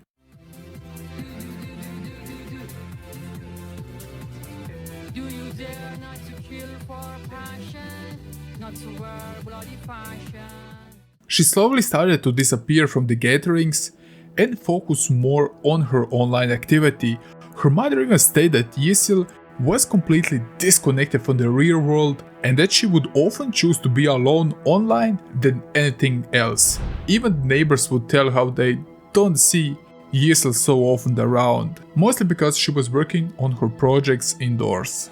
In 2010, Yasil decided to tackle the problems of the world by creating a YouTube account, where she could preach with passion about all the things that bother her. She made an account under the name Vegan Nassim, where she would identify as a Persian, vegan, bodybuilder and an animal rights activist. And she had an Instagram account where she stated she's a dancer, actor, singer, poet. Well, she was everything at once, I guess. The videos were often very bizarre and different from one another, and they were unique in their own way. Because of this, she managed to get a nice following. Yasim decided to expand her reach with 3 additional YouTube channels, one catering to English, Turkish speaking, and native Farsi audiences. It's just crazy how much content Nasim would put out, but it was mostly quantity over quality. But the videos she posted were mostly based on animal rights and preaching on a healthy lifestyle, fitness, and so on. Nasim had also 2 sites, one of them called nasimabc.com and the other one was called nasimsebs.com. Both of the sites were defunct now. The sheer volume of content and online activity measured by Yasim is staggering. I mean, 4 YouTube accounts, the one I mentioned already, then the Nasim Handmaids where she presented her crafts, and then the Nasim Seb site which was just centered around her, and the last one account was under the name Yesil Nasim, which was an account for Turkish speaking audience. And like I said, the Instagram account, and she also had a Telegram account. How she managed to keep this all under control is just beyond me. I'm struggling to keep up with 1 video per week and I'm losing my sanity, and I'm not even exaggerating. Balancing work, life and YouTube as a hobby is just too much. But Yesli had apparently figured it out. And here goes a conspiracy theory.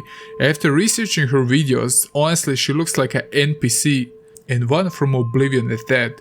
Like some form of a AI animatronic. It's crazy. She even stated that life in America is like heaven if you're superficial. The videos are quite something. Her channel is obviously down, but there are some archives online which you can research for yourself if you want to go down this rabbit hole.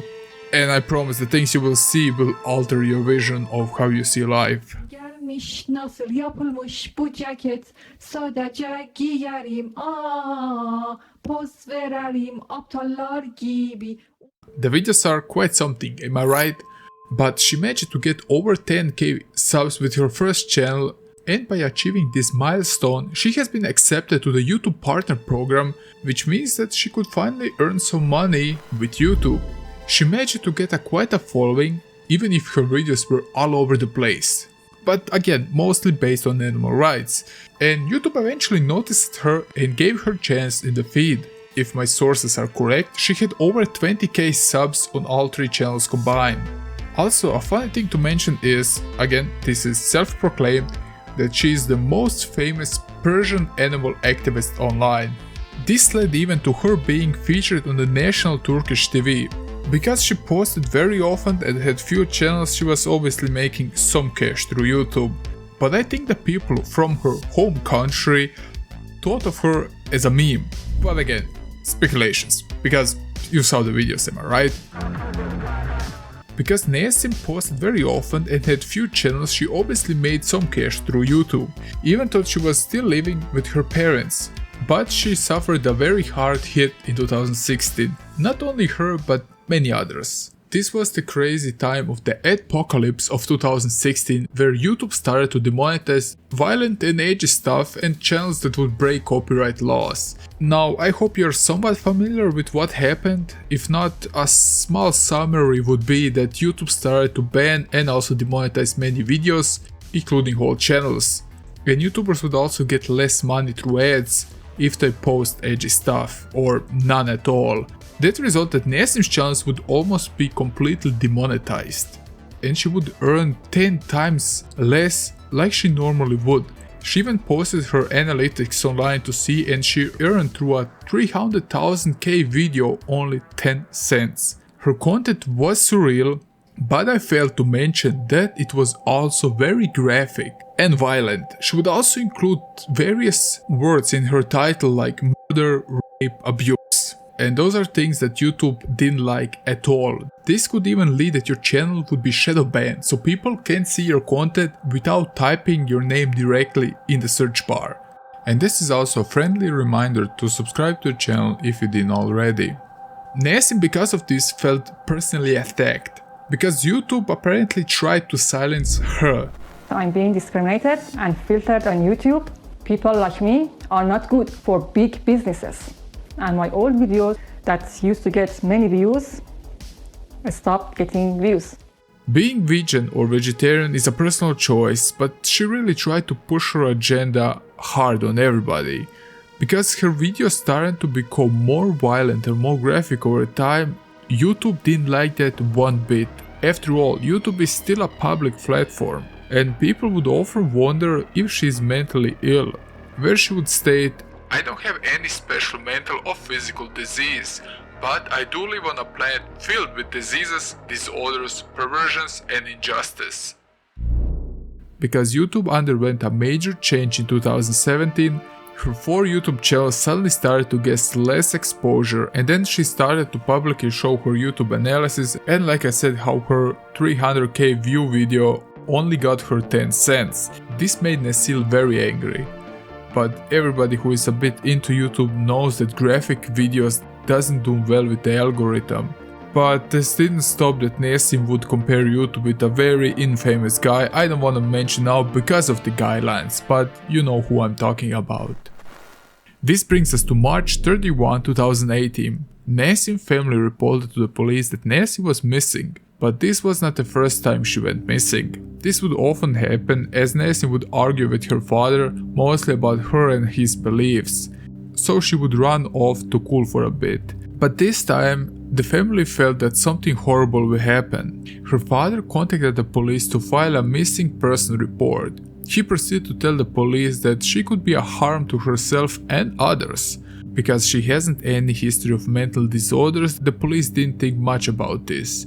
But the thing that Nesim's father did know is that Nesim purchased and registered a 9mm Smith & Wesson semi-automatic pistol from a San Diego gun dealer on January 16, 2018. He also stated to the police that she would protest against YouTube and it would be wise that the police check up on her. The police noted the information told by the father. She was then later found in a parking lot of a Walmart in Mountain View, around 30 miles away from the YouTube headquarters.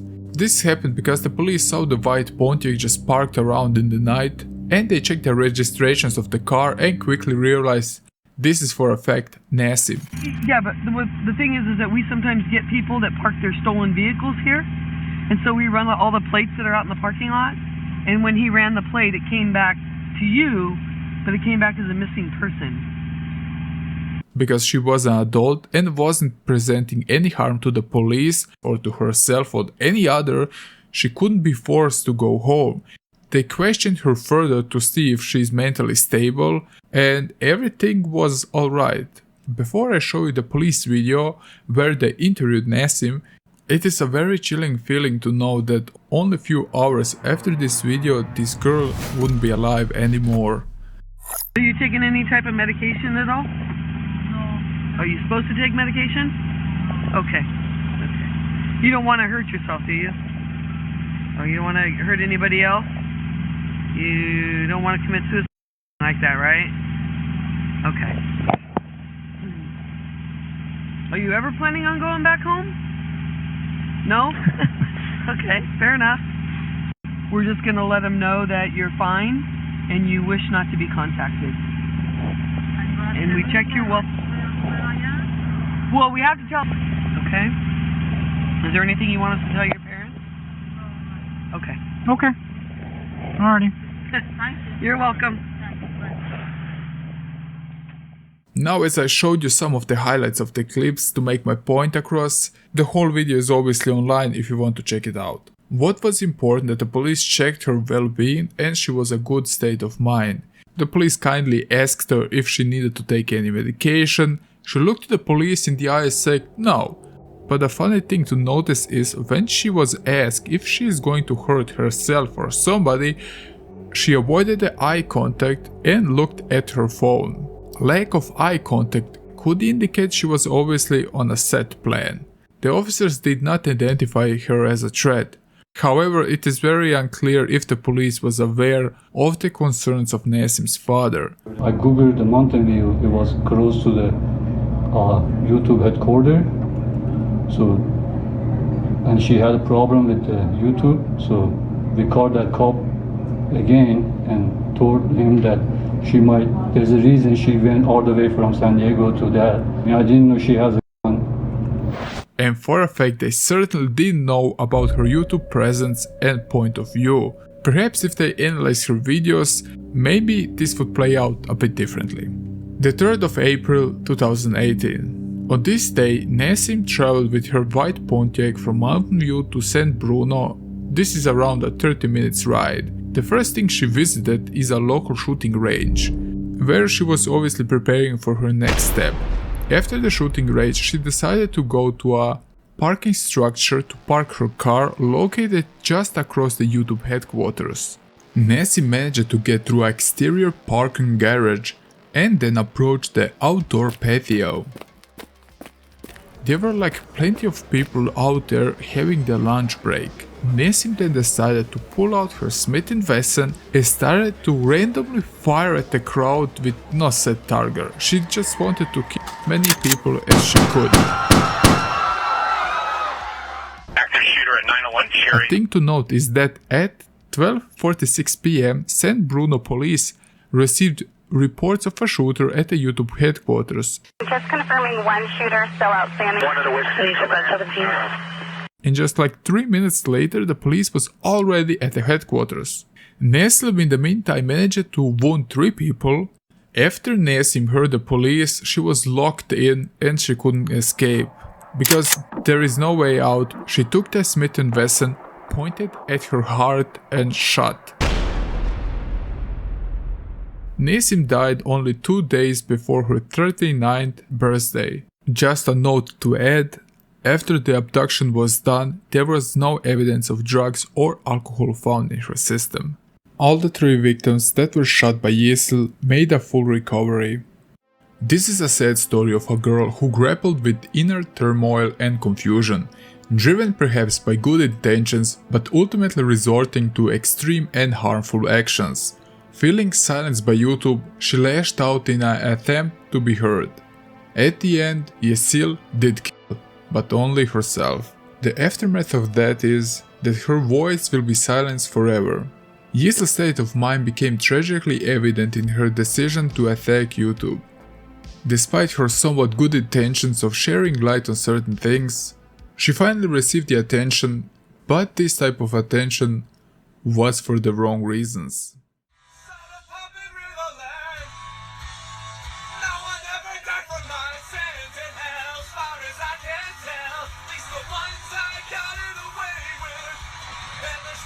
Our story starts in a cold September when on the 17th, 1992, Randy Stair was born in Pennsylvania, the first child of Robert and Laureen Stair, along with his younger brother Jeremy. If we could describe his childhood in one sentence, it would be probably described by loneliness, according to his videos and diary. He didn't have a good relationship with his parents either, especially with his dad, which will be covered as the story unfolds. A thing to mention is that Laureen Stair, his mother, also shares the same last name as the founder of the Trenchcoat Mafia, whose members were responsible for the infamous Columbine school shooting. Randy was also developing an unhealthy obsession with this event, but also with the shooters, often glorifying them and their actions on more than one occasion. When they got arrested for breaking into a van and all this, but they were generally good kids, and people don't see that. They see them as these monsters that just killed people in their high school and wanted to blow the entire place up and kill as many people as possible. But deep down, they were victims.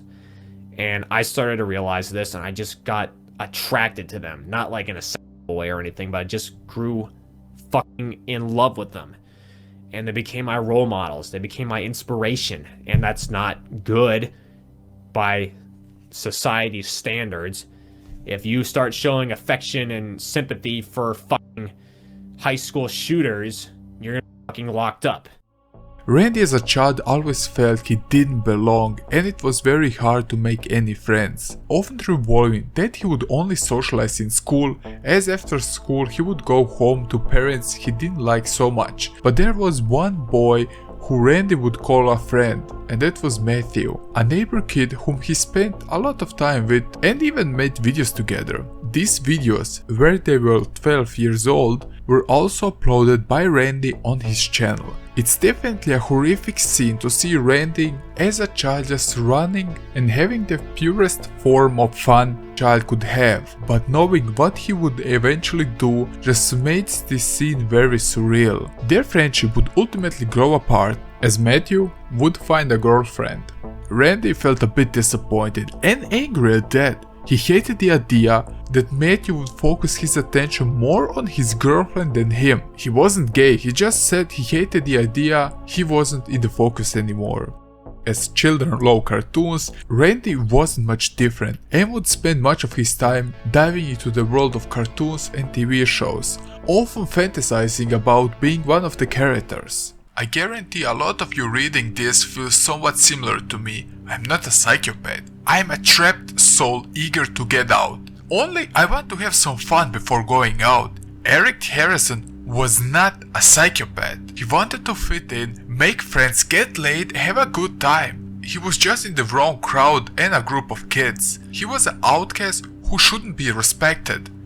I am the same way. Only I'm shy and less outgoing. I wanted to make friends desperately, but all I ended up was seeing the bad in people. Matthew was the only legit friend from the 1st to the 4th grade. By the time the 12th grade rolled around, I maybe had 2 people who were legit friends, James and Chris. By high school, I just stopped trying to make friends. The whole grade knew me, but I was just there. I'd get picked on now and then, but nothing major.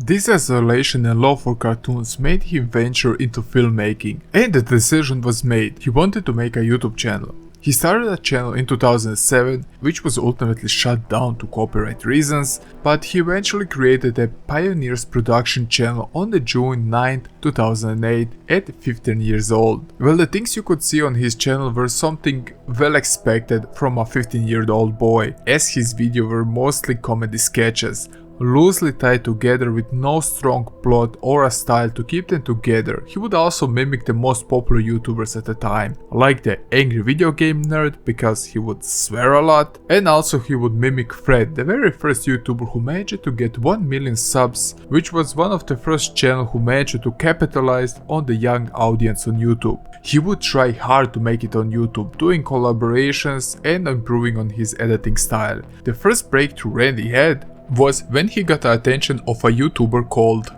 Make Me Bad 35, and they made a video about his wooden alligator. This video would get around 50k, which is a quite nice number for the time. The success of this video was never replicated on his channel, and it made Randy very angry that the only video that was a success, sort of, was because he did a collab with someone. Also, Make Me Bad 35 was a guy with whom Randy stayed in touch for years, as they would often play Xbox Live games together. Now his channel would be later set around 3 characters: Froggy, Whale, and Mr. Horsehead. It's quite something, I know, especially as the whale would hit on Randy with a deep voice, which was sometimes funny actually. But his biggest wish came true in 2011 when he became our official YouTube partner and he could finally monetize his channel. Because one of the wishes Randy had was to become a movie director, and he would invest all his money in his channel to make even better videos. But there was things behind the nice YouTube facade that troubled this young mind, and that was mostly his second hobby, which was stealing and wearing clothes from his mother. I've been attracted to girls since I was in the late 9th or even very start of the 10th grade, around 2009. I have never once been into guys, so I'm thankfully not bisexual. That would suck being caught in the middle. 10th grade was when I grew fond of wearing female clothes. Of course, being in a house with only one brother and father, I had to start by wearing my mom's clothes. It felt so wrong, but I became obsessed with wearing a bra, especially after Amber phase started in 2010, which obviously was never a phase. Quite often when I had the house to myself, I would either A. film a YouTube video or B. cross-dress. I must have been a master at putting things back exactly how they were because my mom never said anything. He would also state in his diary that he wasn't interested and would never use girls for sex, as this was disturbing and disgusting. As he grew up older, he would eventually stop to make any friends. This is the time where he would also start to increasingly think about suicide, as this was the only way out from this rotten world. It didn't help that two events happened in his life which led him even on a darker path. The first one was about a guy he barely knew. It was a guy from his brother's class. He had a car accident. One day he was going to the school, and before going on the highway he lost control of the vehicle, crashed and died immediately. This left Randy stunned, as this is a thing that could easily happen to him, as he was taking this route every day. Randy would also visit at least once a year the crash site. This event left him quite numb and motionless, but not sad. The second event broke him, and that was the death of his friend Matt. He was perhaps the only friend at the time who enjoyed his content and liked being around. This event happened during the spring break, and Randy wasn't aware that this happened at all. He thought that he wasn't simply online and that they would meet in the school as usual when the break is over. Sadly, this wasn't the case. Randy said that this fucked him up real good, and everything changed since then. The worst part is, nothing went noticed by his parents, and that bothered him even more. My parents don't seem to have a fucking clue as to what goes on in my head. 90% of time, I am as pale as a fucking lifeless corpse. In the end, if my mom says, "I had no idea she was depressed," or "Why didn't I see the signs?" or fuck ever, then you should just stab yourself in the fucking chest for being so stupid. I mean, honestly, I don't go anywhere unless I have to. I don't speak to anyone unless spoken to. I make zero friends by choice. I dress from head to foot in black. Even my bra and leggings are black.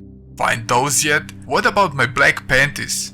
Haha, I always look like a ghoul sucked the joy and happiness out of my face. 2013 was a year in his life where everything started to fall apart. His PC broke, he was also involved in a car accident. Even though nothing major happened, it still shook him up. And to make it even worse, his granddad also died. As Randy wanted to move on with his videos in a new direction, he decided to kill the 3 characters from the previous show by stabbing them. He was so in character that he managed to cut his finger so badly he needed injury, and one of his fingers would be permanently bent because of it, but just slightly. It was the time he really hit rock bottom. But there was one thing, or better to say character, that would change his life forever, but not in a good way. The creators of the show, who made Fairly Odd Parents, made also a show called Danny Phantom. Since it released in 2004, it managed to get a quite cult following,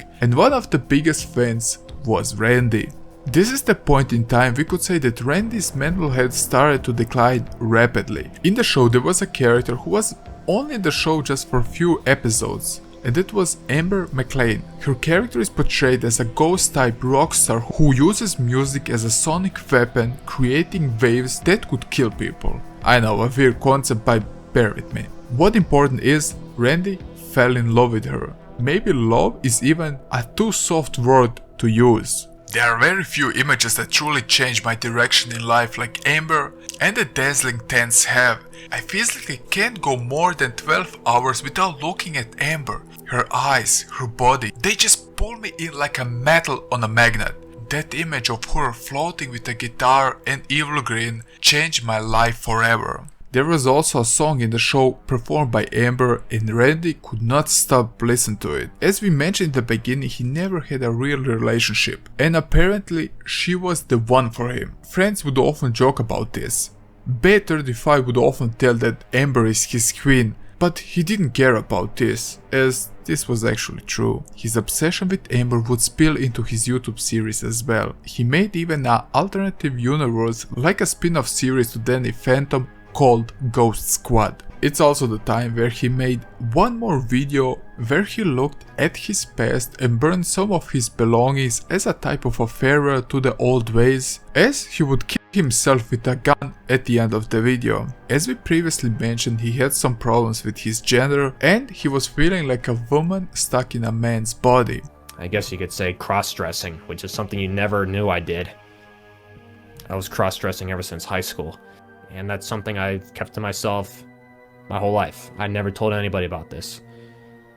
And it's something that probably shocks you, but at the same time it's like, well, yeah, you never had a girlfriend or anything like that, so I guess it's expected, but The more I wore girl clothes, the more I felt like that was who I was. Like I felt like I was a girl, and I found out that I was. I was never meant to be a guy. I was just a female soul trapped in a man's body my whole life. And I couldn't tell you guys that, because then that would lead to never-ending jokes, and, you know, you can't live your life like that. This is the time where he introduces us to the concept that members of the Ghost Squad are actually boys who have died and were reborn as pale dead girls. This is just another way to see how Randy was obsessed with death and how he was struggling with his gender. Death, the most gorgeous, luscious thing about life. If there was no death, then life would literally be a purgatory. I can't emphasize how much death fascinates me, like an attraction. A sexual attraction. I mean, I don't wanna fuck a corpse that have been buried for 6 years. I'm no necrophiliac or anything, but that just sucks me in. I don't even feel alive anymore. No sunshine, no rainbows, no warm comfort emotions, just emptiness and darkness. I look at Mackenzie and Rachel and all of the others in the AGS posters on my wall, and I just can't picture not being with them when I die. The thought of being able to touch their cold yet warm, smooth white skin and smell the distinct aroma just makes my mouth water. I don't wanna screw them, I just wanna exist with them and hold them for all eternity. I envision the world around me fading away audibly and visibly into darkness. And then, after 10 seconds of pure darkness and silence, being to see Mackenzie standing inches away from my eyes, starting in profile, then a blur, and finally coming into focus, almost like waking up from a surgical procedure in a daze. His mental state is definitely starting to hit rock bottom. Then he did something quite interesting. He decided to change his name to Andrew Blaze. It's actually funny. As we saw, Randy felt like a girl who was trapped in a man's body, but on the flip side, Andrew comes from a Greek word which literally translates to man, so yeah, well, I don't know what to say about this. This was yet again a way to sort of kill another era of his channel. He would then become more dark and more edgy, but not in a way you normally expect from a 20-something-year-old. I mean, if not for his mental state, he would probably be described as cringe. As the things we could see were just something you would expect from a 15-year-old. He also made Twitter accounts for the squad where he would frequently comment on things, write messages and interact with one another, with him being the puppet master of all of the accounts behind the keyboard.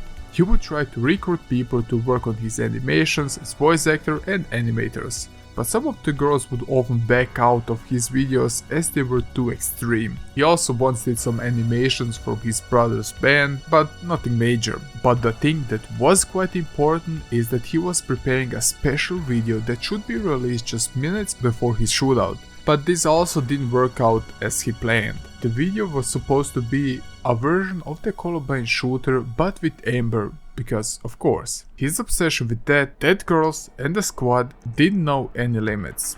But he would still publish this video just before the shooting, even if some video lacked certain parts. Some parts were finished, others were just rudimentary animations, and others were just storyboards. Randy stated that after 5 months of working on this project, he couldn't bear to take another look at it, but this was much later in the story. We need to take a look at 2015 now. It's a year where he really decides something needs to happen to his life, but there wasn't any specific plan yet. Randy over time became more and more violent. He even thought about killing his family. Now, there were some thoughts that crossed his mind about if there were any consequences in the afterlife for killing so many people, but Randy was far from religious. I think this was all because of the attention he sought and never got for them, and that's why he just wanted to kill them. My mom could get a gun tomorrow and come home to find me dead the following day, and would be 100% shocked that I commit suicide. Guaranteed, 100%. How she hasn't questioned me or seen the signs is beyond me. I sit at my computer completely isolated from the world. I never want to do anything with anyone. I hardly sleep. I eat very little or have severe debates on choosing food. I wear all black clothing from head to foot. I'm severely underweight. I never exercise. I rarely smile. I never initiate a conversation unless spoken to 98% of the time. I'm always quiet. I said I'm not participating in holidays or birthdays anymore. I'm purposely making zero friends. My face looks like a ghost and I always look depressed. You're f***ing blind and obvious. If I only had seen the signs. Yeah, well, you didn't. Too late. There isn't a force on Earth that's going to keep me here past 2021. The clock is ticking and boy, I can't wait to get over with this. Soon. Soon. Just don't fuck my life in these few final years. If I get arrested, then my life's over. I can't do this. Patience won't be long. It really felt that Randy was seeking attention and just could not find a way how to talk with them. From my perspective, at first it made him sad and lonely, which ultimately over time evolved into hatred. But there was a quote in his diary that was like some dark comedy shit. As we discussed, Randy obviously felt like a woman, and later he didn't bother to care to hide his feminine shaving products and razors around the house. But nobody cared to ask him why are those things in the bathroom or actually anything about it. And suddenly Randy buys a shotgun. And the response is just, listen to this. Just imagine your son dressed in black, who doesn't like to speak with people, who is always pissed off, starts to buy girl products all of a sudden. Nobody gives a flying f***. Next thing he comes back home with a shotgun, and instead of being surprised you actually make fun of him, like, oh, are you sure you know how to handle this? I mean, this story is so surreal, it's like from an alternative universe. This is a very morbid part of the video. You see, all the obsessions that Randy possessed led him on a path that he would obviously take his life. But the question was, should he go alone or take a few people with him? He then posted a video where he used a coin to decide his fate but also the fate of others. I'm gonna flip this 3 times. If it's heads, I'll do it here. If it's tails, supermarket. That's a tails. That's a heads. Ooh, one of each. Tension's building up. That is a tails, folks. Which means there's gonna be a besides my own. Possibly more than one. That's fate.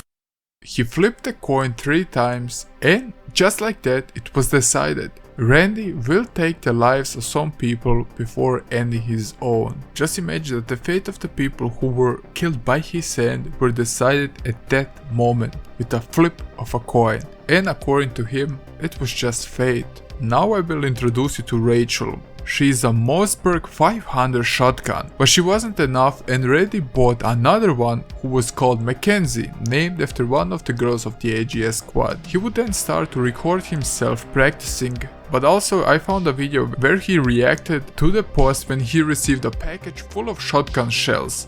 It is both hilarious and disturbing. Look at that shit! But wait! There's more!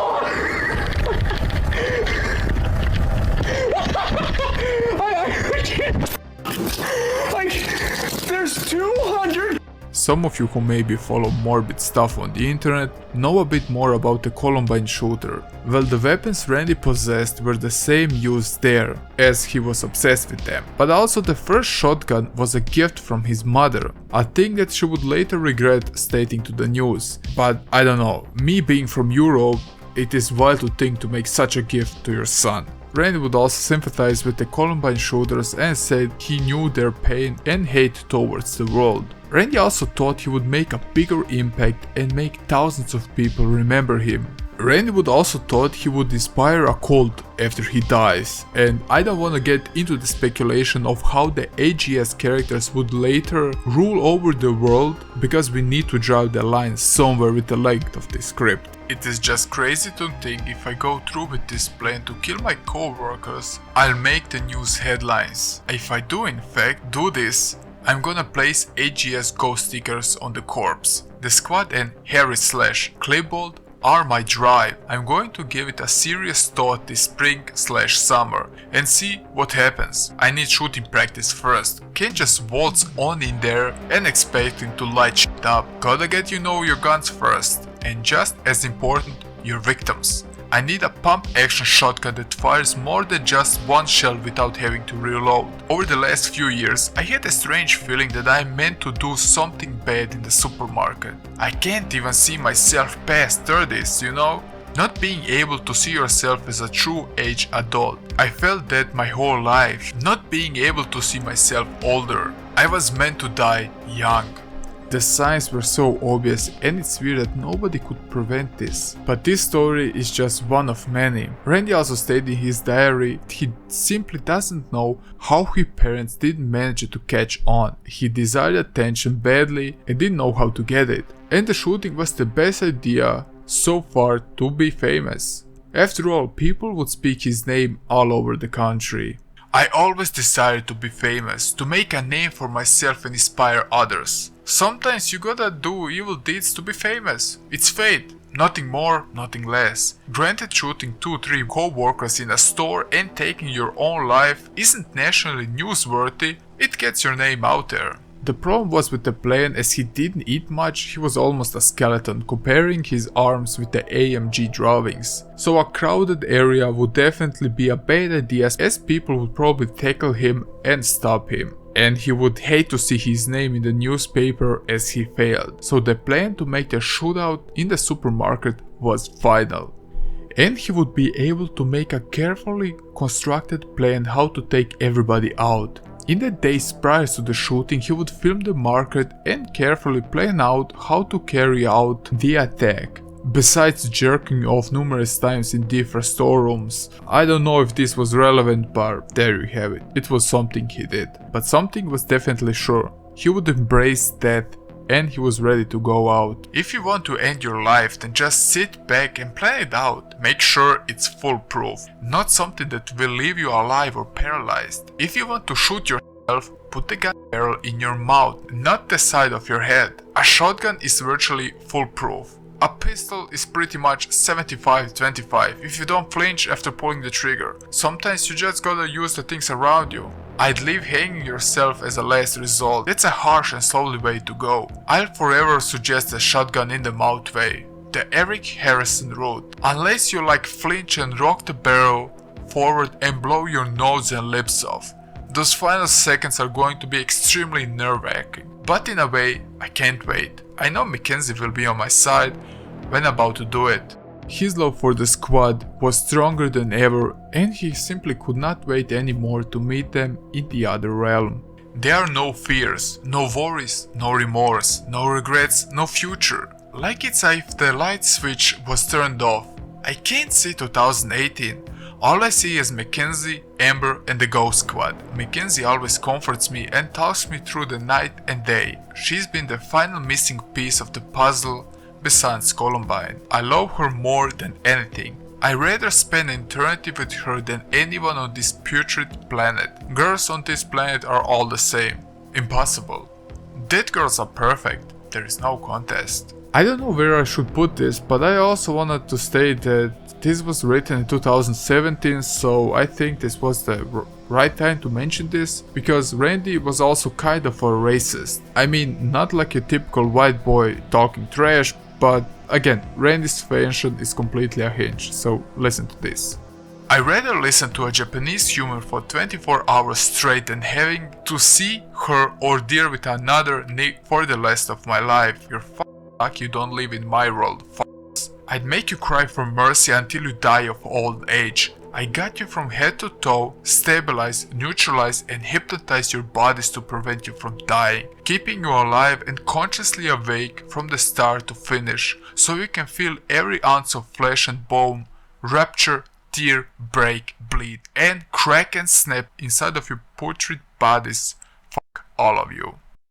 I somehow wanted to include this, as it's not like Randy was angry only at the world and society. I mean it in a way he didn't belong to the world and system, and he was actively searching a way to get out of this modern world we live in. But this is a real statement that he had hatred towards certain people, but also of course his family and co-workers. Well, he definitely had some hate in his heart, but how is he thinking about murder and shrink people is completely mad.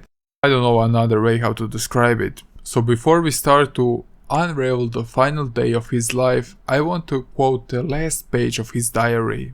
I never forget those who changed my life. I can't take you all enough. Maybe I'll see you, some of you, soon. Remember, life can be always worse. Somewhere out there, there's always a person worse off than you. Hopefully, you will be able to rediscover yourself through simple times. It's time for me to go. Thank you. I always remember you.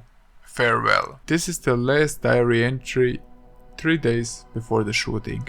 June 8, 2017. As we start to cover the final day, I wanna also mention the things he wore that day. It included a time to rise, white t-shirt, black work pants, AGS wristbands, purple panties and a black bra, because why not? So Randy arrived for his late night shift in the Vase Market in Pennsylvania. His plan was to trap the people in the store, so just around closing time, at around 11 PM, after arriving, he went to the staff area and blocked the emergency exit at the back of the store. Continuing with his duties, he stocked shelf and cleaned up things from previous day. At around 12:10 AM, he did something we already talked about. He started to share all the videos which were labeled as suicide tapes, saying things like, if you're watching this, I'm dead. I'm sorry, you know. And honestly, I've envisioned this day coming for as long as 10 years. I wanted to record this for you, Mom, Jeremy, Dad, and to maybe help you better understand why I did what I did and how you didn't see it coming and all that, and really just to talk to you one last time, because obviously now I won't be able to. He would proceed then to block all of the exits, and he would go back to the store where he had a duffel bag stockpiled with the weapons. That being the 2 shotguns we already mentioned. He would then start to walk around the store, and everybody who would cross his path would end up shot. He managed to kill 3 employees. Then something quite weird happened. He would approach co-worker Kristen Newell, who had not heard anything because she was listening to music with her headphones, while she was labeling items and stalking the shelf. Stare was later seen on the CCTV surveillance camera footage standing behind Newell as she worked for about 5 seconds before just turning away and going to the next aisle. Randy would also start to shoot at glass and various merchandise within the store. He also targeted multiple small portable propane tanks, but they would fail to explode because of game logic. If you shoot them, they should explode. Meanwhile, Newell finally did get a grasp of what is going on and took the opportunity to flee by removing the displays at the store and breaking the glass door. She quickly ran outside and hid behind some bushes and dialed 911 for help. He finally realized it was time to go. Stair placed the loaded shotgun in his mouth and fired a single round through his head, killing him instantly. A total of 59 shots has been fired. All of the shotgun rounds fired came from only one of the 2 shotguns he brought. But anyways, I can guarantee you that none of you saw this coming. None of you would ever remotely expect me to do something like this. And I guarantee you can't believe that I could do something like this. You know. So, I know you could be thinking, like, you could have gotten help. You could have seen a psychiatrist. You could have gotten help. But the truth is, that wouldn't be me.